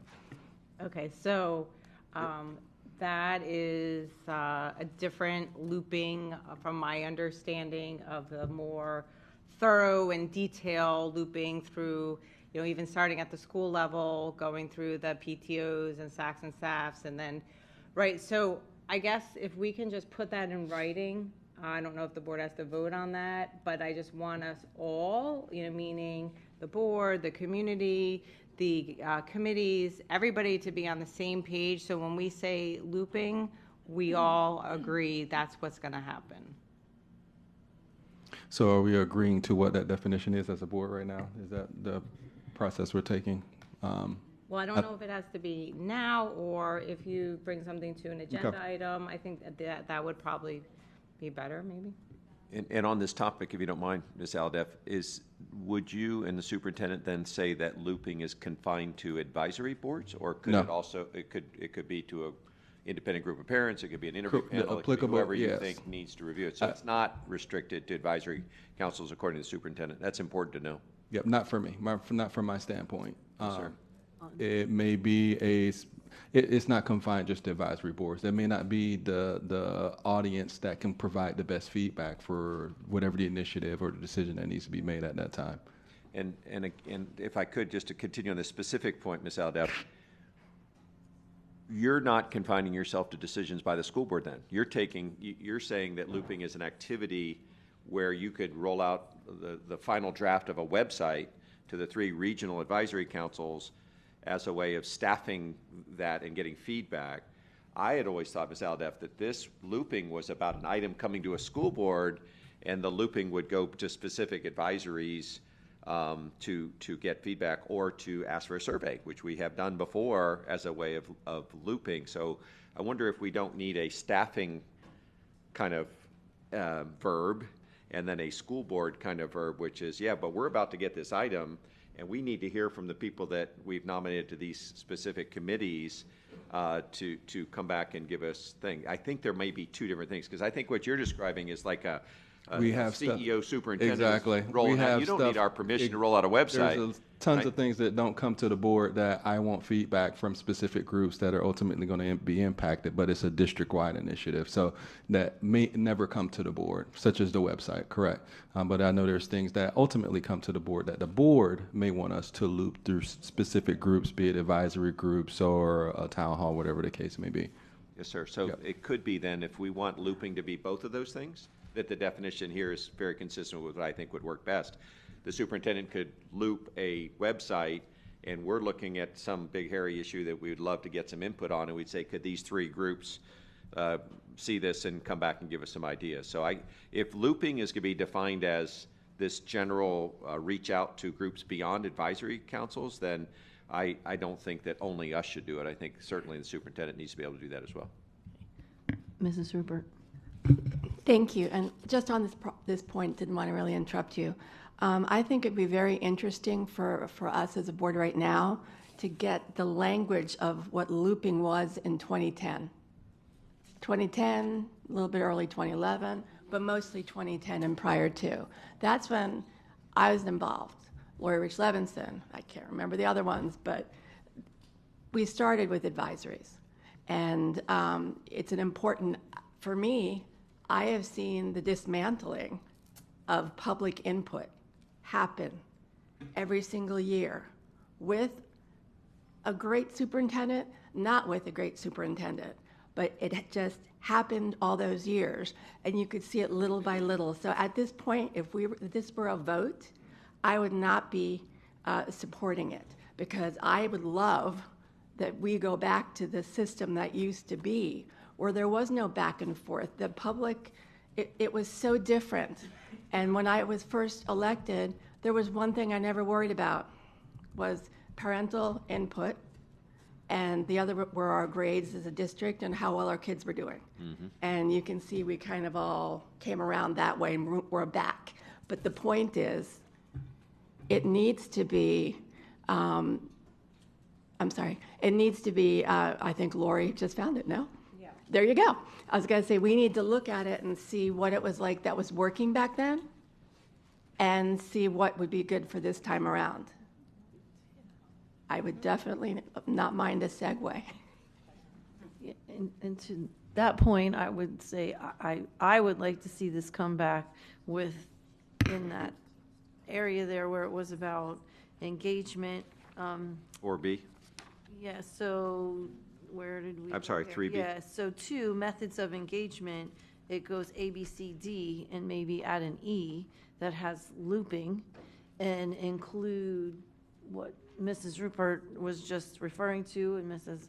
Al-Hadef has, and I come back to us with what looping would look like. And it wouldn't, not everything is looped, as we said, right? It specific to the school board, where would we want to see that go? So there, we may say DAC and ESE and diversity or whatever, but I would. Survey. Right, it could be. That already Well, allow- that's, yeah, that survey's that's already on in there, Madam Chair. So the looping, but specifically looping is not listed in here. It's in there. It's in section 3B.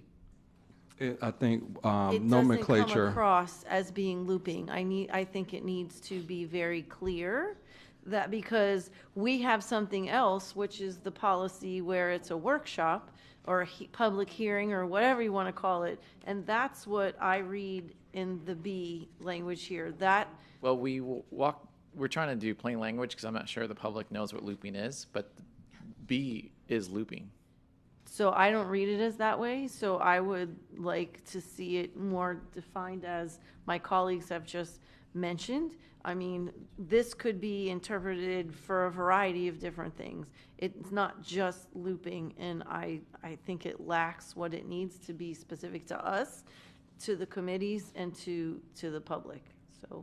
And I think there's an opportunity, Chair, to decide right now whether we want to either pick a new phrase for what that is, to get feedback from specific groups that are defined, or keep looping, which I'm fine. I think looping, we all have at least a concept of what looping is. We need to define it to I think, a very good input of what is looping. Like, that should be the first sentence, I think, if you don't mind, at least considering this. And 3B, looping is this, and then be specific about it, call it looping because we're used to that.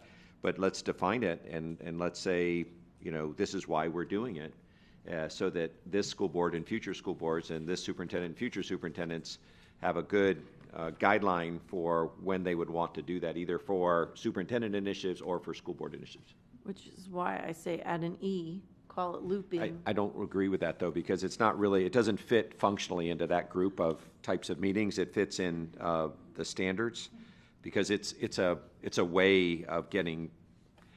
I would leave it in 3B, but I'll leave it to the authors to pull it together. I think it fits better in 3B, but we're not defining looping, and we're not using the term. And if we want to create a new term, great, let's do that right now. But if we want to keep our term, let's at least, I think to several people's point, define what it is, so we know what it means. And I love when we sit down and are looking at an issue, to Mrs. Rupert's point, and we go, these are the people I want to hear from. They're on these advisories, or they're, we need a survey, or we should go check with these, 7 districts if we want to know something. That should all be looping, and it should be driven by the school board for our issues and driven by the superintendent for actions that he's working on. Okay. Well, I still think it's a method of engagement, and I would like to see it as an E. So we'll have to agree or figure out where everybody would like to see that. But Ms. Thompson wanted to weigh in. No, you got it, Ms. Thompson. I would, because now I'm learning there's a different form of looping that's like the superintendent looping, and what I've spent the last however long I've been here knowing, which is looping through all the advisory boards. I think there should remain language that there's still a process of looping through all the advisory boards. I wasn't graduated in 2010, so I don't know what you guys did back there, but I would be. It was new, innovative, and I think We were look- doing fine. refreshing it. And then I had another comment, and I guess it boils down to this confusion about looping on 4B and C, the presentation of stakeholder feedback, because when I read that under B, it says that engagement with stakeholders, the feedback will be documented by staff and then either reviewed by senior leadership and incorporated, or if it's not, then it goes to the school board. I would like us to have feedback from stakeholders. I think that leaves out the school board from understanding what the community is talking about. But again, I think that's in reference to, there seems to be two different definitions of feedback gathering / looping. But I think if there's any with the community, the board should also know about it, kind of like when we do the public meetings for the task force. Like, I know we record it and I go back and watch it. And if it's coming to a meeting, we get like a summary. Thank you guys for making the summary. But I think if you guys are going out for other things, we should still be getting the feedback. And I feel like the school board gets left out of the presentation of feedback. Would be my comments. Just a couple reactions. Again, so in the current 1164 policy, it gives the ability for the superintendent or the board to direct staff to loop a policy, which may include advisories, but doesn't have to, can include a variety of stakeholders. The new language is basically the same without calling it looping, so the public can understand. So again, the board still has the authority to loop to certain committees or stakeholders, as the superintendent does. And to your latter comment, so this doesn't change the normal process. So the community meeting that Ms. Batista spoke about, we presented all that feedback to the board to react to. Yep. This policy, the changes basically mirror that practice. So we would incorporate the things that staff thought was appropriate based on that feedback, along with providing the feedback that we did not incorporate for board consideration. Can someone read the old one? I still think, I know that you think taking looping out made it easier for the public, but I think it made it harder. Somewhere in If you this want the term policy- looping, we can definitely add it back. I don't think we need to restart the whole policy. That's an easy addition to this current language, and we're happy to include looping. Or even add the term also known as looping or something like that, so you have both in there. Yeah, because I know looping as an internal term for us, but when I talk to people outside the public, oh, we're going to loop that. It's like, what do you mean? But I know everybody understands the term stakeholder engagement or stakeholder meeting. You know, they understand what we're saying when we use those terms. So we can add probably also known as, or have both terms in there. Internally, we're not going to drop the term looping. We're always going to say looping internally, right? Because it's our common nomenclature, but we probably can add both. Just to Maybe in places where you have parentheses such as looping, focus yeah. groups, discussion groups, Something. town halls, you could add looping into there. You could also add it down into 3B where it says surveys, meetings, looping, etc. But the word looping needs to be in here because you know what you wrote and what your intent was. We're happy to add it. But when we're reading it, it's not clear. And we can add it in the definitions portion also. Mrs. Alhada. Thank you. So in the definition portion, you're going to define what you mean specifically by looping. Yes, but from previous discussion, obviously my looping is a little bit different than the board's looping. The board's loop. So we're going to have to define what looping is in some form. If it's in a short, little small session here, what's the board's definition of looping and what should be some of those action steps? I know what my looping is. Sometimes it is advisory groups and sometimes it's not. So just to make sure we get the right definition in there when we bring it back. And not to try to overcomplicate it, but I think it's a bigger conversation. Yeah. Because I think that there is a modified looping and a looping and then stakeholder feedback. So I think there needs to be, not now, but to come back, but because also we want the community involved too in that process. So I think it's a great whether we workshop it or it comes as an agenda item, but I think it has to be clearly defined. Board Member Bolt. I agree with Ms. Alduff about that. And obviously, there's two definitions. We're going to have the superintendent's definition and then our definition. Can we be flexible and have discretion about, does that do this already in terms of who we're bringing in at any The policy is particular completely situation? flexible and Okay. So it should, but we might want to just add something that says at the discretion of the board or the superintendent. it's already there. Okay. And then, just one other little point. In 4A, I think that sentence needs to be reworked. I think it could say stakeholders shall engage with the school district to provide feedback that is going to be reviewed and considered by the school board members. Because there's kind of, it says with the belief, so that. Maybe understanding. We'll take out. Yeah, or with the belief. understanding, but even with the understanding, I think it's kind of like, well, we're going to tell you that we're going to give you the feedback, but we don't know if it's really going to happen. I feel like it's kind of like a hang and chad, that it may or may not happen in reality. Ooh, So I'm old enough to remember that. Yeah. And on that paragraph, should it also include school leaders? I mean, it seems a little odd that the feedback's going to go to us only and not to the cabinet and superintendent. Well, depending on who's looping, I suppose it should go to, right?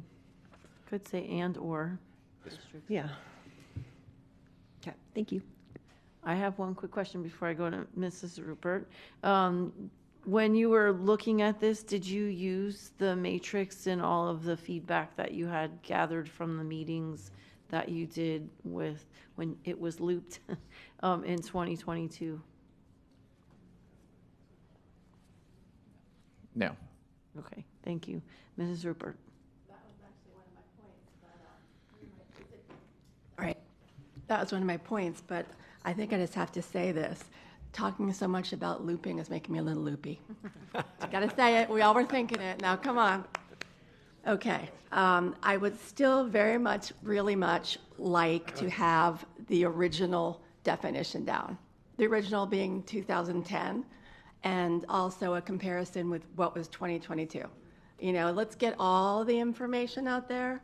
And as someone who's been here and seen a lessening and a definite, I'll just say it, tearing a part of our community and our parents and the school district. And it's not what we expect, not that we want, but what's important is that I as one board member, I'm taking responsibility for that, okay? I hold part of the blame because I've been here that long. Okay, I hold part of the blame for that. However, I was very vocal, AKA speaking my conscience. But the point is, let's do a little healing. And I think going back, putting this away right now, and I'm really sorry over there because I love you, but it is not what I want to put my name on. It's not. It's not where it needs to be, and it's not what I believe the board wants to see. And most importantly, our community. So, thank you. If I may, love you right back. Okay. The language that you're speaking about is in there. It's the cross-out section that hasn't been changed, I believe, since 2007. The new language really doesn't restrict the board's ability to loop, the superintendent's ability to loop. It doesn't restrict the public from engaging with us in any sort of way that they're engaging with us now. But again, we're happy to follow the will of the board. That's awesome. Thank you. And what we need to do is, when we're looking at the old policy, maybe make the font a little bit bigger for those people like me that have trouble seeing. But most importantly, having a side-by-side of all those policies. That's what I'd like to see. That's how my brain works. I'm a very visual person. Give me 3 columns. This, that, what we have now. And then you might be able to see a pattern in what small decisions happened over those years really wound up being a big thing. And we're not gesundheit. We're really not going to sit still for any more of that. So thank you. Thank you. I think we all kind of agreed we want to see this come back with a little more information. Yes, right? Some kind Well, of so definition. my takeaway from the discussion is to add looping back, define it, and then we would bring it back for a vote. Yeah, I think that. Yes, no? Oh, yeah. Do you think that we're going to be able to get 3 different policies side by side? And not only us, but what about the community that we're representing?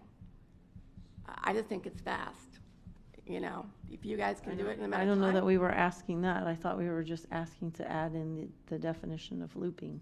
Okay, but let's make sure that what we're asking for, because when we get stuff, we can't complain that it wasn't exactly detailed in the ask.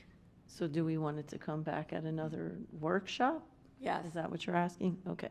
So what do we think? An alternative to that would be to move it forward because it's got to come back anyway, right? So we still have to vote on it one more time in final form. And not looping.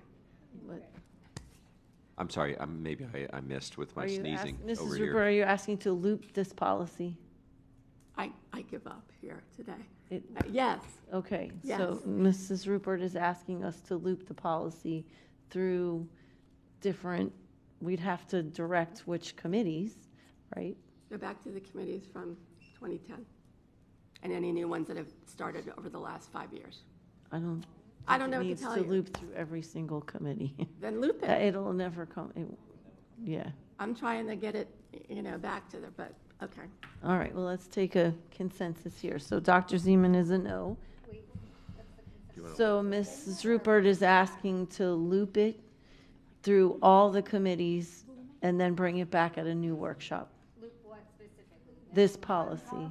The policy change, yes, well, yes. Just 1920, that's the only thing we're on right now. Well, there's a whole section. I know, but this is what we're discussing. So just this policy, 1920. So. No. Can Dr. Hepburn, can Dr. Hepburn share the looping process follow-up that I just sent you to the board? Yes. 'Cause I think that will add some clarity.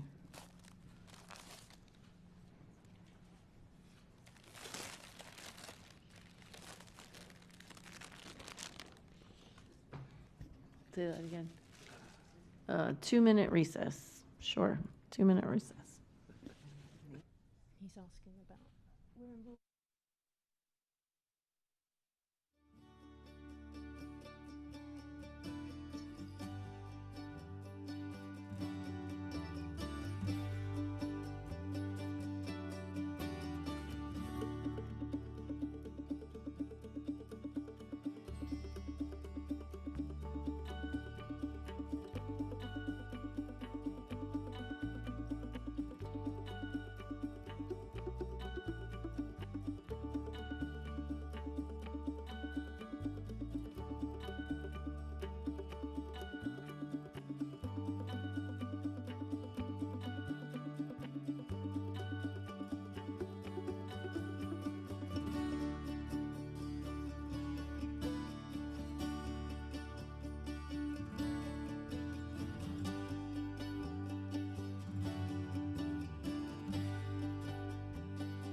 Thank you. Welcome back. So we're going to finish our consensus here.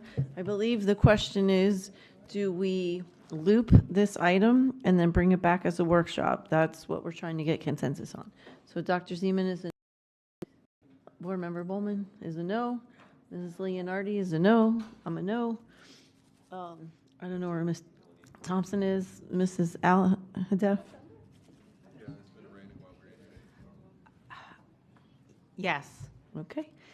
Mrs. Rupert? I'm a yes. Dr. Holness? Yes. Okay, and Ms. Thompson? Yes. Okay, so it's 4-4. So it fails because it's tied. Anybody want to change their vote? So we're not gonna loop this, but we are going to bring it back. Well, when we present it for final board action, we're going to include the feedback we just received from the board, which isn't, in my view, substantial change enough to start the rulemaking process again. Okay. All right. Thank you so much. We're moving on to the next item. The next item is... Chair, before you do that, did we do 1940? No, but that's within the same item. Yeah, nobody had any... The only question that came up was... On 1920, but this 1920. includes 1940, 1950, and 6208. I'm not sure all my colleagues understand that. Okay. So did anybody have anything else on the communication policies, all the different ones? Okay. Mrs. Al-Hadef. Go ahead. Yes, thank you. I lost my spot on the presentation, but I did want to bring up, because I was going to bring this up at the end of the school board meeting, but I saw that it was in here, policy 1930. It was You mean referenced. 1940? 1930 banners. It was referenced. Oh, yes. And I was going to bring this up to my colleagues later.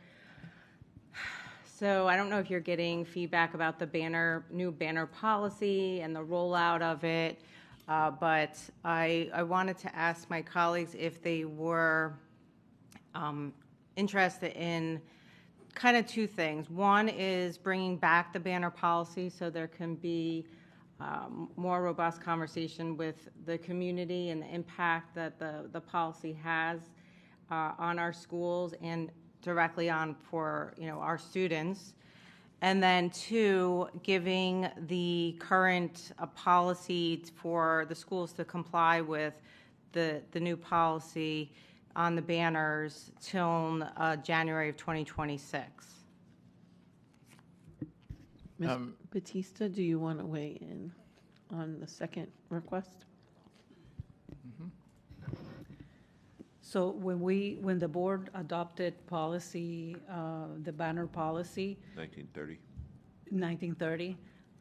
it did not have any specific time frame, so therefore, when the policy became effective, when it was adopted by the board, so then it has to be rolled out, consequently right after that, right? If the board wanted to, well, let me back up. So I think it is important to keep in mind that, one of the reasons why the policy was changed was because of religious signage that some schools had, or political signage that some schools had. And so, I'm pleased to advise, and I know I've advised the board before, that, the case that we had against the district, we prevailed, and one of the reasons that we prevailed is because the judge said that the board had changed its policy to make it very clear that religious and political signage was not allowed on school property. So if we were to bring back the policy, I just want to make sure that that part of it cannot change. Yep. So it would only be to change maybe the time frame in which there will be conformity with the size and shape of the banners themselves, if that's what you're speaking of, as opposed to the content. Yeah, no, I don't want to touch anything you spoke about with the lawsuit in regarding to that. What I wanted to speak about is just, there's the elimination of pictures And so, the board didn't get to weigh in on whether well, I guess we did, but I'm saying we didn't really have that conversation as far as pictures. And, maybe the banners on the outside of the school don't have pictures, but the banners maybe inside the school on the football field can have pictures. There's other things like memorial banners. So, like, for example, the Aaron Feist banner is at the MSD football field, right? So that banner should be able to stay as a specific memorial banner and not have to confine with this new policy of the banners. So I just think that there's some details that we missed, and that I think if we could bring it back, but also to give the schools more ample time to be able to roll out the new banners in January of 2026 to be in compliant with the size, or, yes, obviously everything with the lawsuit we have to be in compliance with. But I think that, there is a cycle, and there is a financial cost to replace the banners. And, ultimately this is a fundraiser for the schools, and then ultimately they're using that money to help our students. If I may. Mr. Sullivan? So what we try to do to relieve some of those concerns, we told the schools they can grandfather the current banners until the following school year. But at the will of the board, we could get together perhaps with our principals to see if we need to make any adjustments to the current policy. I have a question for my colleague. Why January? Is the contract January to January, or is it August to August? Because I don't mind moving it out, but if January would be in the middle of someone's contract, it would make more sense to bump it out till August of 20. Right, or the language could be because obviously, yeah, there could be timing at multiple times during the year. I don't know what those times are, but if their year is up, whether it's in July or January, then they would switch over to the new requirements. Mr. Sullivan, is that what's implied now, or is it everyone has to change in August? Well, as Ms. Batista said, when the board voted on it, it technically is effective the date that the board rolled out. Operationally, we decided to grandfather the banners are currently up until the following school year. But to your point, and Mr. Strauss can correct me if I'm wrong, it's typically those partnerships are a duration that match with the school year. So if we could, Mr. Strauss, can you tell us so that we have a better direction? Mr. Sullivan is correct. It's the duration of the school year, so it's usually July 1 to June 30th. Okay. So if we were going to give him additional time, I believe that would need to come back to the board to vote on that. And that's what I'm asking for, additional time, because I think that at least that from District 4, there has been some communication that wasn't clear, and also when I asked for this, but I don't think this happened. There needed to be conversations with the PTOs and the PTAs specifically, and I know it was with the principals, but because this is one of their biggest fundraisers. And so I think that conversation, and it's not just the PTOs and PTAs, you have also boards like for the football team and the baseball team, and those conversations never happened. So if we rolled out a policy, but we didn't go and really communicate clearly with the people that are being affected by these banners. And I have one more question. To the point of the memorial banners, those aren't advertisements. So, Ms. Batista, would a memorial banner fall under the banner policy? Because aren't those for people who buy the banners? Do we need to include that? I just want to make sure we have all the information. So we don't have advertising per se. What we do have pursuant to the new policy is a grateful process in which we say thank you to our supporters, the supporters of that particular school, and the way to say thank you is through the banner. So the banner is the speech of the district, not the speech of the vendors or businesses. So where does the memorial banner fall in that? If someone had a banner of commemorate, congratulations inside the school, not on the outside, but on the inside. Right. Do we have a policy on all banners or just our grateful banners? Right.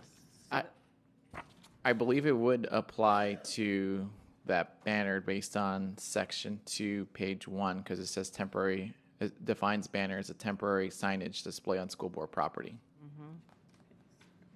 But just to bring us back to how we got here, there was a variety of factors of why we had a policy and changed the policy.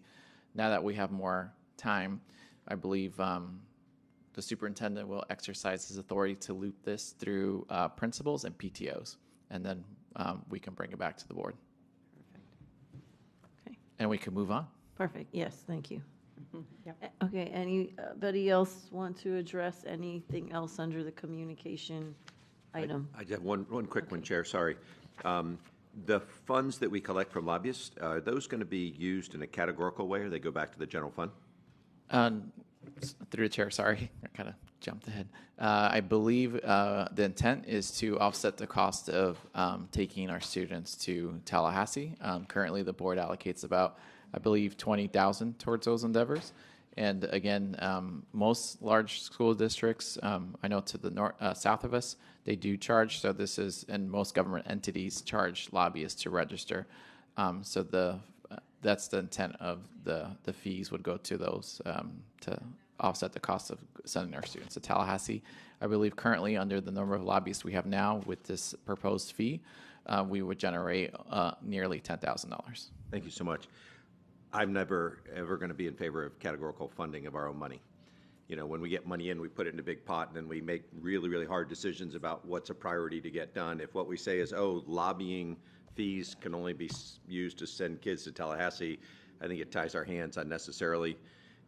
Just as a general budgeting principle, it's not a good idea for you to tie your own hands. If you want to spend money sending kids to Tallahassee, do that, but there's really no connection between lobbyists and setting them up to learn what lobbyists do in Tallahassee. So if that's in here.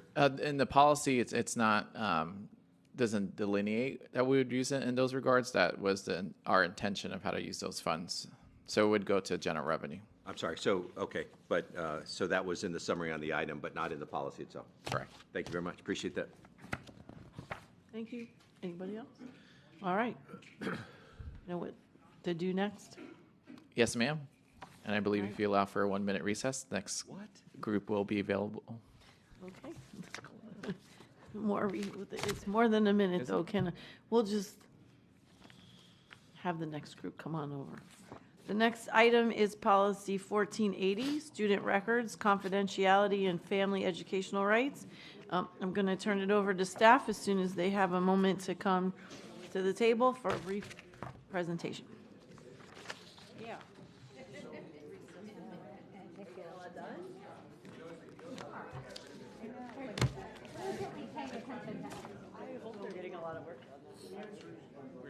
We're still live. Yeah, I know. We are. Yeah, we're still live. Whenever you're ready, you go right ahead. Where's that from? Here? How is it?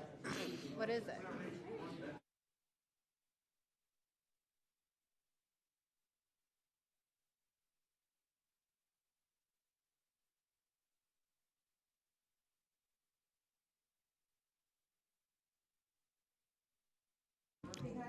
We're ready whenever you are. Good afternoon. I'm Todd Sussman, the Privacy Officer in Risk Management, and this is Aston Henry, Director of Risk Management. We're here to bring revisions today to the Student Records Confidentiality Policy, and for the first time since I've been bringing this to the board, this is my third time bringing it, there's going to be a procedure that also needs to be board approved due to the contents of the procedure and parents' and students' rights. Because that procedure involves other departments besides risk management, those other departments are here to answer any questions if you had them. It includes academics and IT. So I'm not going to read all of the revisions to the policy. There's a lot of minor ones that I put in that PowerPoint, but I think I'll start with your questions. Okay, yeah, we don't have any public comments, so we'll go right to board discussion. Do I have any colleagues who have any questions? Board Member Thompson? And I don't know if this is, you're going to elaborate, but I have heard from a couple of our nonprofit partners that our data sharing agreement has really either been stuck and they haven't been able to get the data, or they're just haven't even restarted the process, and it's really hindering their ability to serve our students in after school programs or in mentoring programs. I guess have you guys heard that on your end? Is there anything in the policy that would fix that issue or the procedure you're proposing? Dr. Hepburn. Oh, sorry. Staff. The contract review process is not a part of this policy.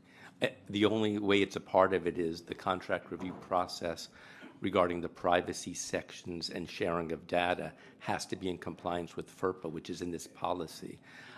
So I wasn't going to talk about the contract review process in terms of this policy, but I'll be glad to answer any questions about the privacy review section of the contract review process right now if you would like me to, even though it's not part of this policy. You'd like me to talk about? Okay. Well, in a nutshell, the contract review process privacy sections align with FERPA and the Florida law.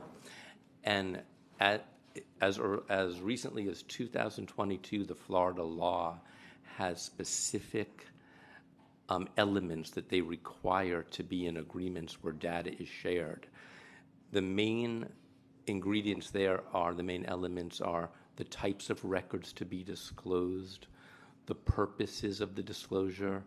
We also added the method of delivery, and then not just related to privacy, but also related to IT security and risk management liability, how those records are safeguarded. So me personally, when I get a contract to review, the template part of the disclosure section has all of those fill in the blanks. Those fill in the blanks are not a legal issue or a privacy issue per se. The end user department needs to find out, in working with the vendor and whatever software or services or programs are using, and give me that data. I always try, for my piece of the contract review process, again, which is only the privacy sections, is to give a fast turnaround once those elements are in place.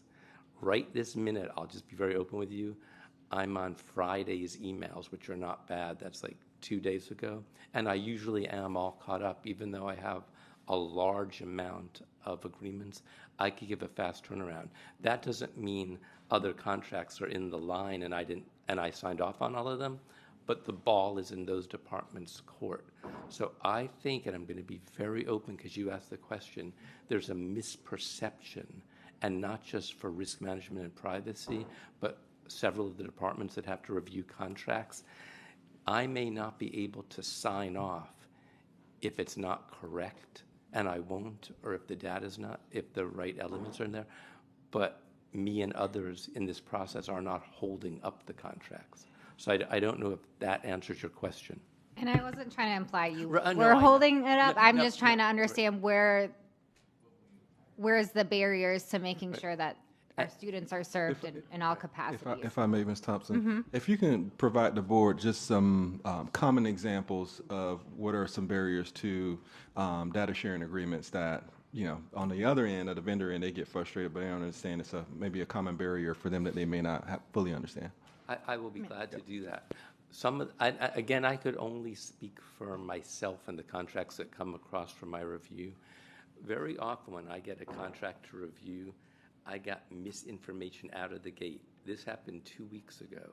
3 separate departments sent me contracts. And again, just as a refresher, this has nothing to do with this policy, where they said there is no records being shared at all. So I could have done a quick sign-off, and we put a little blurb that says no records are being shared. The district does have a safeguarding clause for that, just in case some vendors come even though they're not getting records, in case they see anything or if something is sent to them in error, it still has to be protected. But anyway, all three of those contracts, it seemed like there were records being shared.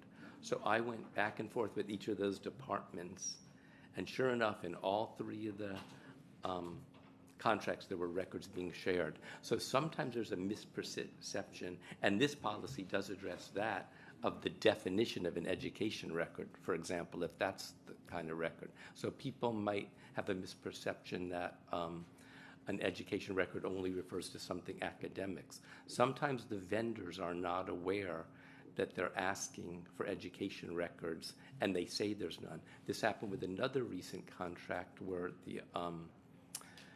they said there were no records, but there were photographs of students and videos that they wanted to post, which counts as a record, and the contract had to address that. Or there were surveys given. There was another contract that keeps coming across my plate. I have my sign-off ready to go, but there's always been an issue with it where I can't sign off. For example, the vendor said they were being funded by a certain funder, but they didn't get the funding yet, but they wanted the contract to say that. I couldn't sign off on something that's going to go in the future. So there's all of these kind of issues, and there's many variables, and a lot of the contract clauses are if-then scenarios. I actually enjoy working with all of the staff and having meetings to iron out these issues. And I'm telling you, it could be on Teams and phone calls. I could even do it by emails. But if I did it only by emails or certain flowcharts and data banks, it's very, very, very time consuming. So if you're asking me some of the issues, I'm being very open and direct with you. You're welcome. Okay, thank you very much. Dr. Zeman? Thank you. Is there anything in this policy that exceeds state law, federal regs, Department of Ed rules? I'm going to say no unless you pulled out a certain point. But actually, our policy, I tried to give as much flexibility as possible. For instance, there's a section on disclosures of education records without consent. And if you look at the FERPA regs, what they allow, it has all of those allowances plus others. There's certain items that aren't in the FERPA regulations. For example, they're in FERPA guidance. Right. For instance, if a child isn't dual enrolled in a college, that's one of them, and a high school, we're allowed to share information back and forth. That's not in the FERPA regs, but the FERPA guidance. I have very close contact with the FERPA office in Washington, D.C. I started from year one since I've been there having that contact, and they know that our district, with all our policies, our procedures, our website, and our forms related to privacy, we're always trying to have flexibility. They say that they don't want FERPA to be a burden to districts, but let's face it, there's so many requirements between the federal law and the state law, it can get burdensome. There's also a misperception that sometimes not getting consent is easier. Sometimes not getting consent carries with it many conditions that are actually harder if you just get there into consent. To the best of my knowledge in this ever-changing landscape of the laws, this gives us more flexibility. I don't think there's anything that's overly limiting. Thank you so much. I just wonder also if in the policy, and I'm not sure how we would do this necessarily, but the laws, their rules, and their guidance between FERPA, things related to PII and things like that, can change much faster than this board can approve policy. Is it legal, Chair, for us to extend policy to what is in law? Because clearly we have to follow law more than we have to follow our policy, right? We're not going to break the law. You would agree? I do. Thank you. But do we need to indicate anything like that in our policies where there are more rapid cycles in laws, rules, and regs and guidance than there is in our ability to make policy? Or are we good not doing that until every couple of years when we review it? Ms. Batista? So even if something is not in policy, if it's the law, you got to follow that, even if it's not part of the policy. Yeah, terrific. Just something for us to think about, Chair, sometime is when laws change, rules change, guidance change, directives change from any government agency, it might be useful for this board to be made aware of those things because our policy is no longer germane in those areas in which things come together. Just something for us to think about long term. Well, I'm sorry. I do believe that Ms. Batista does do that. So, and she usually sends us the information that a law is changed, and so the policy's going to come back to us. Terrific. Did you just tell me to read my email closer? May Thank I you. add? Thank may you I for add doing it so something? gently. I appreciate that. Just one other quick question. I just wanted to add one thing to what your previous point.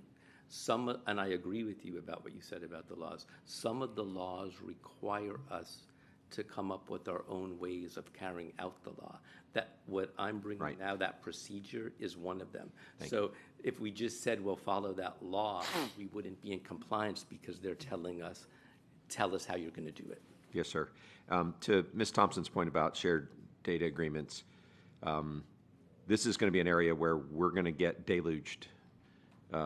Every year there's going to be 300 to 400% growth in data sharing agreements requests to Broward County Schools. We should think very hard as a board about how many resources we want to have in those things, because we'd also like other people to share their data with us so that we can see what the Children's Services Council is doing and see what other organizations are doing and what efficacy they get out of their that's revealed in their data. But they can't do that unless we have a good data sharing agreement. There are going to be more and more and more of those opportunities for us to answer some of Dr. Holness's and Landon's really hard questions like, does this policy affect this aspect of mental health or academics or other things? I will continue to advocate that we spend as many resources required to participate quickly in those data sharing agreements, largely because we're going to be the beneficiary of them more than the smaller organizations. We're still the big dog on educating kids in Broward County, and if smaller organizations are doing cool things and we can merge it with ours, we're going to learn a lot about which one of those things actually help and which ones don't. So, but it's going to explode. AI is going to put such a huge demand on the data that we have. And lots of times these government firewalls that we build around these things are inhibiting us from understanding, does this policy affect that outcome? And yet, the technology is available, but because we don't have an agreement or because we draw these crazy lines around government sharing of services, we just can't get to the new knowledge that we need to get to. So I just wanted this board to know that that demand signal is about to explode, and we may have to expand the number of people that are available to get those things done quickly. Thanks, Chair. Thank you. Anybody else? Mrs. Bowman. Thank you. I just a question. In the student code of conduct that we were talking about a little bit earlier, that also addresses this. Or can you explain the differentiation between what we have in the code of conduct and what this policy is, and if we need it both places? And absolutely, I like the formatting of yours better. It's easier to read. So I don't know. I can address that because in the code of conduct, there's 4 privacy notices, use of social security numbers, and these are all for students and families. We have separate notices for employees. Social security numbers, protection of pupil rights amendment, which deals with surveys and curriculums and parents' right to see them. HIPAA, because sometimes records are not only governed by FERPA in our district, they're also governed by HIPAA if they involve student medical information and other requirements happen, and then the FERPA notice. So that policy, the code of conduct, has the full notices for each of those things. This policy just refers to those notices. In addition, because we're required with this new software procedure that's in this new policy, we're also notifying parents of that in the code of conduct. In addition to those 4 policies I just spoke about, there's 3 forms in the code of conduct at the front of it, or they go with the policy. I'm not sure they're approved at the policy stage, but they go with the code of conduct. and that is the media release form, which really the Office of Communications has a major interest in, but I consult on it for the privacy piece and the sharing of information. The FERPA notice, which involves opting out of directory information disclosures and then disclosures to military. So that generally covers the privacy rights that go out in the Code of Conduct. Does that answer your question? It does. Thank you very much. Thank you. Thank you. Anybody else? All right. I think that's it. Thank you so much. Thank you. Have a great day. You too. Thank you. The next item is Rule Development Policy 8000, Approval of Facilities Construction Contract Change Orders. I will now turn it over to staff for a very brief presentation.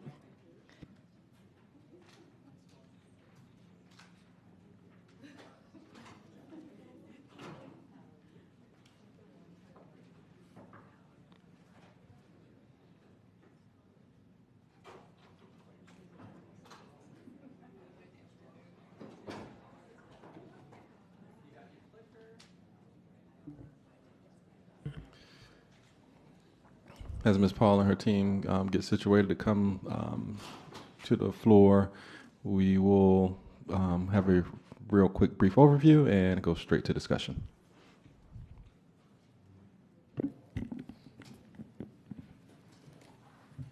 Board Chair, Superintendent, we're here to present the policy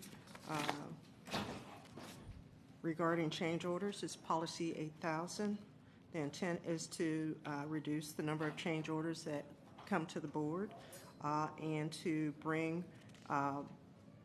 the percentage from a 3% to a 5% threshold of the project budget that would be presented to the board.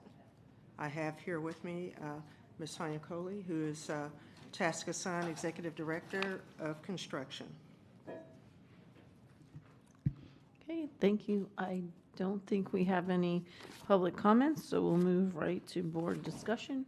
Dr. Zeman. Thanks so much, Chair. This is great. This is something the board's asked for, so I appreciate Ms. Paul and Sonia. Thanks for coming. I would like to propose to my colleagues, though, slightly different numbers. This is the superintendent of a very, very large school district, and we are very, very interested in getting work done.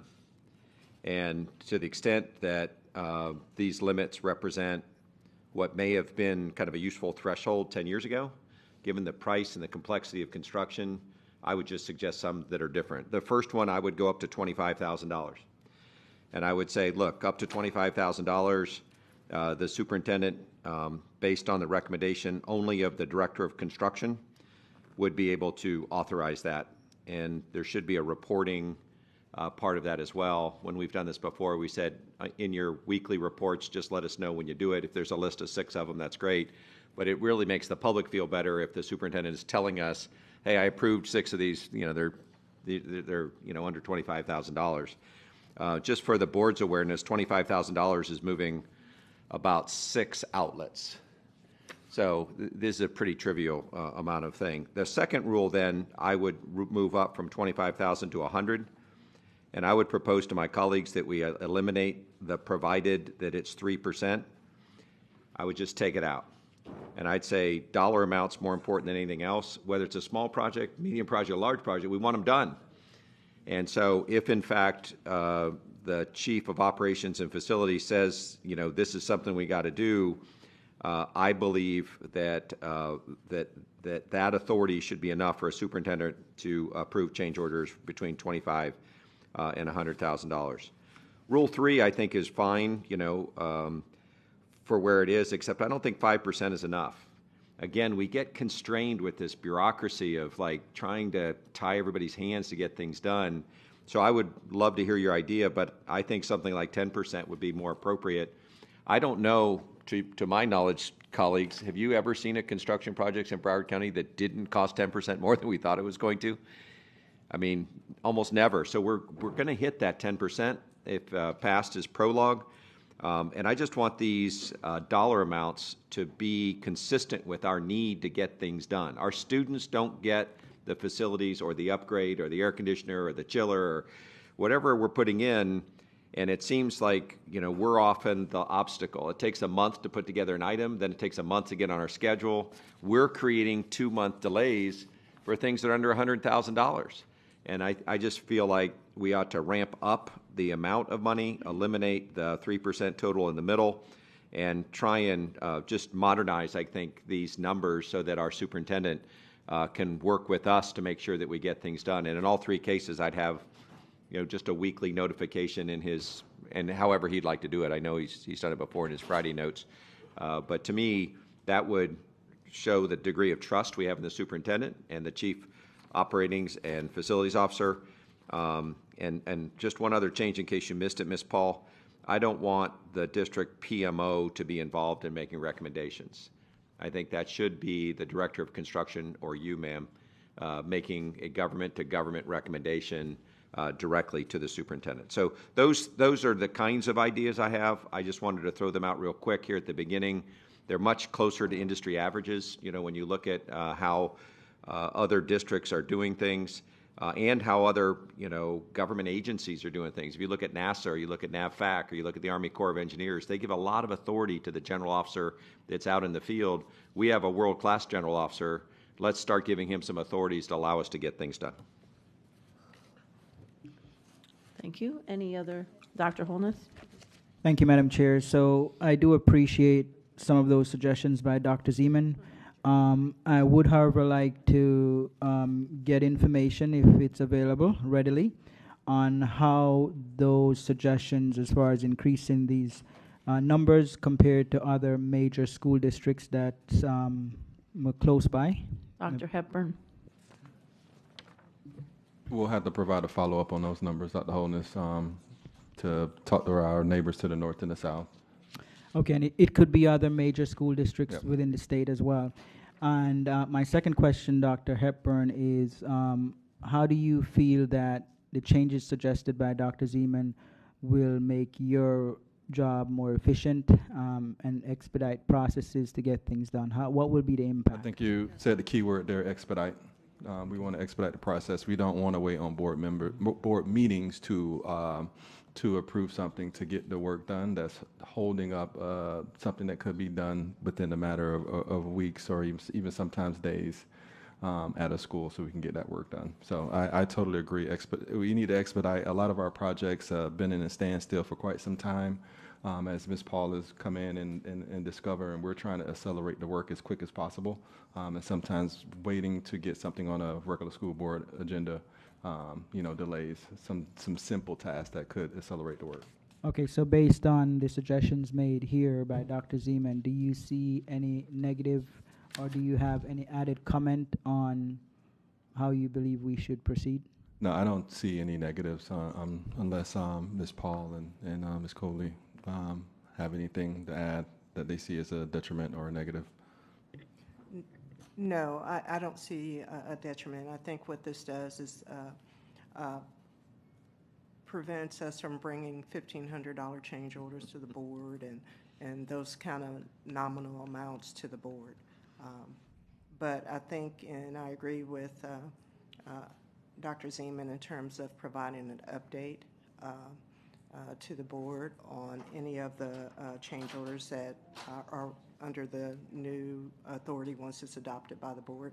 Provide a weekly update to the superintendent, or to the board, as well as to the superintendent. Yep. And then I think during my tenure, we've only provided one update because we've only had one change order that did not exceed that 3% change threshold. Because I only can remember one update that we sent to the board. And I want to say Ms. Hickson actually pointed it out to me. I was like, yeah, that's the only one we've only sent to the board because of the 3% threshold of the overall project cost. So, Dr. Hepburn, I know you were in Palm Beach. Do you have any recollection of? So I would say the circumstances are different in Palm Beach. The work under Ms. Paul's leadership got done in a very timely manner and oftentimes under budget because we can keep working. There's no stoppage and all of those things that we have to worry about that increase cost and also increase time. Right now in Broward, because of the length of this bond and the standstill of many of the projects for whatever reason over the past 10 years, we're in a different place here than our neighbors to the north and to the south. And so this will help to accelerate some of the work, especially some of the minor things that shouldn't be held up, so we can keep those things going, so we can close out projects faster.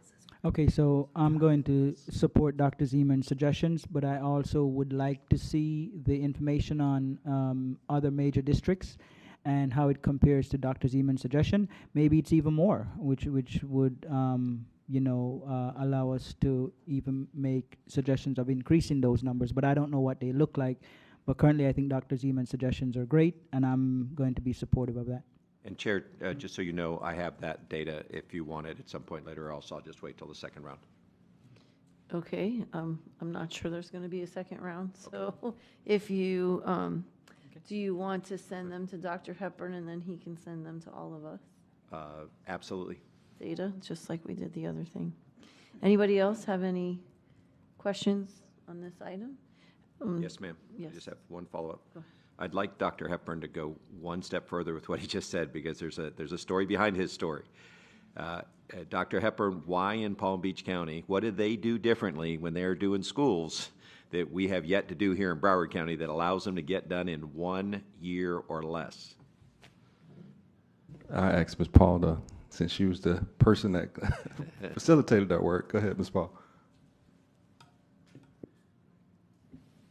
I think I'm trying to be careful in how I answer this because it's a kind of a different situation. I came in Palm Beach at the beginning of a program. I had just completed one in Dallas, started one in Dallas. So in terms of preparing for the program to start, even before the vote, we kind of laid the platform and contracts and all the prep work and stuff. So we didn't really burn a lot of time getting started. Kind of the same thing in Palm Beach. We were very efficient in laying the groundwork, laying contracts out, and just speed to market. We were in a great bubble in Dallas as well as in Palm Beach. So the quicker we got the contracts approved and so forth, we were able to take advantage of the economic situation. We got really great bids, had a lot of competition from our contractors, had a lot of depth, and we worked on how we paid them to make sure that we paid them on time, made sure that we were decision oriented. In other words, we made decisions quickly. And so just kind of a different, more aggressive approach. And then the other part too is that we brought the board along with us as we did things. So in each district I've been in to make sure that we kept the board informed. So that made a huge difference. That's wonderful, and I can't wait to see how many of those things we can do it quickly in Broward. And Chair, there was another story I was hoping Dr. Hepburn would tell about when they need to build a new school. Oftentimes they would move students to two. That's what I was looking for, if you don't mind. I love that story, but I'm not sure that my colleagues. Yeah, so, I'm on the receiving end of the great work Ms. Paul did in Palm Beach County. So we would have a swing site, and we would swing students out of the school and build the new school in short order. And it was, I think, we used that swing site for 3 new schools. So we built, 3 schools in a matter of 2.5 years, probably? We actually built a temporary site on next to Don Estridge. We built Verde.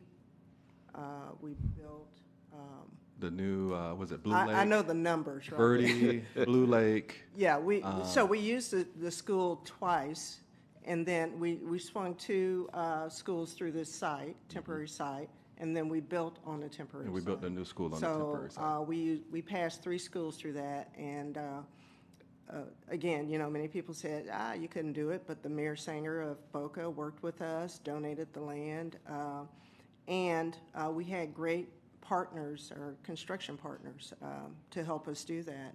And so it's really about having that relationship with the community and having that relationship with your vendors and your contractors and the city.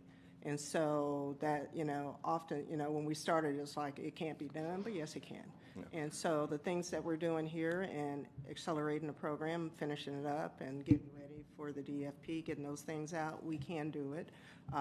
This policy is an example of us trying to become more efficient and to speak in plain language to make sure that everybody understands what we're doing. And so with Ms. Sonia and the team and just making decisions, making good decisions quickly. Terrific. I just want to note, though, that Broward County in its 110-year history have never built 3 schools in 2.5 years. And so it's going to be exciting to start thinking about some new concept like swing sites, so we can move the kids to a place where they're safe and getting educated and fed and bused and all that for just 1 year, so that we can completely take over the site and build an entire school or build a new wing to the school and things like that. So you guys are the experts. I look forward to hearing from some of those ideas in the future, though, because if we could build a school in a year or less in Broward County, that might even be bigger than being an A-rated school district. It's going to be news, and I look forward to some of that news happening. Part of the tension, too, and the reason you want to take them off the site is so that you don't have a construction zone while kids are on the site. But more importantly, we're building these schools for 50 years, and so orientation in Palm Beach was very, very important because in many of the communities, access and, access to the school was somewhat limited. So the orientation of the school kind of helped relieve some of that traffic. And so it wasn't easy, but we were able to do it. And more importantly, we didn't take away from the programs of the school. In other words, by putting them at another location, swing site, we didn't do things like putting portables on tennis courts and creating that kind of dynamic. So this is where it gets really fun. So I thank you for asking that question. Thank you for doing it. Thanks, Chair. Thank you. Anybody else have questions? So can we have consensus on Dr. Zeman's suggestion of changes? Is everybody okay with? So it's on the paper that they gave us? Right. So Dr. Zeman, do you want to just give a quick summary of what you're? Yes, I'd already filed it away, so apologize for the delay. The first would be from up to $25,000 based on the recommendation of the Director of Construction only. The second would be $25,000 to $100,000 based on the recommendation of COFO. And it's fine to have Corp staff it for COFO, but at the end of the day, the same language in 1 ought to be replicated in 2. So if you recommend, Ms. Paul, to the superintendent up to $100,000, they would be able to do it. And in all 3 cases, they'd have this weekly reporting requirement. And then the only change on 3 would be from 5 to 10%. So that changes in the authorities there would be able to happen up to 10% of the total value. So those would be the ways that those would read. And I'm sorry, on the left-hand side, there was, I took it out on the right side. The district's program management organization would not be involved in providing recommendations. They could do the staffing if they wanted to, but the recommendation would come from the Director of Construction to the superintendent. Yeah, Corp would do the review, sure. Oh, Ashley. Ashley Carpenter with Atkins Realis. Quick question about Dr. Zeman for the 10% cumulative limit. That makes sense. Do you still want to see the maximum of $500,000? So if you look at page 6 of the presentation, it kind of shows that once you get a larger project, that $500,000 represents about 3% or less of the total construction contract value. The proposed Rule 3 would be 10%. Just straight 10%. Right, because again, we're building we're building in Coral Glades the auditorium, right? I think it's like $34 million now. You know, 10% of that's $3.5 million, $3.4 million. Just in terms of construction, the 10% is a lot more relevant than $500,000. $500,000 on that project would be 1.5%. I mean, you change 1.5 because site conditions are different, right? So no, I think the 10% is more germane for regardless of the site. Thank you. Okay, so everybody okay with Dr. Zeman's suggestions? No. Okay, Mrs. Al-Hadaf? No. Okay, she's not. Everybody, you're okay? Dr. Holness? Oh, you're no. Okay, Dr. Holness? Yes. You're a yes. I'm a yes. Yes, yes, yes. Okay. So we're mostly yeses, so we will, the suggestion is to move ahead with the suggestions that, or the direction is to move ahead with suggestions that Dr. Zeman proposed. All right, great. Thank you so much. Okay, the last item for today is the budget workshop. So I'm going to turn it over to staff for a presentation. I think we might need a minute or so, so we'll take a quick recess so that they can get everything prepared.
And welcome back to the last item of the school board workshop. Dr. Hepburn? Yes, I'll have Ms. Johnson and her team. They will actually go through this presentation since it's our first budget workshop, and they'll take questions after the presentation's over.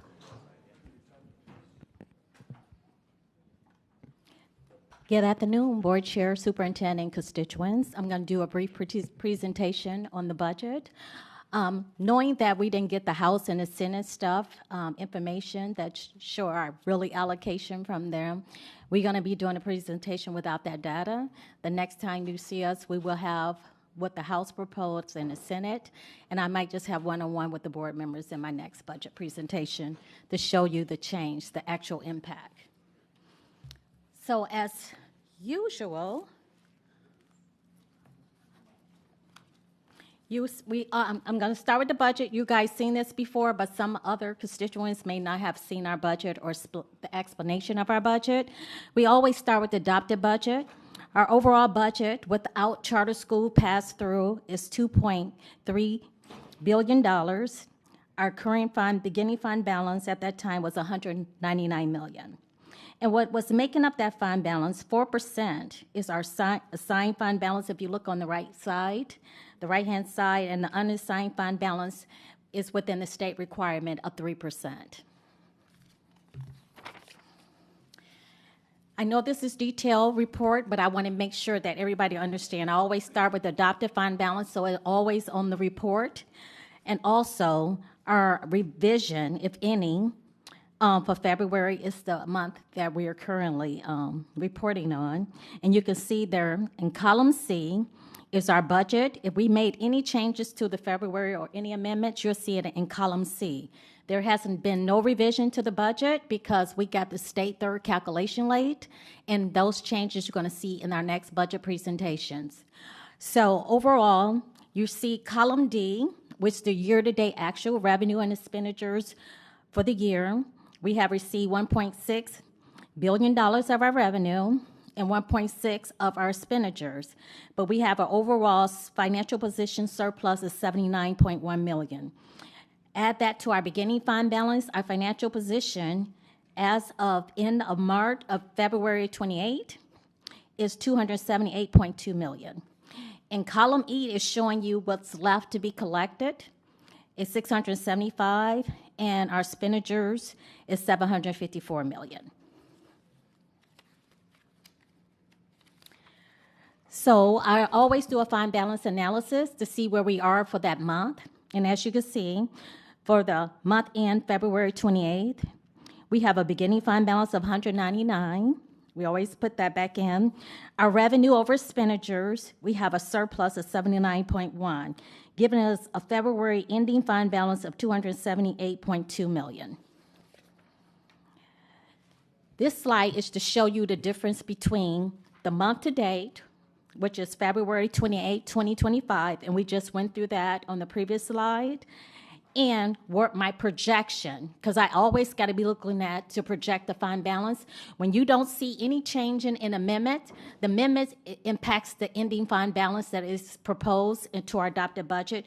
We haven't had any outstanding amendments currently, so to date, our fund balance remain intact, and you'll see the breakdown of our fund balance. It matched the same of our when we adopted the budget. Also, we have other government funds. We have the general funds, special revenue, food service and grants, debt service, and capital project funds. Internal service funds is not included on here, but we have been discussing that. And as you can see, our fund balance for general fund to date is $278.2 million. Special revenue, food service, and our grants fund is $43.5 million.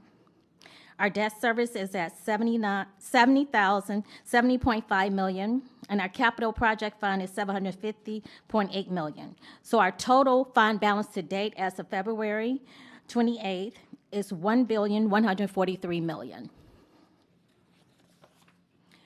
Also, we also give cash flow, so you can know how much cash we are currently have in the bank. It tells us if we have to go out for a TAN. So as you can see, the part between July 24th is kind of hard to see, and February 25th is actual. And we, in beginning of July 24th, 2024, we went out for a TAN where we borrowed $270 million.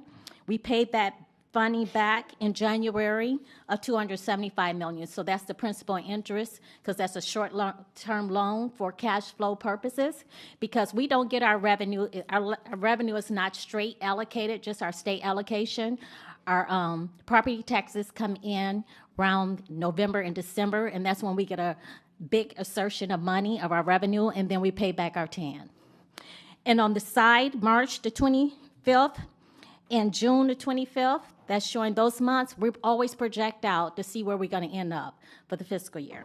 So those are projections. This gives you another way to look at the cash flow. So if the original is the blue line, you can see is our original projection when we do our cash flow. The orange is the actual when it came out for that month. And then over to the right is in green is our projection to end out the fiscal year. So this is how our finances come in. As you can see, the state is in red. We get state allocation every month, and it's our revenue coming in. The capital transfer, we transfer based on expenditures that we have in the general fund, so we do that as expenditures. We spend, we transfer to cover those expenditures. The black line is our local. You can see, as I explained before, we start getting our property taxes in November and December. We have a big spike in revenue, then it start coming down because it start tailoring off because our big spike we get. So you'll see every year it's going to be the same process, November, December, and January. We'll have a spike and then we'll go back down. So I always try to project to the end of the fiscal year. So as you can see, I'm looking at salaries and benefits because I did a lot of things that I have communicated to the board, but maybe not to the public. So I do analysis of what we built, the adopted budget and our salary and benefits. Our total allocation, our adopted budget is $1.9 billion. Actual field position as of to date was $1.580 billion. So they gave us a balance of $321 million. We have supplements and referendum that we also pay out. We pay out $172.5 million based on our field positions.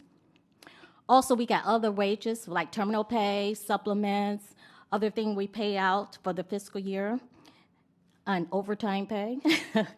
That's $118.1 million. So I'm having a potential surplus of vacancy savings throughout the whole fiscal year of $30.6 million. So I'm starting with that point, that $30 million. Then we did an additional capital transfer of 30, but I only put 20 million in here because I'm always being conservative. So our subtotal is 50 million.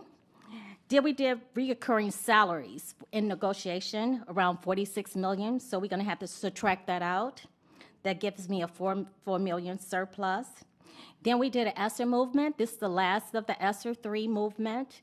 We did actually move eligible expenditures to ESSER 3 grant. That's 44.8 million. So that freed up that 40.8. So our subtotal is 48.8 million. Our FEFP, our third cap, well, you're going to see a reduction in that when you get the March statement of 1.2 million.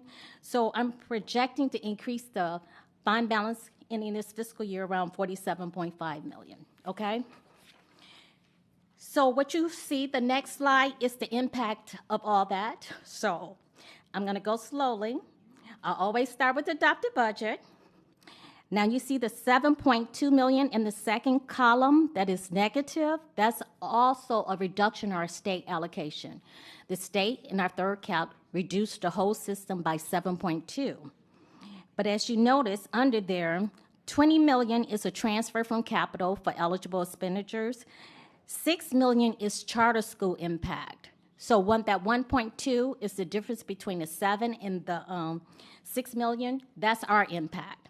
So that charter school have to take it. That's why they got it on the charter school line. It's showing that it's a reduction to our payments out to them. Then if you notice, so our revenue was 2.356 million. We had a positive impact of revenue influx of $18.7 million, which gives our projected ending revenue of $2.375 billion. Now, also, we did something to expenditures because we got to impact the expenditure side of the house. Now, I want to pay close attention to the 28 million that is showing expenditures. It's showing the opposite because it's really reducing our expenditures overall. But I want to go to the box below that to show you the impact because we have, what's that 28.8 million, what makes that up?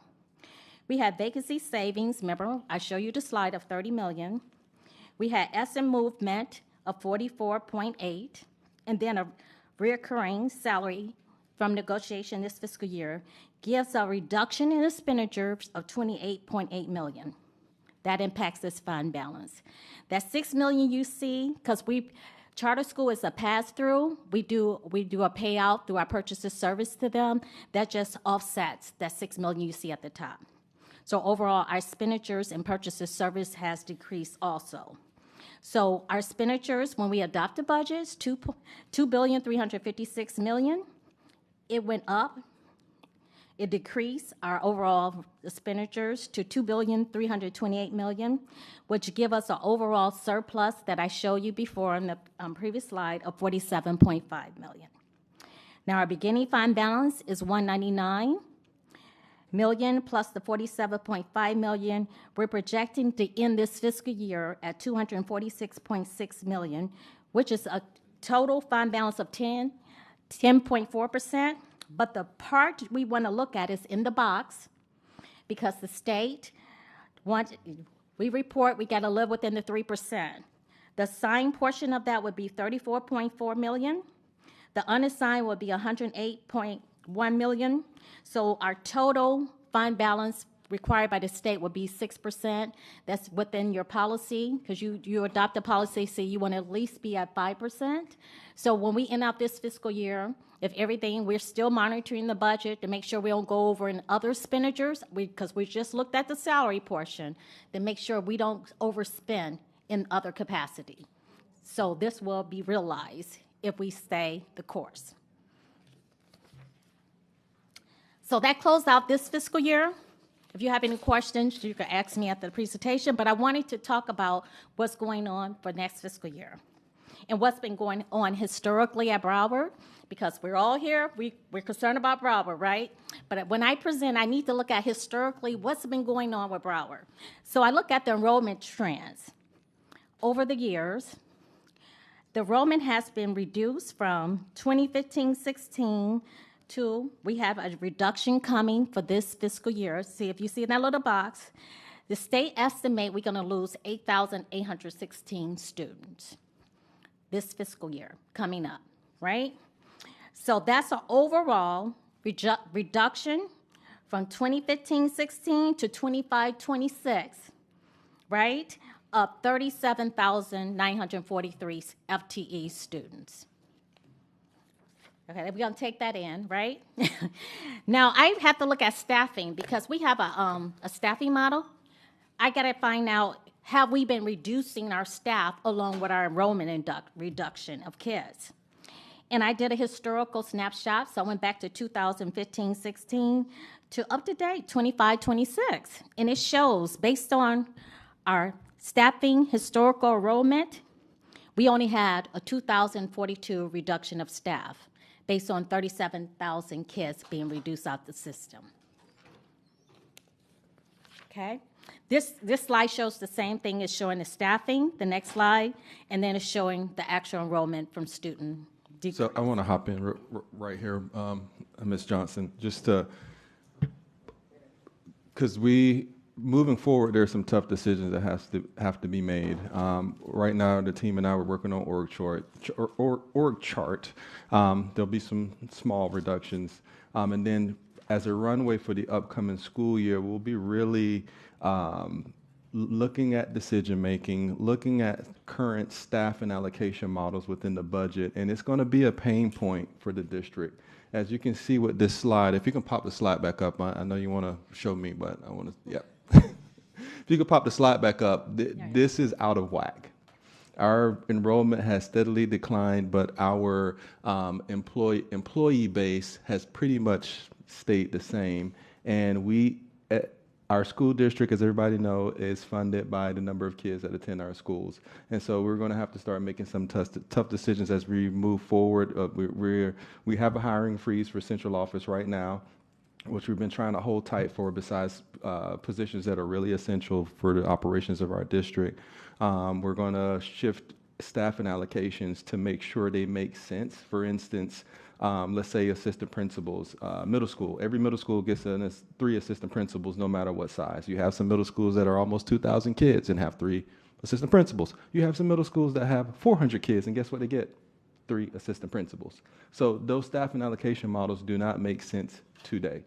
I know it's an abrupt shift for the district, so we're not just going to shock the system at one time like that. We're going to have conversations with our school staff and our principals and our leadership team as we create a runway of significant change for the not this upcoming school year, but the following, because it's about messaging and making sure everybody understands the decisions that need to be made. But we're utilizing attrition to help with some of this, but we're going to have to make a lot of shifts to right size ourselves. And along with redefining transportation choice zones, consolidation of schools, all these things that in combine and working collaboratively can get us in the right space to make sure our district is successful as it can be moving forward. So just want to warn the board, there may be some grumblings over the summer because there are going to be some small incremental shifts.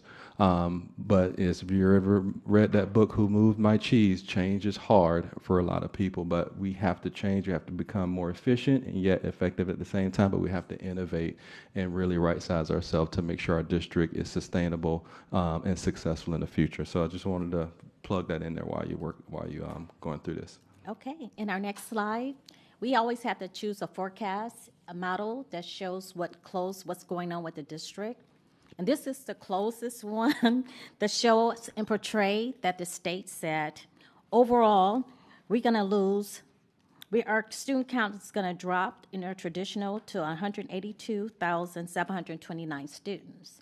The impact of that, let's go to the next slide. The impact of that, we're going to lose over 8,813 kids, traditional kids from Broward. So charter school is normalizing, they're staying the same, but we're losing students. So, and that impact of that loss of student equates to around $78.6 million. So we're going to have to start making cuts. This does not take into account what the state or the Senate, whatever comes out of the state for our revised budget, if we're going to have an increase per pupil. So that will cut down some of those costs, but we have other things that the state manned us to do. We have our FRS rate, we have electoral going up, we got health care. Those costs is not embedded in our FEFP, but those costs are going up. Is that amount is going to be enough to maintain our district? We know we're losing 79, so we're going to have to see, and we'll have a research based on the House and the Senate version, what that looks like now, but we don't know what proposal is going to come through. So as soon as we update that, you'll get communication from the superintendent and our legislator representative, which is John. And that's it. Do we have any questions? We'll entertain questions. And before we take questions, it is a lot of doom and gloom. It's supposed to be doom and gloom, right? So we can really start figuring out what strategies we're going to implement moving forward. But like Ms. Johnson said, there's a lot of other costs that are not captured in the FPFP that's actually going up, that increases in the budget will automatically be wiped out with increases in FRS, increases in healthcare costs and things like that. And I see Mr. Sullivan, your light's on if you want to add something else. Yes, of course. Thank you to Superintendent and our CFO. As Ms. Johnson said, the legislature is meeting now. The session ends the first Friday of May, so it's coming fast and furious. They'll enter a budget conference with their two proposals as it relates to the budget. In the House's version, we get $23 increase per student. In the Senate, it's a little higher. It's $65 per student. But as Ms. Johnson said, if you just factor in the FRS increase rate, you're starting with a deficit, and that's not counting the projected loss to students. And then 5101, which the board is very familiar with, that would cut our acceleration funding by 50%. We're still working with our legislators. I don't believe it's going to pass in its current form of 50%, but I do anticipate a reduction. As it relates, some good news, the start time bill, I believe, will pass, and so that will give the board the ability to keep our start time, will save us millions of dollars in the process. So that's basically the update as it relates to budget items for Tallahassee. Thank you. Okay, Mrs. Alida. Thank you to Ms. Johnson and your team for this thorough and transparent presentation. My first question is in regards to the ESSER funds and mental health money. Has all of that money been spent to date? Currently, the ESSER dollars is spent to date, but we're still in the fiscal year. We're spending our mental health dollars. Mm-hmm. Okay. Would you be able to send the board a follow-up on how much money that is? Yes. And in your report, you see the ESSER amount That's how much we moved from ESSER 3, but the mental health dollars, we'll send you an update report. Okay, perfect. The $30 million I'm trying to think, what was that? Vacancies? What was that? Vacancies, yes. What is that money equal to how many people? If, hold on, I can calculate it.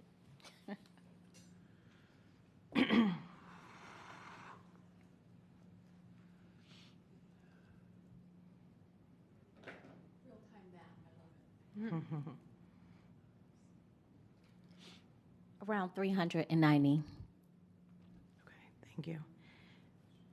And then what's the percentage expected in attrition, or the number of people expected with attrition? We're still working on those numbers because we're allocating based on enrollment. So we're going to be working with the school site and based on what they see and what we see, because we're going to definitely take a hit, but we don't know exactly where that is. So where our vacancies are now, we're not sure. And Mr. Azzarito can probably provide more information, but we always hover around a 2% vacancy rate, which is about 250 to 300 positions. So that's where that number kind of matches up. Okay. And then my last question, comment is, a lot of times in my district, a lot of times the schools might be earmarked for X amount of students, but in reality, they end up getting more students, but then their resources are with the level of the lower number of students. If that happens, do they get the resources that they need? So we do, 10 or 11 day count, which reflects the number of students at that certain window. And then the budget team starts making their shifts along with HR making their shifts, because you have schools that have gained during the summer. Up to that 10-day count, you have schools that have lost. They were projected to be, let's say, 2,000 kids, and only 1,800 showed up. So we put a freeze on. We start shifting teachers based on certification to those schools, so they can fill their vacancies based on the extra number of kids that came, and then whatever shifts and resources that need to happen at that time. But we do that after the 10 or 11 day count. Can you just clarify what that means? Is that after school starts? It's 11 days after school starts. Yes. Okay. Because we have to ensure that the kids show up, because we would project the school based on historical data, and some schools, all those students projected don't show up, and then some other schools, more students show up. And so we'll put a freeze on a system to make those shifts, so we can make sure all schools are situated with all the teachers they need and the resources they need. Yeah, so I think it's a challenging juggle, because It is. you might lose a teacher who then you're going to actually need, but now you're not knowing until 10 or 11 days after the start of the school year. It's very Yes, difficult. it is. It's a difficult balance. Yes. Thank you. Thank you. Mrs. Rupert? Thank you, and I appreciate the thoroughness of the little PowerPoint that we just did. I appreciate that a lot, and it was very transparent, so I also appreciate that. And speaking on transparency, I want to thank the superintendent for being very transparent about one of our upcoming org chart positions that's going to be happening. And if you could maybe mention a little bit about the warehouse staff movement and how positive that's going. Yes. So with Fastenal? Yes. Yes. I'll actually have Ms. Paul still in the room. I'll have Ms. Paul kind of talk about Fastenal and how that will save money for the district over time without us purchasing and housing inventory that we may not need right then and there. And so go ahead, Ms. Paul. Can I interrupt for 1 sec? I meant the positiveness of the employees in that department, how they're going to, I don't want them to be stressed out. Yes, yes. So The employees in the warehouse will be utilized in PPO because we have the room there and the need for them over there so we can accelerate more work for maintenance purposes and light construction projects in the district. So I know they've been worried and hearing about Fastenal coming in. They should not worry. Everybody in that area is going to be employed because we need them in PPO so we can accelerate our work with that team of folks so we can continue to do the maintenance that we need to at our schools. Right, and then I guess the next move is probably an employment term, so. Yes, yes. Did you want to say anything? If you want It's to. up to you. We had Ms. Andreu with procurement, as well as Mr. Dorset speak to the employees I believe it was last Friday, and it was a very positive experience. So we'll keep track and see if there are any hiccups in terms of, how they're feeling. We don't want them to be afraid of change. But this is definitely a great way to keep us focused on the main activities of supporting our schools. Okay, thank you so much. That's it, thanks. Okay, thank you. Next is Board Member Bowman. I'm sorry, Dr. Zeman. Thanks so much, Chair. I hope we swim around these numbers a little bit. This is really a wonderful presentation, and as Dr. Hepper pointed out, not a whole lot of good news. We will end the year with a good fund balance at 6%, which I think is good news. More good news for the board. We only paid $5 million in interest this year, which is terrific because our team is just so incredibly thoughtful about investing and timing that even though we borrow north of $200 million, paying $5 million interest just due to the pacing of dollars is pretty impressive. I'm disappointed about this, though. This slide, I felt like we all should fall out of our chair, and I didn't see any chairs flipping around. You cannot run an organization like this. We actually declined. I'm just going to look at the numbers real quick here. Ms. Johnson, I think we're down roughly 38,000 students over this period, over the last 10 years. Mm-hmm. And we've grown employees by 324 over the same 10 years. And the reason we were able to do that is we got a whole bunch of ESSER and other federal grant money for a while that kind of allow us to keep our staff together. But the decisions we've made about repurposing, the decisions we've made about overhead, supported versus supporting and things like that, have led us to kind of a point of no return. And I know that we'll tackle this and we'll run after it. We got a lot of good options, but we don't have, the same kind of, don't fill vacant jobs, let's give people raises kind of options that we have anymore. We are dramatically overstaffed for the number of students that we have, and we have to figure out how to come up with some kind of reasonable ratio between students and staff members, and we're going to have to pull out some of our old budget proposals on how to deal with this, delayering the staff, closing schools. Like you guys can say repurposing all you want. I'm just over it.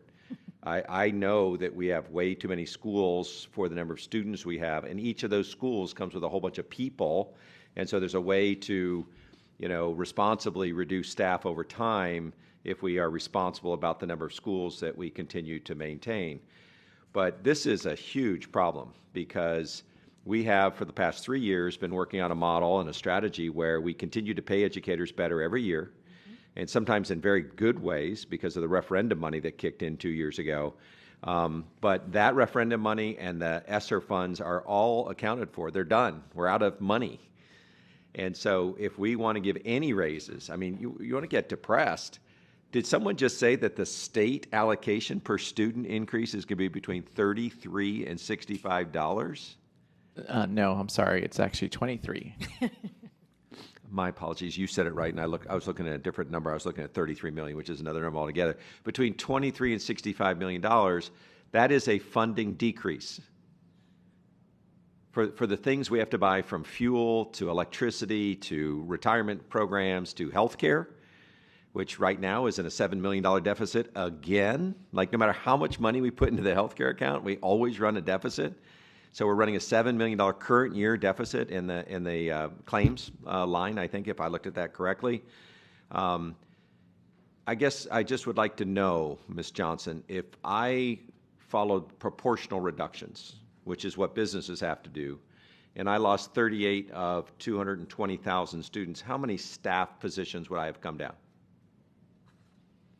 So 38 over 221,000. And then the basis for staffing positions is just say 26,500.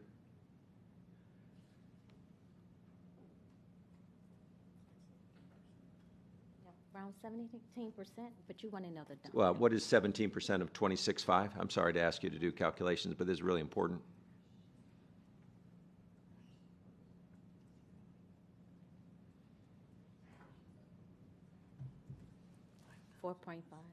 4,500. So to keep our cost structure the same, we would have had to come down 4,500 positions, and we went up 400. And why is this important? Because there are people in the state of Florida that think we should close.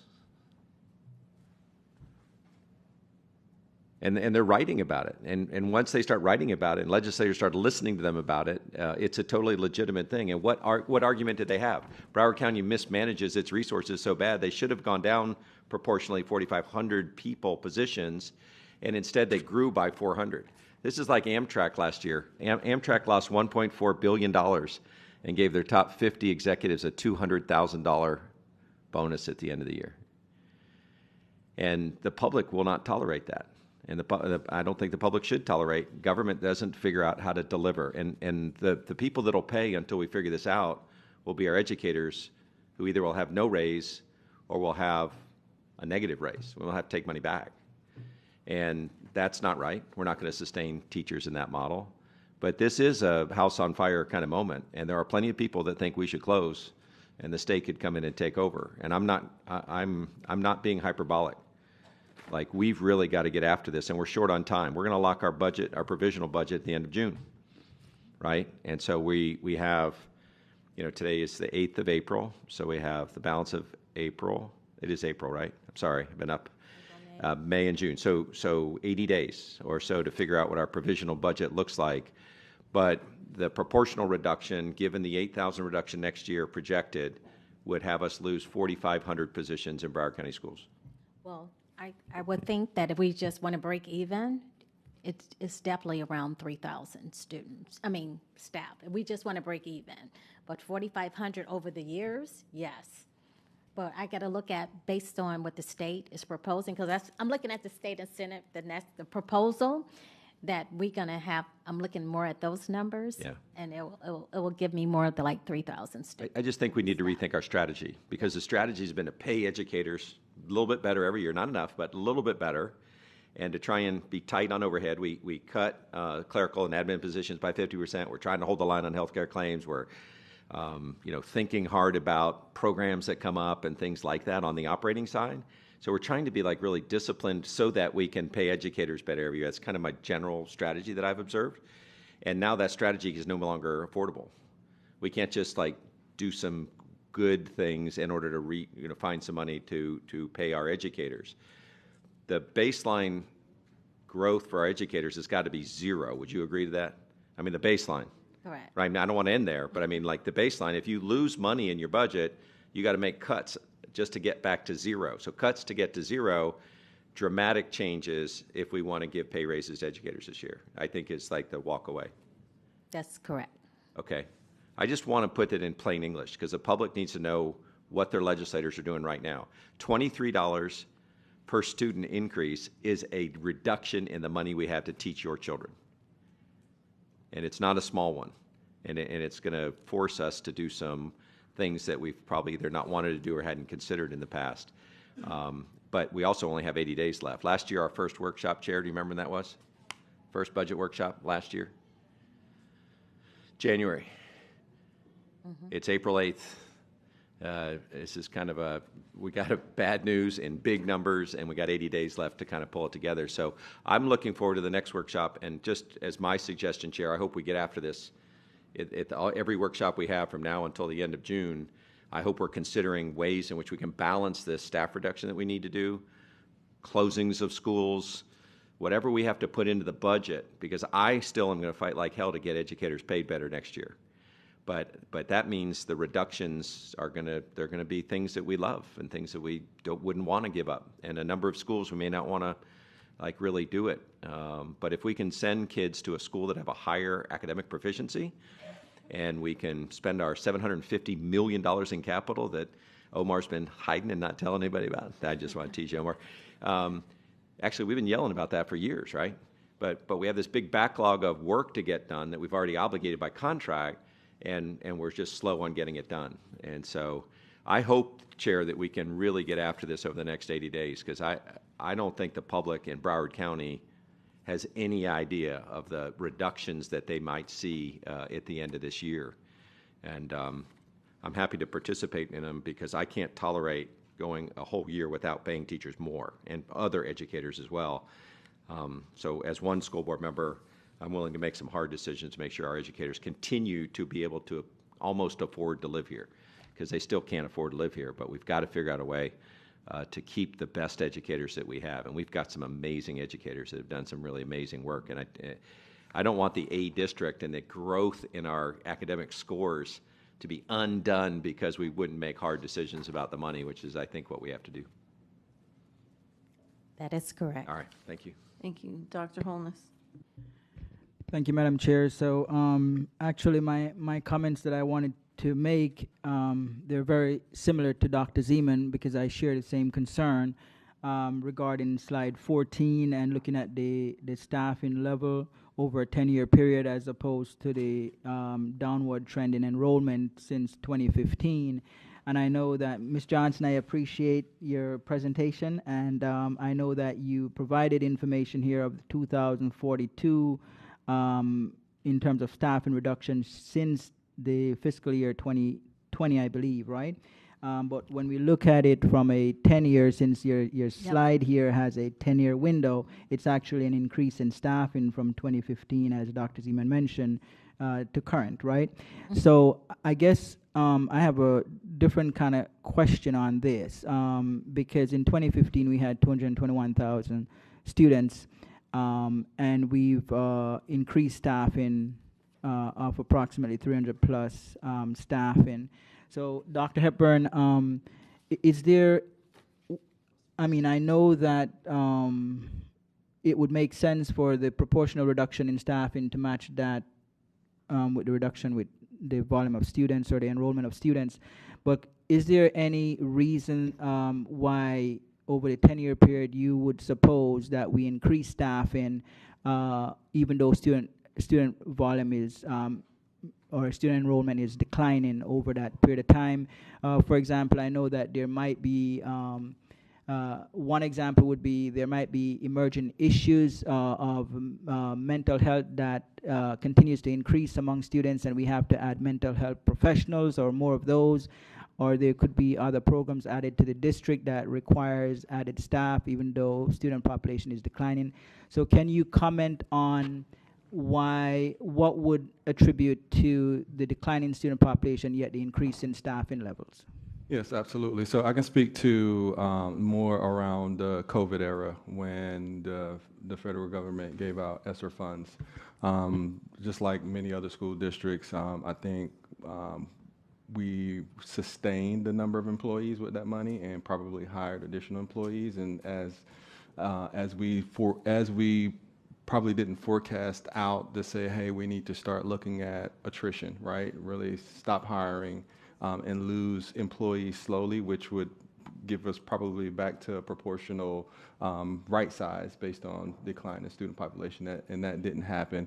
And so we also have positions on there from the referendum, right? Security personnel. So take out the 500 or so security personnel that are sustained by the referendum, but nonetheless, during COVID, once you got out of COVID, that's the time to say, all right, we're going to stop hiring. we're going to have a freeze, and we're going to lose positions by attrition. And up to probably this date, we'll probably be down probably 1,500 or so positions, because we always have a 2% vacancy rate. We're always, as you will see at the next board meeting, we always have about 700 or so people who are resigning or retiring, right, on our, what is that, H1? I can't remember the name of, yeah, H1. And instead of always replacing that, if we would say, hey, let's freeze, let's only probably replace a quarter of those individuals, we will be where we need to be. So just think some compounding issues, but for many school districts, I think the ESSER funds were the catalyst of maintaining your employee base and probably hiring more people. If you didn't have that additional money, you would have to make those tough decisions then. Right. And you're only replaced a quarter to 50% of the employees that you're losing from resignation and retirement. And so there, like I said, there's going to be some strategies that we'll implement, but we have to onboard our principals to understand what the difficulties are, how we change strategies. Some of it is simple as probably changing our schedule throughout the day. If you look at our high schools, we have a 8-period day, A and B block, but teachers are only teaching 5 out of 8 periods. That's unusual for many school districts. Orange County is 6 out of 7. For Palm Beach County, I think it's still 6 out of 7 there too. So you get more sections out of a teacher. Therefore, you need less teachers. Right now we need more teachers than probably other school districts because our teachers are only teaching 5 out of 8 periods. So we're paying.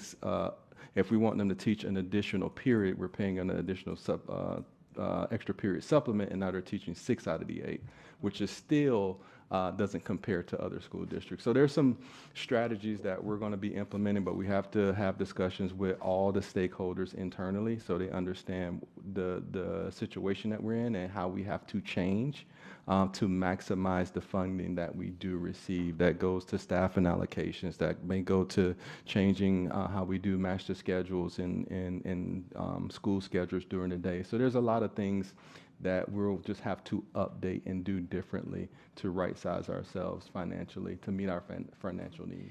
So you mentioned, and I appreciate that, Dr. Hepburn, you mentioned an example of security staffing that may not necessarily have anything or it doesn't correlate with student reduction, right? Correct, because the referendum was specific for security, I think mental health and social services. So the taxpayer says, yes, I'll vote for that to pay for these additional things. Right. So are there any other situations that you can think of that the staffing, besides the security, that staffing would increase regardless of student reduction? Probably mental health service providers that were paid for out of the referendum. So if you take out that, we're probably down, you can probably say about 600-700, take out 600-700 people, but proportionately we're still above where we need to be if you take those employees out. Okay, so taking those employees out, we're certainly overstaffed. Is that what you're saying? Absolutely. And in your best estimate, how much are we overstaffed? Probably about 2,000 plus people. Yes. Okay. All right. Thank you. Thank you, Mrs. Leonardi. Thank you. Some of my questions were already answered. I was going to ask about, what the staffing reduction should have looked like. I was going to ask about how much we are overstaffed. But I'm curious, I guess I have a few big questions. How are we going to approach this? So are we going to have a series of workshops? I think that the way we talk about this has to be very sensitive and precise. I fear that in this conversation, because of some comments that have been made, people are going to go out and say, Broward Schools is laying off 2,000 people, no. Which is not what I am hearing from you, but I think that people can take sound bites and run with those. And based on some of the comments from some of my colleagues. So I just want to know, how are we going about having these conversations? How do you plan on looking at how to address the overstaffing? Yeah, so absolutely. Great question. So first strategy is with central office staff. We'll put a freeze on central office staff. There's no hiring going on, so we can absorb vacancies and things like that. The second phase is also looking at our budget, not so much about people, but things. Reducing the things, the services and the goods that we're buying or not renewing them because they may not have the ROI or the impact that we intend, and we just need to get out of the routine of just buying things that are probably duplicating service. We have plenty of people that can do the things that we're purchasing goods for. And then also depending on attrition as we move forward, cashing in our vacancies and things like that. At the beginning of the school year, not the beginning of the school year, but this summer, we'll be working with principals and really having them internalize and understand the situation that we're in and start building a roadmap of how we tackle this throughout the year, where we won't be filling vacancies, where we will have to look at how we're building our schedules, where we will have to make a decision about how many periods during the day and how does that look, and working with BTU, because that's also a BTU issue too. So there's a lot of moving parts that'll be happening during the summer and during the fall, so we can really create a runway to right size ourselves by the end of the next school year or this upcoming school year. So we're not just abruptly just laying off 2,000 people. So that's definitely not the case. So I don't want the public or the media to use that. We are not laying off 2,000 people, just public and media. So we're doing some things internally just to make sure we're in a good financial situation moving forward into the next school year. And then we're working with our school leaders and our stakeholders to move forward in a better situation as we move, because there's some decisions that have to be made, and we're going to empower people who are ultimately impacted by those decisions to be at the table to help us move forward, so we can have a high level of ownership throughout the system, not just with cabinet, because it just doesn't work like that. Because you guys will be you're going to get phone calls anyway, but you'll be getting tons of phone calls if we do it that way. So it's not a April to July situation. It's an April to April strategy. Got it. Yep. So what I'd be interested in seeing, and I don't know if that can be provided in a follow-up or if this needs to be another, like a workshop setting, but I would be really interested in seeing like the numbers around like where the overstaffing is, because, you know, I think a lot of people have this understanding that it may not be in teachers, or if this is going to impact our education professionals, what that's going to do to our student-teacher ratio.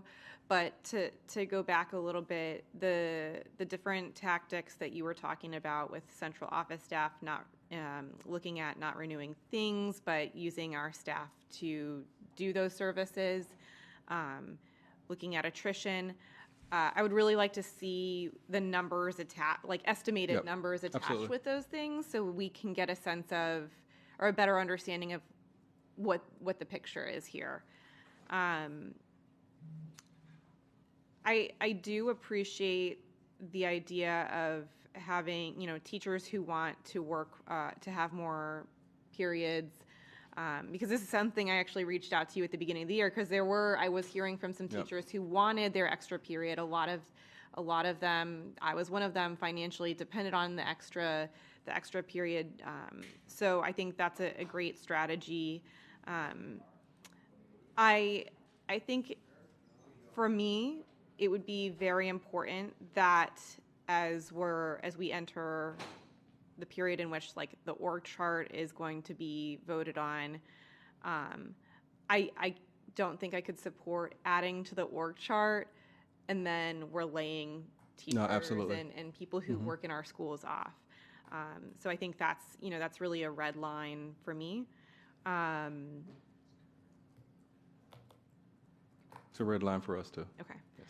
I think, and I wanted to comment because I think that for me, it's important to temper some of the comments that were made earlier. So you've kind of spoken to this, we have we are overstaffed, right? But there were positions that were added for a variety of reasons that were out of our control.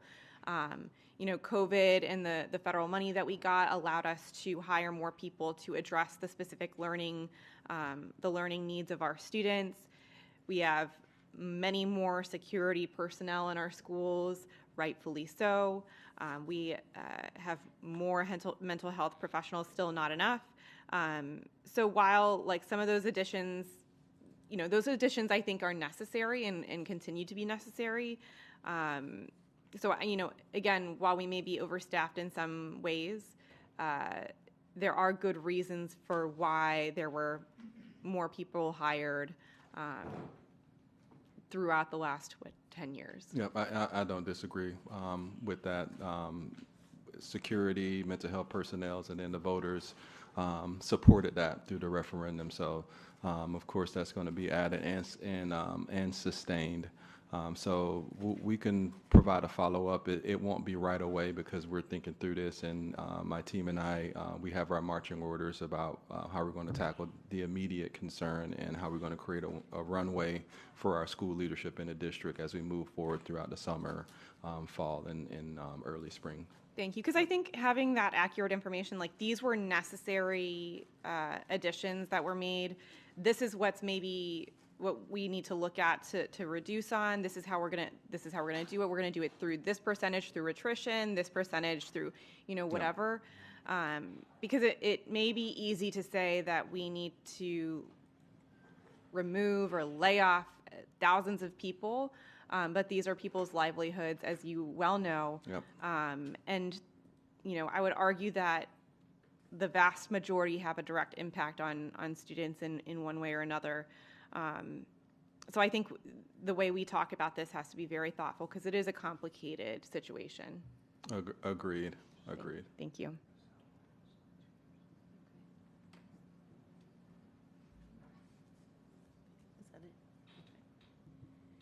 Okay, thank you. I've run out of people on the list, right? No one else.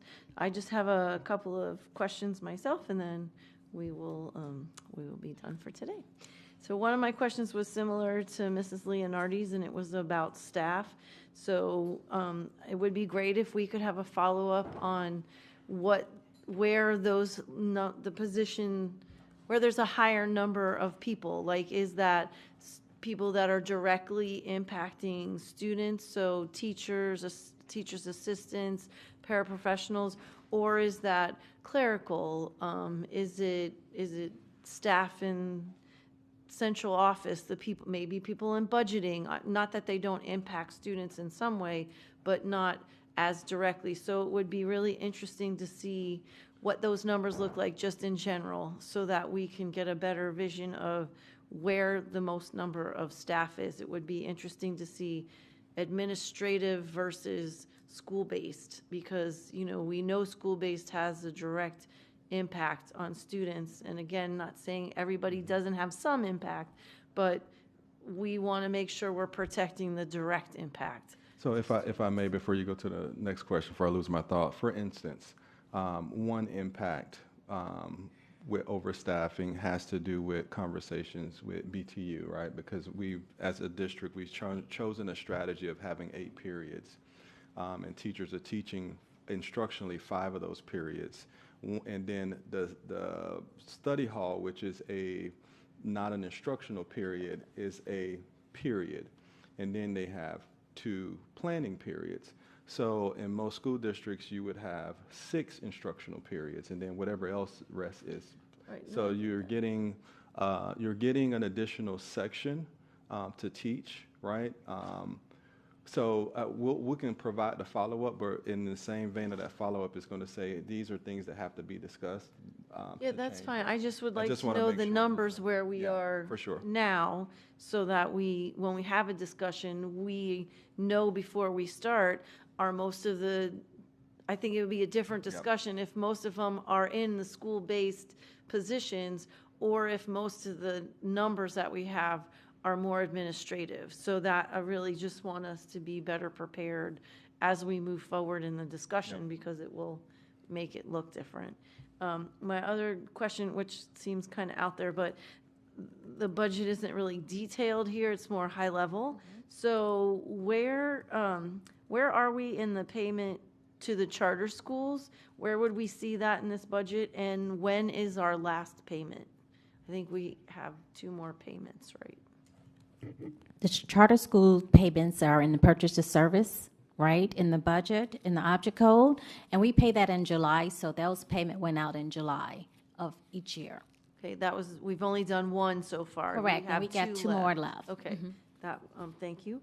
And the last question I have is about the IDA money. So it was a question that actually came to us in an email, and we tend to have the discussion at the end of every year because there's a large amount of rollover money, which there should not be. So it could be a follow-up if you don't know the answer, but my question is, how much of the IDA money have we spent so far, and are we projecting a rollover, and if so, how much? Well, that's part of my strategy, to look at those budgets and move eligible expenditures to those budgets. If they have not spent, carryover is not a given. We're not trying to have carryover in those capacity because we want to spend today's money on today's kids. So that's a policy I live by, and we just don't have carryover money sitting by that we want to roll over every year. That means that we're not using our budget to the ultimate, and I'm trying to utilize all our dollars that we receive that's coming through. That's a great answer because it was. And I'd like to thank my staff, Jeff Whitney, who's the budget director, and O.R. Shing is capital, but my staff upstairs too, who I require a lot of work out of them, and they're doing a lot to produce these documents that I need to present here. I just wanted to thank them. We appreciate it because we did have a rollover, and it was quite embarrassing to have that rollover. And that's kind of why I asked the question. So if you could just give us a follow-up on where we stand with that now, so that we know when we come to July or I guess June 30th, that's as close to 0 as possible, because we're giving the students the services that they're supposed to be getting out of that. And I'll just end with a statement Dr. Zeman made earlier. I think we all agree. We want to continue each year to give our staff, all of our staff, raises, right? We know that we'd like to at least keep up with inflation. And so I hope as the budget comes forward and we start looking at what the budget's going to look like next year, that's kept in mind as we move forward. It's great to see we'll have a 6% balance in fund balance. But we only, by policy, said 5. The state only requires 3. I know that we want to save for a rainy day, but I think that our employees would tell you it's pouring. So if we could take the additional that's in the fund balance and make sure we're putting that into a place where we can ensure we're giving our employees the highest salary increase that we can. It's not a new conversation, we have it every time we talk. But I just wanted to say that out loud. I think we all agree that we want to be fiscally responsible, but not in such a way that it makes us have a big pot of money and not our employees have what they need to be able to survive in Broward County. So thank you so much for that. Thank you for the presentation and for all the hard work all of your staff does. We appreciate it so much, so thank you. At this time, do any of my colleagues have anything to bring to the board or student success to share? Ms. Thompson. I'll be quick, but I just wanted to give a shout out to Flanagan High School's World Guard. They placed 5th in the nation this past week in Ohio. And their student performers are champions and #1 in the state of Florida. So we're very proud of them, and ending on a high note. Thank you. Anybody else? I have a couple. That was one of them, so I'll cross that off my list. First, I want to say happy Assistant Principal Week. We're celebrating this week our assistant principals. So thank you for your dedication and your commitment to our students. Also, shout out to Coral Springs High School. They celebrated their 50th anniversary, birthday, whatever you want to call it. Is actually really interesting. They opened their time capsule, and when they were reading a letter, one of the students left in the names of the musical groups that were at that time, it had the students in the audience cracking up. So, and it's funny because I remember most of them. And then Parkside Elementary also celebrated their 25th anniversary. And finally, congratulations to all the scholar athletes that were celebrated and awarded scholarships last night at the banquet. And a shout out, the South Scholar Athlete Banquet is this coming Monday, so the 14th. And I know that they really appreciate seeing board members there. And if you can join us, I think that it would be really greatly appreciated. So thank you so much. Anybody else? All right, the scheduled order of business for this school board workshop of the School Board of Broward County, Florida has been completed. Seeing no obligation, I now adjourn the meeting. And remember, next week we have our April regular school board meeting. Thank you so much. Have a great day. Unknown participant is now exiting.